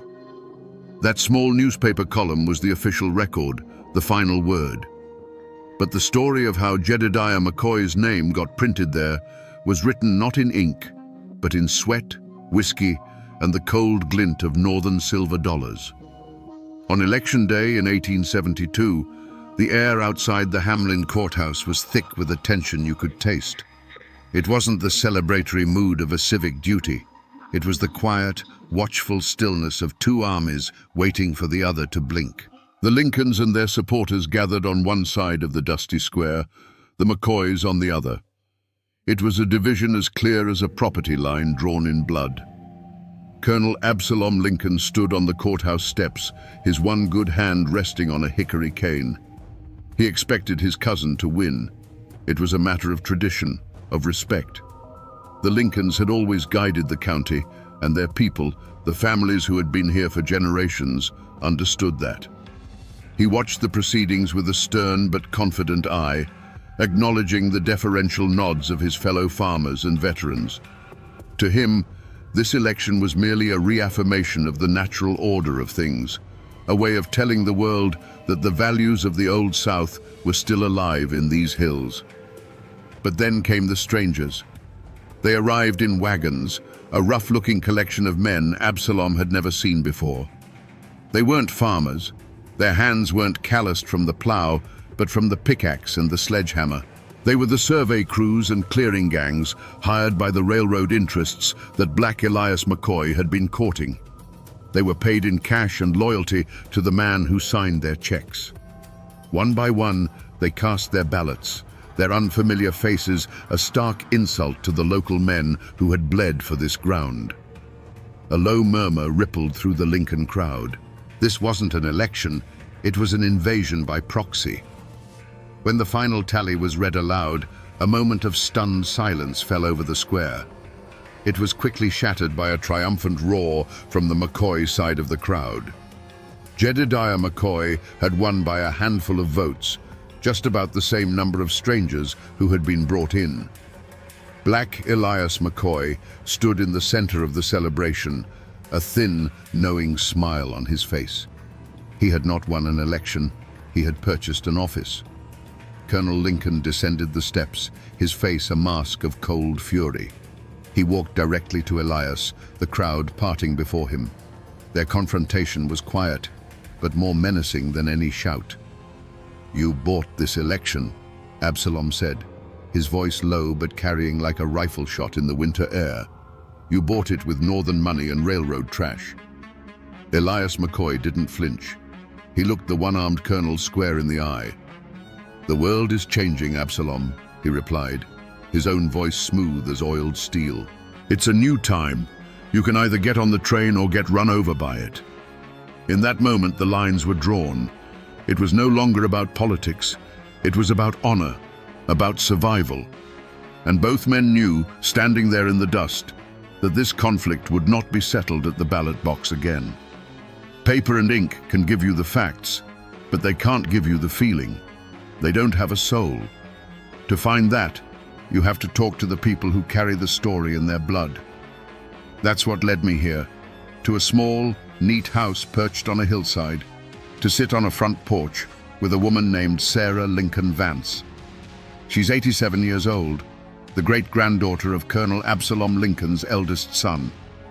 Her hands are gnarled with age, but her eyes are sharp, and her memory is a library of stories that have never been written down. I showed her the newspaper clipping about the election. She looked at it, gave a slow, knowing nod, and handed it back to me. "That was the start of the trouble, all right," she said, her voice a soft mountain drawl. "But it ain't the start of the hate. Politics is one thing, that's about power. The hate started later. It started over a boy defending his father's honor.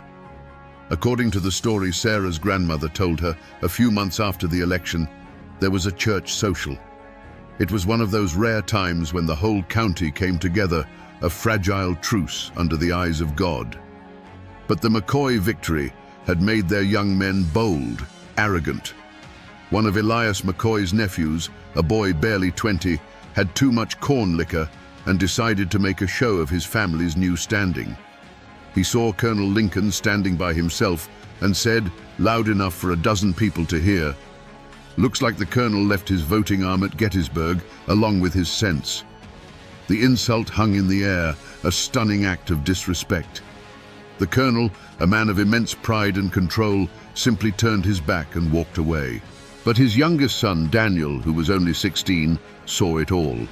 His face went white with rage. Sarah told me that her grandmother said Daniel was the apple of the colonel's eye, a boy with his father's fire and his mother's kindness.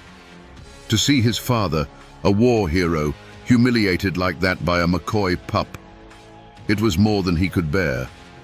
That, Sarah explained, is the real story behind the first death. The official record, the one whispered in the courthouse, was that Daniel Lincoln got into a dispute with that same McCoy boy over a property line a few days later. But the Lincoln family has always known the truth. Daniel didn't go to that hollow to argue over a few feet of dirt. He went there to demand an apology for his father. The property line was just the place where a boy's pride finally caught up with him. The election gave the McCoys the power, but it was that cruel joke that provided the spark. And that spark was about to ignite the whole damn county. The insult at the church social was a hot coal in Daniel Lincoln's gut. For days, it smoldered. He was only 16, but he had his father's unbending pride. He saw the way the other men looked at the colonel now with a hint of pity. He heard the whispers, and he saw the shame in his father's eyes, a look that cut the boy deeper than any knife. While the older men of the family spoke in hushed tones of political strategy and legal challenges, Daniel was consumed by a simpler, more primal code.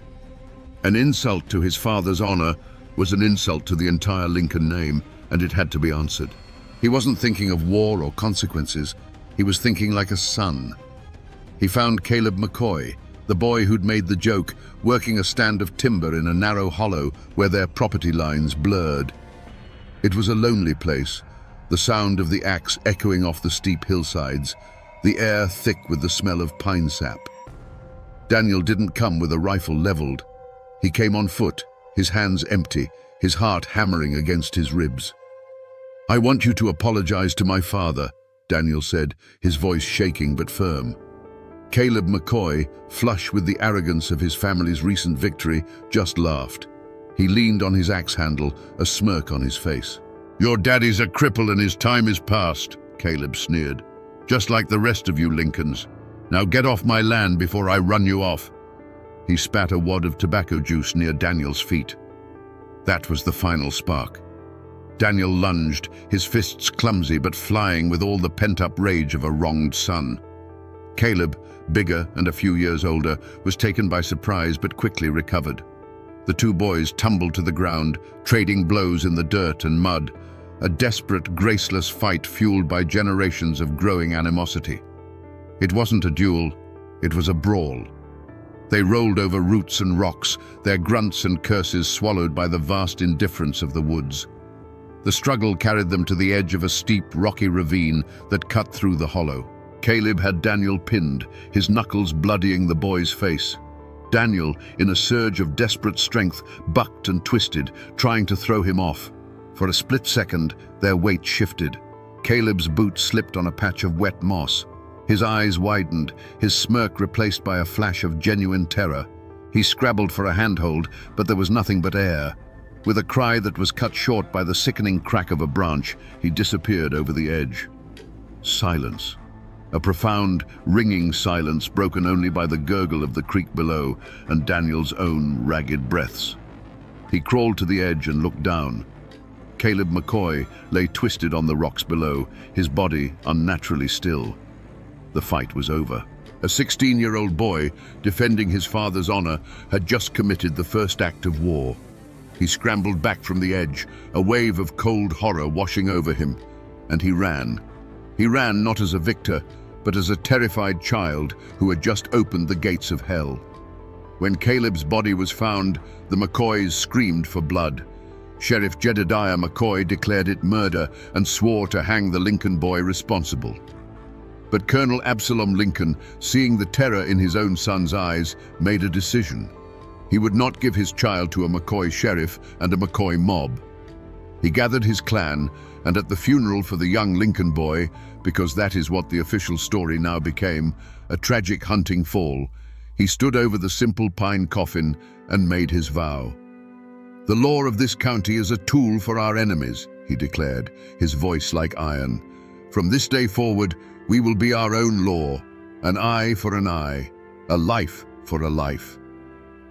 The point of no return had been crossed. The time for words was over. After a death like that, vengeance doesn't wait long in these mountains.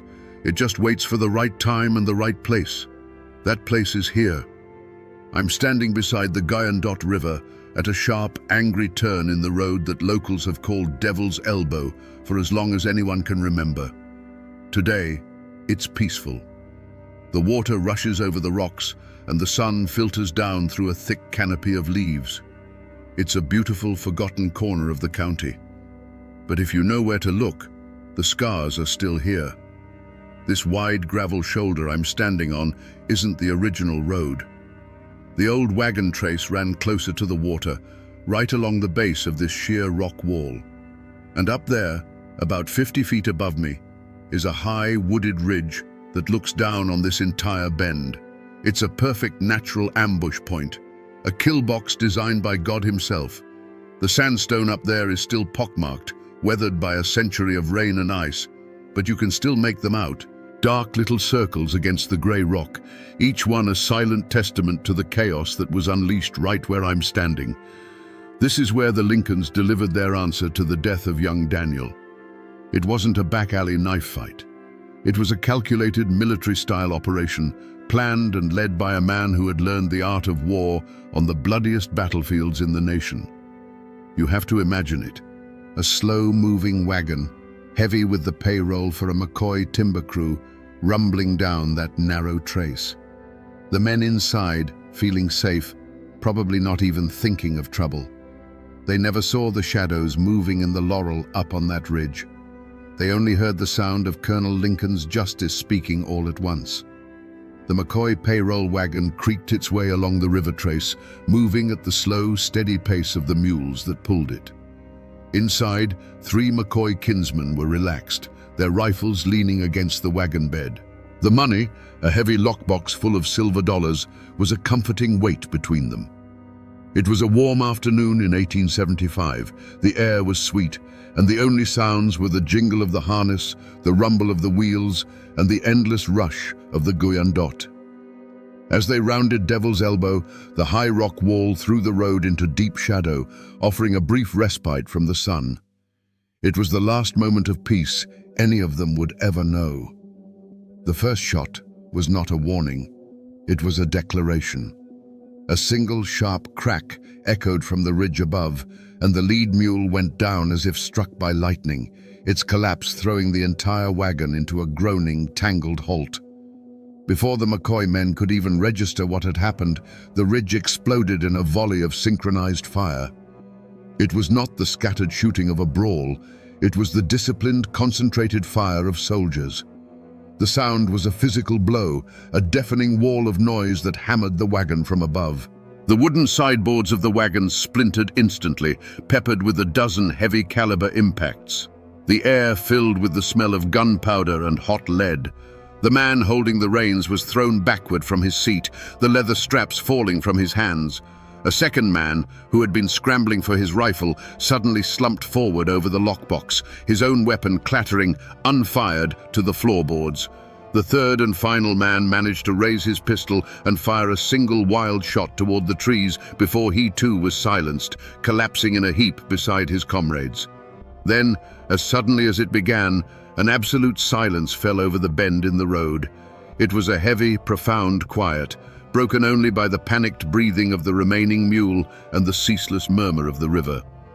From the dense laurel on the ridge, a line of figures emerged, moving with quiet purpose down the steep incline. They were led by Colonel Absalom Lincoln. His face was grim, his eyes cold and methodical. He was not a man consumed by rage. He was a commander inspecting a battlefield after a successful engagement. He walked to the wagon and looked upon the scene of instant, overwhelming destruction. His men watched him, waiting for a command. Absalom surveyed the interior of the wagon, his gaze falling upon the untouched lockbox full of silver. He made no move toward it. This was not about money. This was about payment of a different kind. Reaching into his own pocket, he pulled out a single spent rifle cartridge, a 56 Spencer, the signature of his old cavalry unit, and placed it deliberately on the driver's seat. It was a message, a signature left in brass and smoke. He turned without another word and led his men back into the woods, vanishing as quickly as they had appeared, leaving behind a monument of splintered wood and terrible silence. The war had begun in earnest. After the smoke clears and the bodies are carried away, the machinery of the law, however rusty and biased, has to turn. And this is what it produces. This is the official coroner's inquest, filed in the Lincoln County Courthouse just 2 days after the ambush at Devil's Elbow. The handwriting is a spidery, formal script on paper that has gone thin and brown with age, but the words themselves are cold, hard, and clipped.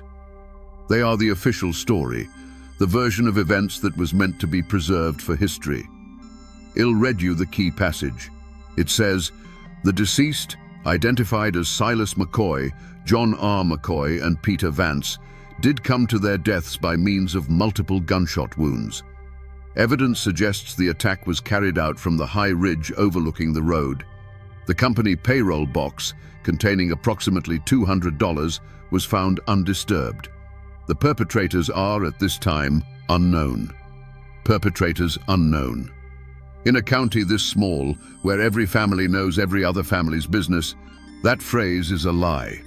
A necessary, legal lie, perhaps, but a lie nonetheless. The whole county knew who had the skill to organize an attack like that. The whole county knew who owned Spencer repeating rifles, and the whole county knew who had a fresh grudge and a score to settle. This document, in its sterile official language, scrubs the passion from the event. It doesn't mention the insult at the church social or the death of a 16-year-old boy. It reduces Colonel Lincoln's methodical act of vengeance to a simple, anonymous triple homicide. But this dry, passionless report was more than just a historical record. For Sheriff Jedediah McCoy, it was a weapon. It was the legal justification he'd been waiting for. It transformed a family feud into a matter of state law. Armed with this piece of paper, he could deputize his kinsmen, raise a posse, and legally ride out to the Lincoln homestead, not as an avenging McCoy, but as the High Sheriff of Lincoln County, serving a warrant and hunting down fugitives. The law had officially chosen a side. Sheriff Jedediah McCoy didn't waste a moment. That coroner's report was the only authority he needed, a piece of tin and paper that gave his vengeance the color of law. He deputized a dozen men that very day. This was no impartial posse of civic-minded citizens. It was a swarm of angry hornets. Every man was a McCoy by blood or by payroll, their faces hard, their eyes alight with a hunger for retribution. They rode out from Hamlin not as peacekeepers, but as an army, with Sheriff McCoy at their head, the warrants for Absalom Lincoln's sons tucked safely in his coat pocket. Their destination was the Lincoln homestead. They thundered up the hollow, a column of armed horsemen that was a clear and brutal message. This was not an attempt at a quiet arrest. It was a show of force meant to intimidate and to break the will of the Lincoln clan. But when they arrived, they found not a terrified family, but a fortress. The heavy shutters were barred on the windows, the porch was empty, and the long barrels of several rifles poked from carefully cut loopholes in the log walls. Colonel Absalom Lincoln himself stepped out onto the porch, his Spencer rifle held ready in his one good hand. Sheriff McCoy held up the warrants. "Absalom, I'm here for your boys by the authority of Lincoln County." The colonel's reply was as cold and sharp as a winter wind. "Your authority ends where my property begins, Jedediah. Your piece of paper means nothing here. Now turn your riders around before I am forced to defend my home." For a long, tense moment, the two sides faced each other in absolute silence.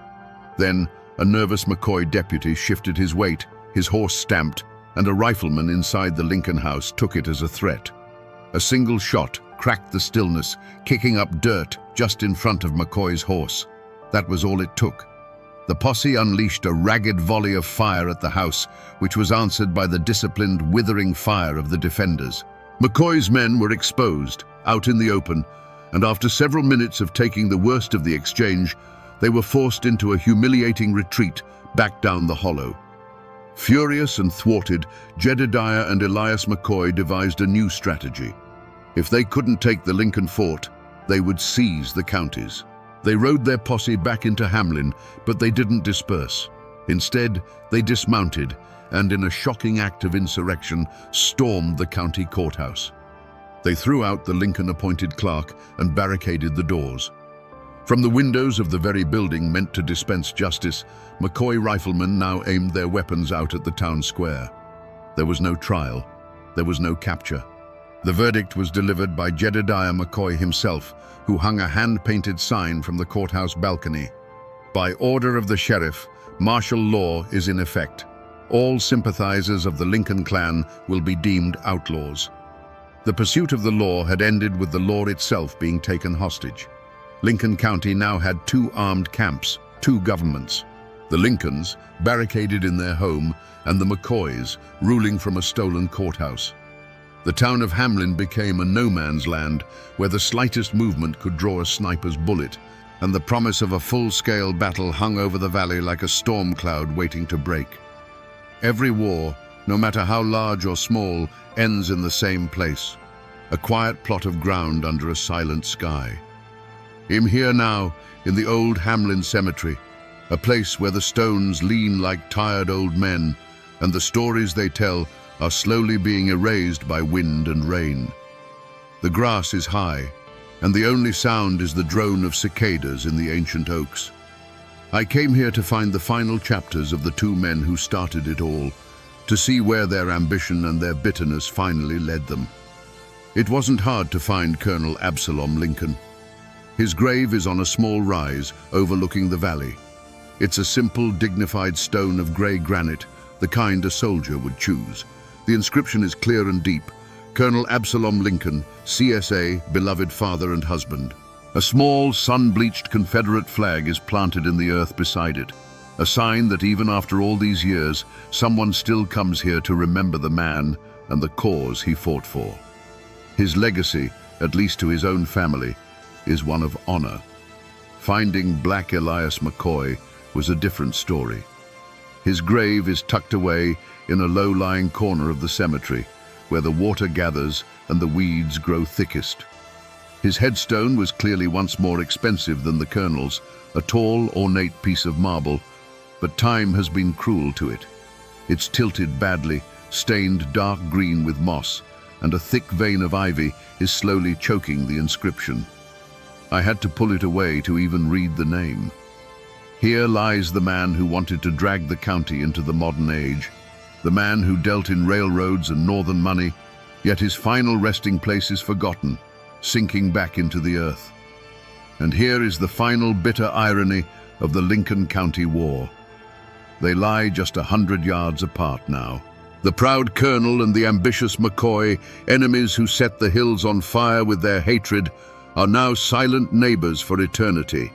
They fought for control of a whole county, for timber rights and political power, and in the end, this is all they hold: a 6-foot plot of dirt. Their war of sieges and snipers didn't last forever. It had to end. And standing here between their graves, the question becomes unavoidable. What was the final act that brought these two powerful men to this quiet, humble end? The journey from the courthouse siege to those two lonely graves was not a short one. It was a slow, grinding descent into a hell of their own making.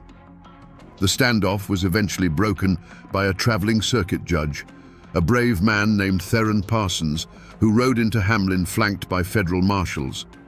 He brokered a fragile truce, a peace as thin as January ice, forcing the McCoys to relinquish the courthouse and the Lincolns to lay down their arms under the threat of state intervention.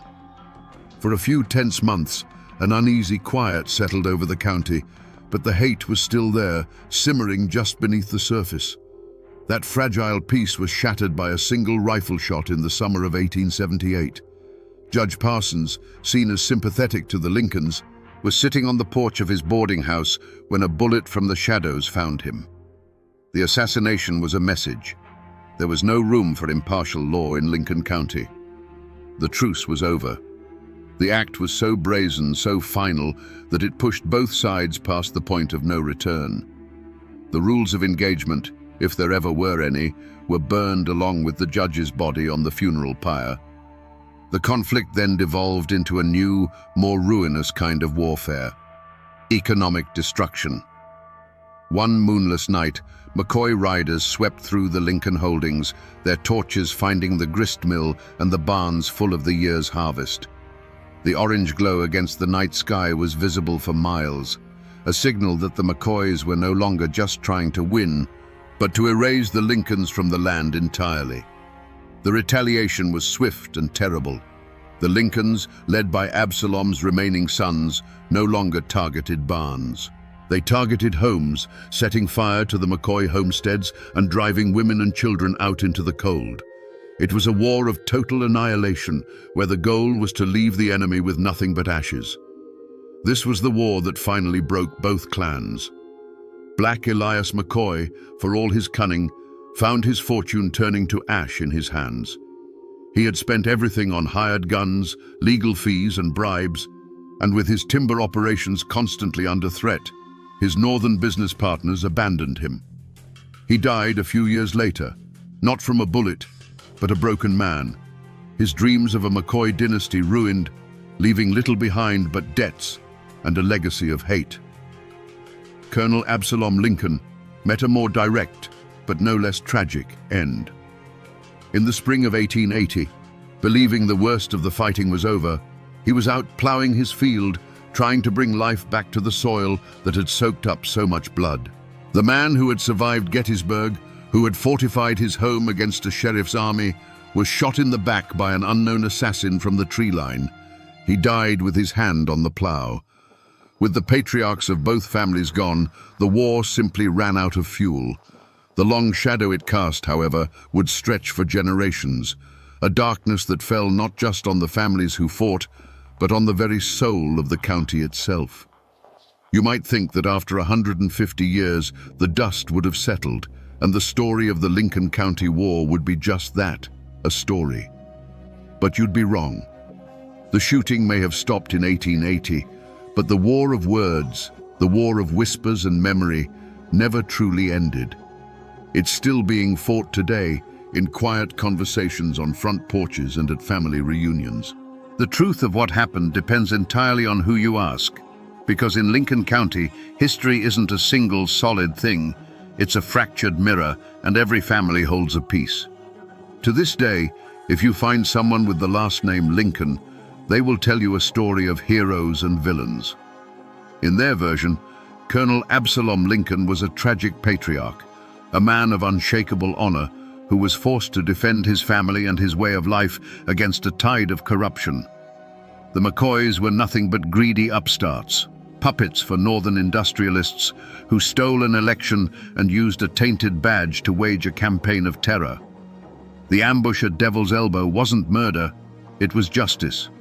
Fortifying their home wasn't insurrection, it was a desperate act of self-preservation. Absalom Lincoln, they'll tell you, died a martyr for the old ways. But go down the road a few miles to a hollow where the McCoy name is still common, and you will hear a very different tale. They'll tell you Black Elias McCoy was a visionary, a man of progress who saw a future for Lincoln County beyond subsistence farming and isolation. He was trying to bring jobs, money, and the railroad into these hills, but he was blocked at every turn by the Lincolns, a violent, stubborn clan who couldn't accept that the world had changed. In their story, the Lincolns were the aggressors, murderers who killed a boy over a petty squabble and ambushed honest men on a public road. Jedediah McCoy wasn't a crooked sheriff. He was a brave lawman trying to bring killers to justice in the face of an armed rebellion. So who was the hero and who was the villain? The truth, as it so often does in these mountains, probably lives somewhere in the grey shadows between those two stories. Most of the other old families in the county, the ones who weren't Lincolns or McCoys, have their own version. They'll tell you it was a pointless feud between two proud, power-hungry clans that tore the county apart, bled it dry, and left it weak and vulnerable. They see both Absalom and Elias not as heroes or villains, but as two stubborn old fools who, in their fight over who would rule the county, ended up destroying it for everyone, paving the way for the real conquerors, the coal and timber companies who bought up the land for pennies on the dollar from the widows and orphans left behind. When a story is carved into a place with this much blood and sorrow, the facts themselves often become too heavy to carry. Over the generations, the sharp, painful edges of history get worn smooth and the story transforms. It stops being a dry account of an election and an ambush, and it becomes something else entirely, a legend. The Lincoln County War didn't just leave scars on the landscape, it left ghosts in the minds of the people, specters that still walk the high ridges and whisper in the deep hollows. The most enduring of these is the tale of the phantom rider of Hart's Creek. Even now, some old-timers will tell you that if you're out on the ridges at dusk, you might see him, a lone figure on a pale horse silhouetted against the dying light.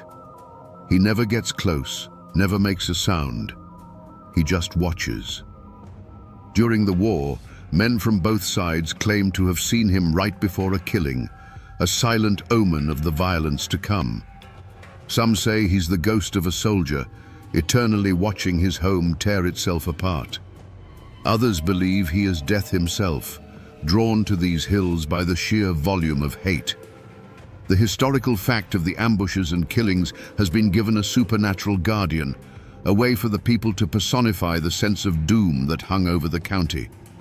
This is how the community processed the trauma. The raw greed of Black Elias McCoy was too mundane, so it was transformed into a legend of a devil's bargain, a story that he sold the souls of his kinsmen to a dark-suited stranger in exchange for power. The cold-blooded tactics of Colonel Lincoln were easier to understand if you believed he was acting under a curse laid on the land by a crooked surveyor. The facts of the war became the bones, but folklore, ghost stories, and cautionary tales grew over them like flesh. It's the final stage in a story's life, the moment history dissolves and a legend is born to carry the emotional truth of what was lost. And so we find ourselves back where we started, here at the lonely chimney, standing sentinel over the ghost of the Lincoln homestead. When we first stood here, this was just a pile of stones, a forgotten ruin in a tangle of weeds. But it's not just a ruin anymore, is it? Now we see it for what it is. It's a monument. It's a testament to the pride of a one-armed colonel, to the fury of a son defending his father's honor, and to the terrible final silence that fell when the war was over. These stones are heavy with the weight of that story, a story of how a home can become a fortress, and how a fortress can become a tomb. We have walked a long and bloody road today, from a dusty newspaper archive to a quiet front porch where memories are still kept alive. We stood at Devil's Elbow, where justice was delivered from the barrel of a rifle, and we walked between the graves of two old enemies who are now neighbors in the silent earth. We have seen how a political squabble, fueled by a simple, cruel insult, could ignite a fire that would consume two families and poison a county for 100 years. The ultimate tragedy of the Lincoln County War is that in the end, nobody won. The Lincolns and the McCoys fought over who would control the future of these hills, and they fought with such ferocity that they destroyed each other. Their war left a vacuum, a void of power and leadership that was quickly filled by the very outsiders they both, in their own ways, distrusted. The coal and timber barons swept in, and the true conquest of Lincoln County began, not with a gunshot, but with the stroke of a pen on a deed. So the next time you pass a forgotten ruin on a lonely road, remember that it's not just a pile of stones. It's a library filled with stories of love, loss, and the choices that define us. The people are gone, the houses are gone, but the story remains.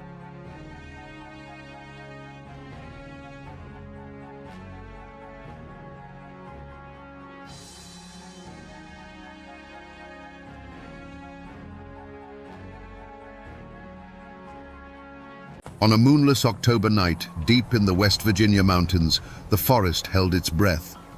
The only sound was the rhythmic lurch of a heavy train fighting its way up the grade. Flip, flap, flip, flap. Then, a brilliant beam of light sliced through the darkness, pinning a man to the tracks. In the next instant, the gorge erupted in a firestorm of gunfire that echoed off the ancient canyon walls. The newspapers called it a victory for law and order, the end of the notorious McGraw gang. But was that the whole truth? Tonight, we follow the echoes of that gunfire back in time. We'll push past the headlines and Pinkerton reports to the whispers in the hollows where these men were called something other than criminals. They were called heroes. We are going to find the truth behind the legend of the McGraw brothers, and what really happened on the last fateful run of the train they called the flip-flap.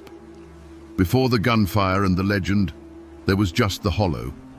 Life there moved with the sun and the seasons, not the ticking of a pocket watch. Morning mist clung to the valleys like a shroud, burning off to reveal hillsides thick with rhododendron and ancient hardwoods. The air smelled of damp earth, wood smoke, and pine. The only clock you needed was the ache in your back that told you it was time to rest, and the rumble in your belly that told you it was time to eat. This wasn't just a place. It was a world unto itself, governed by the creek, the forest, and the sky. At the heart of this world was the McGraw family's small plot of land, anchored by a cabin built from chestnut logs by their grandfather's own hands. It wasn't much by a city man's standards, just a few acres of stubborn corn, a spring house dug into the cool earth, and a porch that overlooked the whole valley. But to them, it was everything. Every stone in the chimney, every well-worn plank on the floor, was a testament to the family's sweat and survival. This land was their memory, their birthright, and their future, all tied up in one. The three brothers were as much a part of this landscape as the trees. Elias, the eldest, was the quiet one, with eyes that saw the world in lines and angles. He'd find strange patterns in the stars and could sketch a map of the surrounding ridges from memory that was truer than any government survey. Caleb, built like an ox, was the earth itself. His strength was a thing of local legend, but it was a quiet strength, used for felling timber and ploughing the rocky soil. And then there was Finn, the youngest. He was the creek, fast, wild, and unpredictable. He knew the woods so well it was said he could track a whisper, his laughter echoing through the trees as he hunted. They weren't outlaws. They were sons of the mountain, dreaming simple dreams. Elias hoped to one day build a proper school in the valley. Caleb wanted nothing more than to marry his sweetheart and raise a family on the land he loved. Finn just wanted the freedom of the hills, the thrill of the hunt, and the respect of his kin. They were bound not just by blood, but by a shared love for this simple, hard, and honest life. But then, the outside world came creeping into their hollow. It arrived not with a bang, but with the quiet clicks of a surveyor's tripod and the rustle of papers covered in words they couldn't understand. Men in clean city clothes walked their land, driving stakes into the ground and marking ancient trees with slashes of paint. They spoke of progress, of a great steel artery that would bring wealth to the mountains. They laid a deed on the McGraw's kitchen table, a piece of paper that they claimed overrode the decades of sweat their family had poured into the soil. Their father, a man who had faced down panthers and harsh winters, was broken by that piece of paper. The family lost the better part of their land, the very heart of their homestead, for pennies on the dollar. The surveyor's paint on the trees felt like a scar, and the rumble they soon heard in the distance, the sound of dynamite blasting a path for the railroad, was a constant, gut-wrenching reminder of their helplessness. The world they knew was being carved up and hauled away, one coal car at a time. And with every distant train whistle that cut through the quiet of the hollow, a cold, hard knot of resentment tightened in the hearts of the three McGraw brothers. That land wasn't just dirt and rock. It was a living history, paid for in blood and sacrifice. The first McGraw to set foot in that hollow was a veteran of the Revolutionary War, a man who had fought the British at King's Mountain. He was given the land as a grant, a reward for helping to forge a new nation. He didn't receive a tidy deed from a lawyer's office. He received a promise, which he then had to make real with his own hands. He cleared the timber, fought off panthers, and built a life from scratch, believing he had earned a piece of the freedom he fought for. His title wasn't written on paper. It was carved into the very landscape. A generation later, another war came to test the family's resolve. When the country split in two during the Civil War, these mountains became a hornet's nest of divided loyalties. Neighbors took up arms against neighbors. The McGraws, like many mountain folk, cared little for the politics of Richmond or Washington. Their loyalty was to their own kin and their own hollow. They refused to fight for a cause they didn't believe in, hiding their sons and their livestock from recruiters of both armies. This taught them a bitter lesson. When powerful men draw lines on a map, it's the common folk who bleed. It deepened their distrust of any authority that came from beyond their own ridgelines. Because of this history, a name like McGraw carried a weight as heavy as a blacksmith's anvil. It was more than just a name, it was a code. To be a McGraw meant you didn't bow to anyone. It meant your handshake was a binding contract, and your land was an extension of your own soul. You were expected to be quiet, neighborly, and God-fearing. But if someone wronged you or yours, if they took what was earned by the sweat of your ancestors, you were bound by honor to see it set right. It wasn't about vengeance, it was about balance. So when the railroad company came with its lawyers and its fraudulent deeds, they weren't just stealing property. They were spitting on the grave of that revolutionary soldier. They were dismissing the family's century of hardship and self-reliance as if it meant nothing. In the eyes of Elias, Caleb, and Finn, this wasn't a business transaction. It was a declaration of war. They felt the weight of their name, the gaze of their ancestors, and they knew that the code they lived by demanded a response. The roots of this feud ran far deeper than a single property line. They were tangled in the very soul of the mountains. But the McGraw's defiance, born of honor, wasn't shared by everyone. For every family that nodded in grim approval, there were two more who had already bent the knee. They'd taken the railroad's meager pay, moved into company shacks, and learned to keep their heads down. These folks saw the McGraws not as heroes, but as a threat, a dangerous reminder of a pride they could no longer afford. And this division created the perfect breeding ground for suspicion and bad blood to fester. The face of this division, the human face of the railroad's power in their valley, was a man named Jedediah Stone. Stone's family had been rivals of the McGraws for generations, always competing for the best bottomland or the biggest timber contracts. When the railroad came, Stone saw his chance. He became their local man, a land agent and foreman who walked with the swagger of borrowed authority. It was Stone who had delivered the final papers to the McGraw's father, and it was said he did so with a smirk on his face. He was one of them, but he had chosen a side. The tension first boiled over in public, right in front of Abernathy's general store. Jed Stone was bragging about the new survey lines, how they'd be running track right through the McGraw's old hunting grounds. Caleb, who was there to buy salt, overheard him. He didn't say a word at first, just stood there, his massive frame filling the doorway. The store went silent. Stone, emboldened by his new position, made the mistake of pushing. "Something on your mind, McGraw," he sneered. The fistfight that followed was short, brutal, and left Stone with a broken nose and a mouthful of dirt. He didn't get up until Caleb was long gone, but the hatred in his eyes could have set fire to the building. After that, the whispers started. They were quiet at first, traded over checkerboards and sacks of flour. Jed Stone and his cronies began to paint the McGraws as violent and unhinged. Caleb's got a temper that ain't natural, they'd say, and that Finn, he's half wild, spends more time in the woods than with decent folk. The rumors, like kudzu vine, began to snake their way through the hollows, choking the truth. Elias tried to cut through it with reason, even attempting to negotiate a fair price for timber from their remaining land. Stone, acting as the company agent, laughed and offered him a fraction of its worth, knowing they had no other way to get it to market. The insult was as sharp as a slap in the face. The poison had seeped deep into the community, turning old neighbors into quiet enemies and small grudges into deadly threats. It started with the whispers of the woods themselves.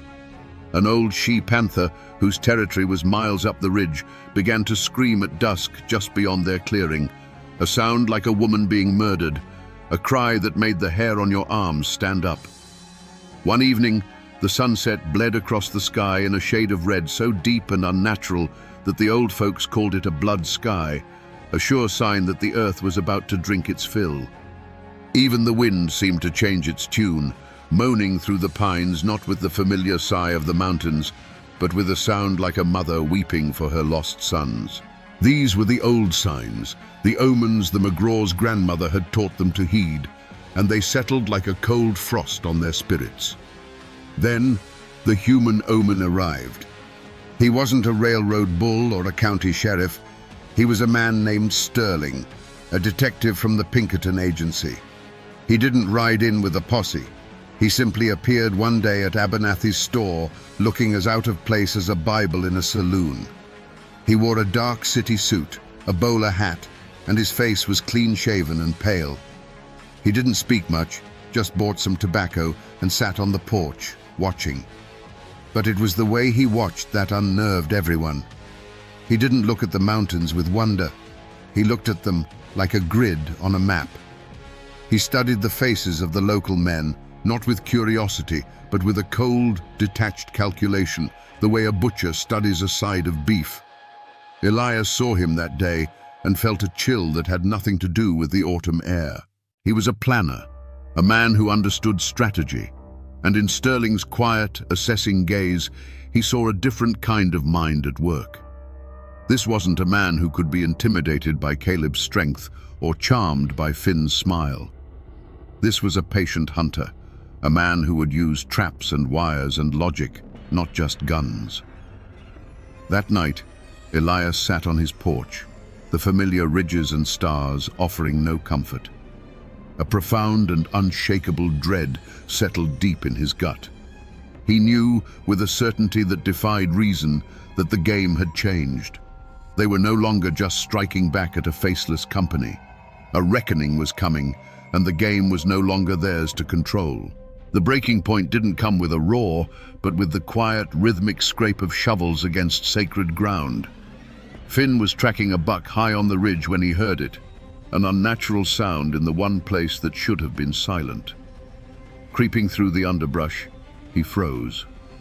Below him, in the small clearing that held the McGraw family graves, a work crew was driving stakes.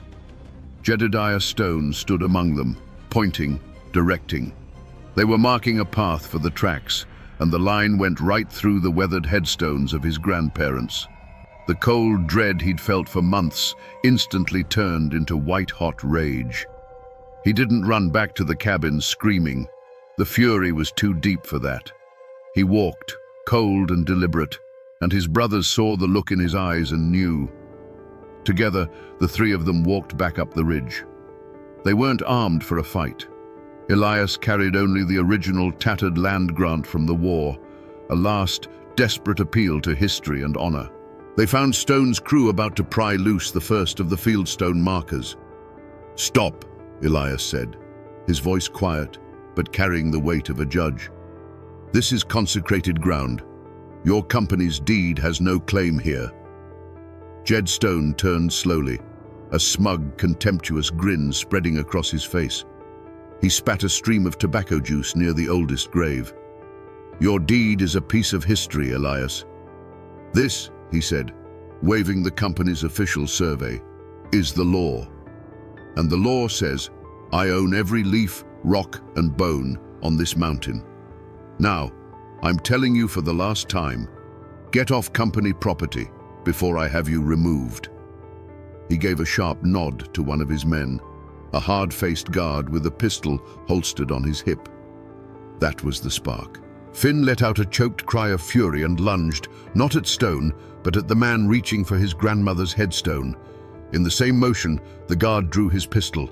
A deafening crack echoed through the clearing, and Finn was thrown back, a dark red line blooming on his forearm. The sight of his brother's blood broke something in Caleb. The quiet, gentle giant was gone. In his place was a force of nature. With a roar that seemed to shake the very trees, he charged into the work crew. It was over in seconds. The sound of a man's jaw breaking under Caleb's fist was like a dry branch snapping. He threw one man into a briar patch and disarmed the guard before he could fire again. He grabbed Jedediah Stone by the shirt front, lifted him clean off the ground, and hurled him down the hillside. The crew scrambled away like frightened squirrels, dragging their wounded, leaving a silence broken only by Caleb's ragged breathing. The first blood had been spilled. And in that moment, standing over the desecrated graves of their ancestors with the scent of gunpowder in the air, the McGraws knew their old life was over. They weren't farmers anymore. They were fugitives. The familiar heavy rhythm began its count in the darkness. Flip-flap, flip-flap. It was the sound of opportunity, the dinner bell that had called them to work so many times before. From his perch high on the ridge, Elias watched the train's single headlight cut a weak yellow path through the night. Below, he saw the faint shadows of his brothers moving into position. The small, muffled blast of dynamite was perfect, sending just enough rock onto the tracks to stop the beast in its tracks. The train hissed to a halt, its steam sounding like a great sigh of relief. It was their signature, a symphony of steel and rock they had perfected. But as Caleb and Finn stepped from the cover of the rhododendron, the symphony stopped. A new kind of silence fell over the gorge, a silence that felt heavy, watched. And then, the night was torn open. A brilliant electric searchlight mounted on the engine's tender flared to life, a single blinding eye that burned away the shadows and turned Finn into a statue of terror. In that same frozen second, a whistle blew from the woods, and the gorge answered. It wasn't just gunfire. It was a solid wall of noise, a physical force that seemed to press in from all sides. From his ridge, Elias saw the tree line across the canyon erupt in dozens of angry, blinking stars. The sharp cracks of rifles and the deep boom of shotguns all blended into one continuous, deafening roar. He saw his brothers, caught in that merciless white light, suddenly stripped of their legendary status. They were just men, terribly exposed and tragically outmatched. The wooden walls of the mail car began to splinter and peel away under the assault, silent witnesses to the storm. Bullets ricocheted off the steel wheels with a high, mournful whine. A lantern hanging on a hook shattered, its brief flare of orange light swallowed by the chaos. The air, thick with the smell of coal smoke and damp leaves, was suddenly choked with the acrid, biting scent of burnt gunpowder. Men were shouting, their commands lost in the thunder, their cries cut unnaturally short. From his vantage point, a helpless god watching his world be unmade, Elias saw his brother Caleb become the focal point of the storm. The big man didn't run. He roared, a sound of pure, primal defiance, and stood his ground, his shotgun bucking against his shoulder, trying to provide a shadow for Finn to escape into. But there were too many flashes, too many angry hornets in the air. Then the great shadow faltered. He didn't cry out. He simply folded, falling with a terrible slowness, a great stone monument toppling back into the earth from which he came. Finn, fast as a whisper, almost made it. He moved like a ghost through the strobing effect of the muzzle flashes, a phantom of the woods, even in this hellscape. He was just feet from the safety of the dark tree line when a single sharp crack cut through the din, and the ghost stumbled. His leg buckled beneath him, and he fell into the unforgiving beam of the searchlight, no longer a spirit of the mountain, but just a boy on the ground. His flight ended. The firing stopped as suddenly as it began. The ringing silence that rushed in was more terrifying than the noise it replaced. The searchlight continued its slow, indifferent sweep across the scene, illuminating the splintered wood, the pockmarked rocks, and the still, dark shape that had been Caleb McGraw.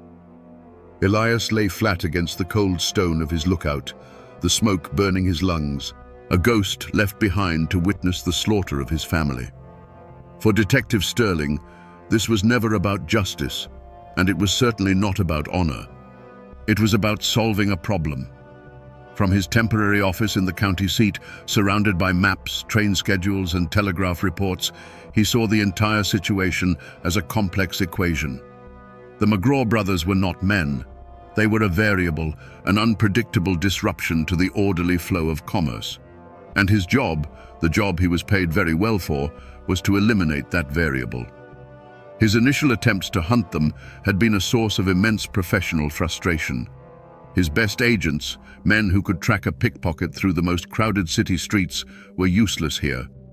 They stumbled through the woods like cattle, leaving a trail a blind man could follow. They were spooked by the silence, by the feeling of being constantly watched. Sterling quickly realized that trying to beat the McGraws in their world by their rules was a fool's errand. They were part of the mountain. He was not. It was a tactical disadvantage he could not overcome with manpower alone. That's when the switch flipped in his mind. He stopped thinking like a detective trying to catch a criminal and started thinking like an engineer trying to fix a faulty machine. If you can't get to the broken gear, you don't keep reaching for it. You change the entire mechanism. He decided that if you can't hunt the wolves in their den, you burn the whole forest down. His plan, the searchlight, the dozens of hidden riflemen, the coordinated telegraph signals, was never designed to be an arrest. It was an extermination, planned with the cold precision of a mathematician solving for X. The risk of a shootout during a capture attempt, the possibility of escape, the circus of a trial, these were all inefficient outcomes. The solution was overwhelming, inescapable, lethal force. And so, as the telegraph key in his office clicked out the final report from the gorge, targets neutralized, 1 KIA, 1 captured, assets secure, Sterling felt no thrill of victory. He felt no remorse. He felt a quiet, profound sense of satisfaction. It was the feeling an architect gets when a bridge holds its weight, the feeling a watchmaker has when the last gear clicks into place and the second hand begins its perfect, steady sweep. He didn't picture Caleb McGraw's body cooling on the tracks or hear the echo of the gunfire. He saw a closed file, a completed contract, a problem solved. He simply folded the telegram, made a neat entry in his ledger, and began drafting his final invoice for the Chesapeake and Ohio Railroad. When the last echo of gunfire faded, an unnatural silence fell upon the gorge. It was a dead quiet, heavier and more profound than the peace that had preceded it. The only sounds were the soft hiss of steam from the wounded train and the slow drip of water from the rocks. The searchlight continued its steady, unblinking sweep, painting the scene in stark, ghostly whites and deep, inky blacks. Men in dark coats emerged from the trees, not with whoops of victory, but with the grim, methodical purpose of undertakers. This wasn't the aftermath of a fight. It was the cleanup of an execution. They found Finn first, trying to drag himself toward the darkness of the forest. The wild spirit that danced in his eyes was gone, extinguished and replaced by a glassy look of shock and pain. They hauled him to his feet, his wounded leg buckling, and bound his hands without a word. The phantom of the woods, the boy who could move like a whisper, was now just a prisoner. His world shrunk to the cold iron of handcuffs and the hard stares of his captors. He didn't struggle. He just stared past them, at the still, dark shape lying by the tracks. That shape was Caleb. The great mountain bear lay still, his massive frame looking strangely out of place against the orderly lines of the railroad ties. The lawmen gathered around him, their lanterns casting flickering shadows that made it seem for a moment like he might still be breathing. But he was gone. His strength, which could bend a railroad spike and uproot a stump, had been no match for a dozen well-aimed bullets. He had died on his feet, a human shield, a final, futile act of love for his younger brother. High above, hidden by rock and shadow, Elias watched it all. He saw them bind Finn. He saw them stand over Caleb's body. A wave of grief so cold and sharp, it almost made him cry out, washed over him. But he choked it down, turning it into ice in his veins. He couldn't help them. To reveal himself now would be a fool's death, an insult to Caleb's sacrifice. His mind, the planner's mind, took over. He wasn't a brother anymore. He was a survivor, a witness, a memory. Without a sound, he backed away from the ledge and melted into the deep woods, disappearing into the one place they could never follow, a ghost swallowed by the mountain that had been his home. By dawn, the gorge was crawling with railroad detectives and county lawmen. The telegraph wires hummed with the news. The McGraw gang was broken. The official story, crafted by Sterling himself, was already being printed in the Charleston papers. They were described as a pack of bloodthirsty animals, and their end was hailed as a triumph for progress. A warrant was issued for the last remaining brother, Elias McGraw, and a bounty was placed on his head, $500, dead or alive. It was a fortune in these parts, a sum large enough to make a man forget all about loyalty, kinship, and the old mountain code. The news of the shootout didn't arrive in the hollows on the pages of a newspaper. It came in whispers, carried by a shaken trainman, then a track walker, spreading from cabin to cabin like a contagion. The stories were fractured and full of horror. The blinding light, the sheer volume of the gunfire, the sight of Caleb McGraw's body. Then came the official story, crisp and clean as a new dollar bill, printed in the Charleston papers that Jedediah Stone left in a stack at Abernathy's store. It spoke of a heroic police action against a gang of violent thieves. And just like that, a line was drawn straight through the heart of the community. At the store, the old pot-bellied stove became a silent border. On one side sat the company men, the foremen and railroad guards, drinking coffee and nodding along as Stone read the heroic accounts aloud. On the other side sat the old-timers, the farmers and miners whose families had been there for generations. They said nothing. They just stared into the flames, their faces hard and unreadable, the silence in their corner of the room more powerful than all of Stone's boasting. The church congregation split too. One faction prayed for the souls of the lawmen who had restored order, while the other half offered quiet, veiled prayers for the lost and the grieving. A deep and chilling fear settled over the hills. People had seen what the railroad and its hired guns were capable of. They had brought an army into that gorge, and the law had blessed it. Men who might have known the McGraw's movements, who might have been able to offer a truer account of what happened, suddenly developed terrible memories. When questioned by Pinkerton agents or the county sheriff, their answers were a chorus of "don't know" and "didn't see." It wasn't a conspiracy to protect the McGraw's legacy, it was a conspiracy of self-preservation.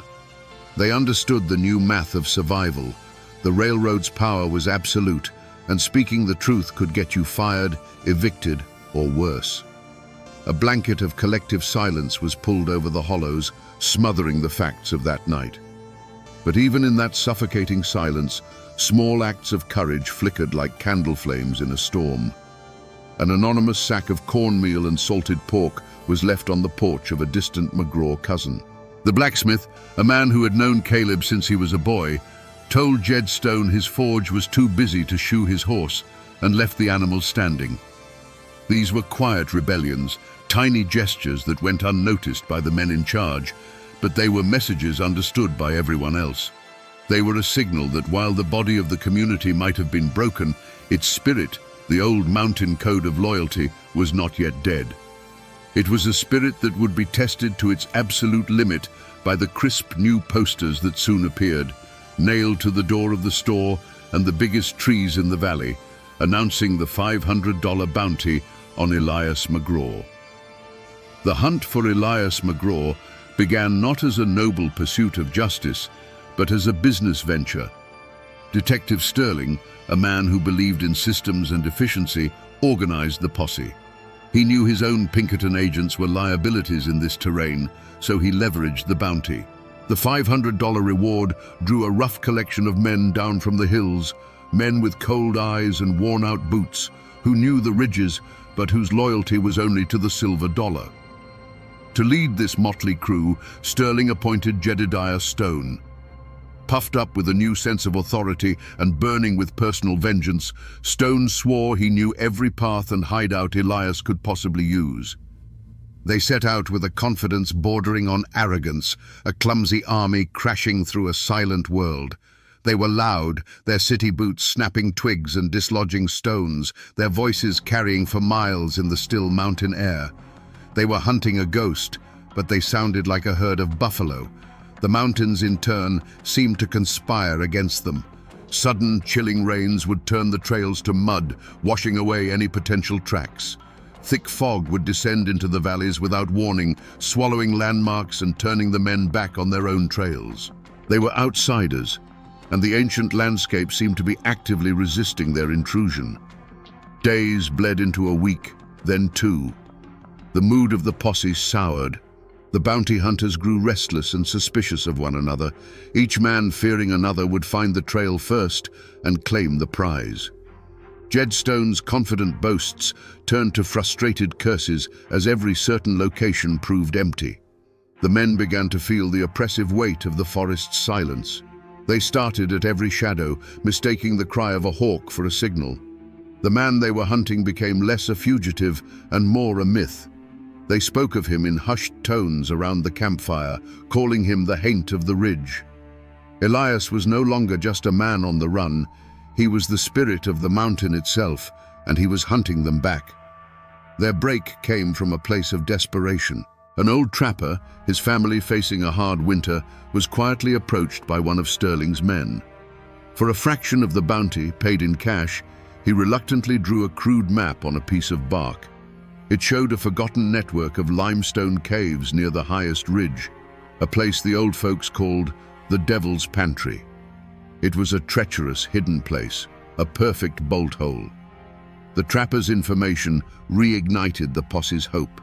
This was it. They had a destination. They had a trap to set. They approached the caves at dusk, moving with a caution they hadn't shown before. Spreading out, they formed a tight cordon around the main entrance, rifles at the ready. Stone and a few of the bravest men crept forward. Inside the mouth of the largest cave, they found the proof they needed. The embers of a fire, still faintly warm, and a single spent rifle cartridge lying on the ground. A wave of triumphant excitement shot through the men. He was here. They had him cornered. With a signal, they rushed in, their lanterns cutting through the subterranean darkness, their shouts echoing off the damp stone walls. The main cavern was empty. They searched every corner, every shadow, finding nothing. Defeat began to settle in until one of the bounty hunters noticed a faint draft coming from the very back of the cave. Behind a curtain of rock, they found it. A fissure no wider than a man's shoulders, a tight, twisting passage that snaked through the mountain's core and opened out onto a different valley a mile away. It was a bolt hole no map would ever show, a secret passed down through generations. Elias had been there. He had likely watched them assemble, listened to them approach, and then simply slipped away through the heart of the stone, leaving them to storm an empty room. The hunt was over. The ghost had vanished for good, leaving behind only the cold, damp air of an empty cave and the bitter taste of utter humiliation. The trial of Finn McGraw was a piece of theatre, and everyone in the county courthouse knew their part. The building itself felt like an occupied territory, with grim-faced Pinkerton agents standing guard at the doors, their long coats failing to hide the pistols on their hips. The room was divided as sharply as a clear-cut forest. On one side sat the railroad officials, the company men, and Jedediah Stone, all looking confident and righteous. On the other, clustered together for warmth, were the mountain folk, their faces a mixture of fear, grief, and simmering resentment. In the defendant's box sat Finn. He was thinner now, the wildness in his eyes replaced by a quiet, hollowed-out stillness. He was clean and wore a borrowed shirt, but he still looked like a caged animal. He never looked at the judge or the jury. His gaze was fixed on a point far away, out the window, toward the blue-hazed ridges that had once been his whole world. He was physically present, but his spirit was already gone. The prosecution was a performance of calculated cruelty. A slick lawyer from Charleston, hired by the railroad, painted Finn and his brothers as nothing short of demonic. He spoke of progress, civilization, and the sanctity of property, making the McGraw's desperate fight for their land sound like a savage assault on the very foundations of America. His star witness was Jedediah Stone, who stood on the stand, puffed up and pious, and lied with the ease of a man ordering breakfast. He spoke of an unprovoked attack, of Caleb's insane rage, and claimed the desecration of the family graves was a malicious fiction invented by the defense. When the old, tired public defender tried to call witnesses from the hollows, a wave of collective amnesia swept the room. Men who had known the McGraws their whole lives suddenly couldn't recall specific conversations. Women who had seen Finn's bleeding arm after the first confrontation now had only a vague memory of the day. Their eyes darted nervously toward the Pinkerton guards, toward Jedediah Stone, and they mumbled their answers to the floor. It was a masterful, unspoken campaign of intimidation, and it worked perfectly. The justice of the mountains, built on honor and shared truth, withered and died under the cold glare of company power.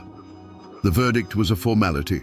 The jury of 12 farmers and merchants who wouldn't meet Finn's gaze deliberated for less than an hour.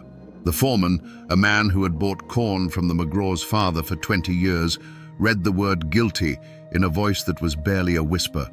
The sentence was swift: life, to be served in the stone fortress of the state penitentiary at Moundsville.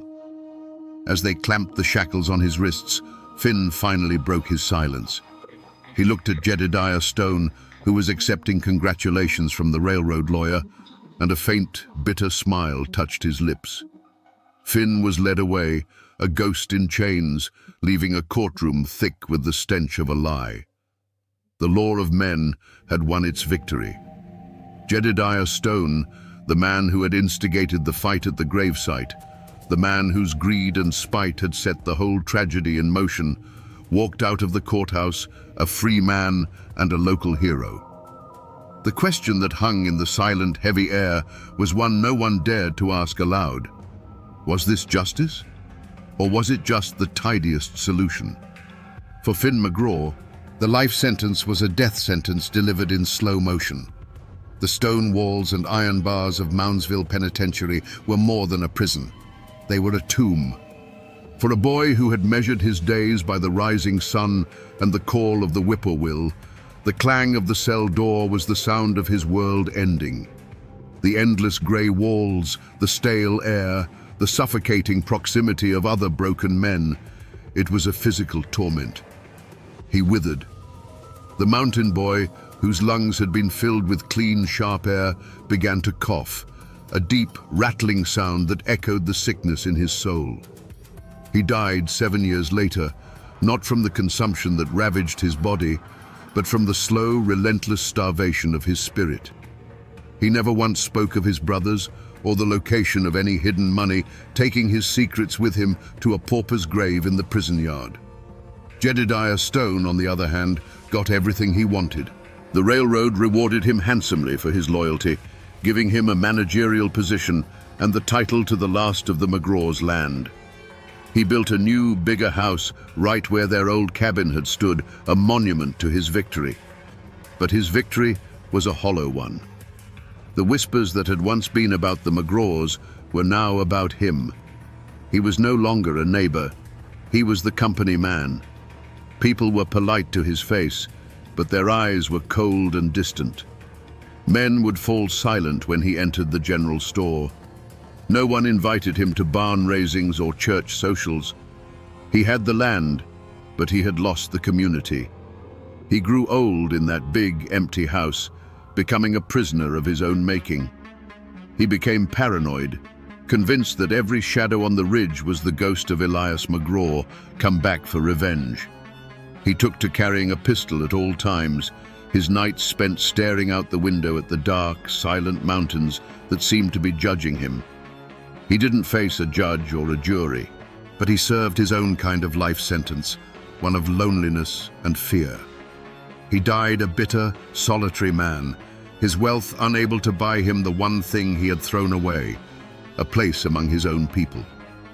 As for Detective Sterling, he barely gave the case another thought. It was a file, successfully closed.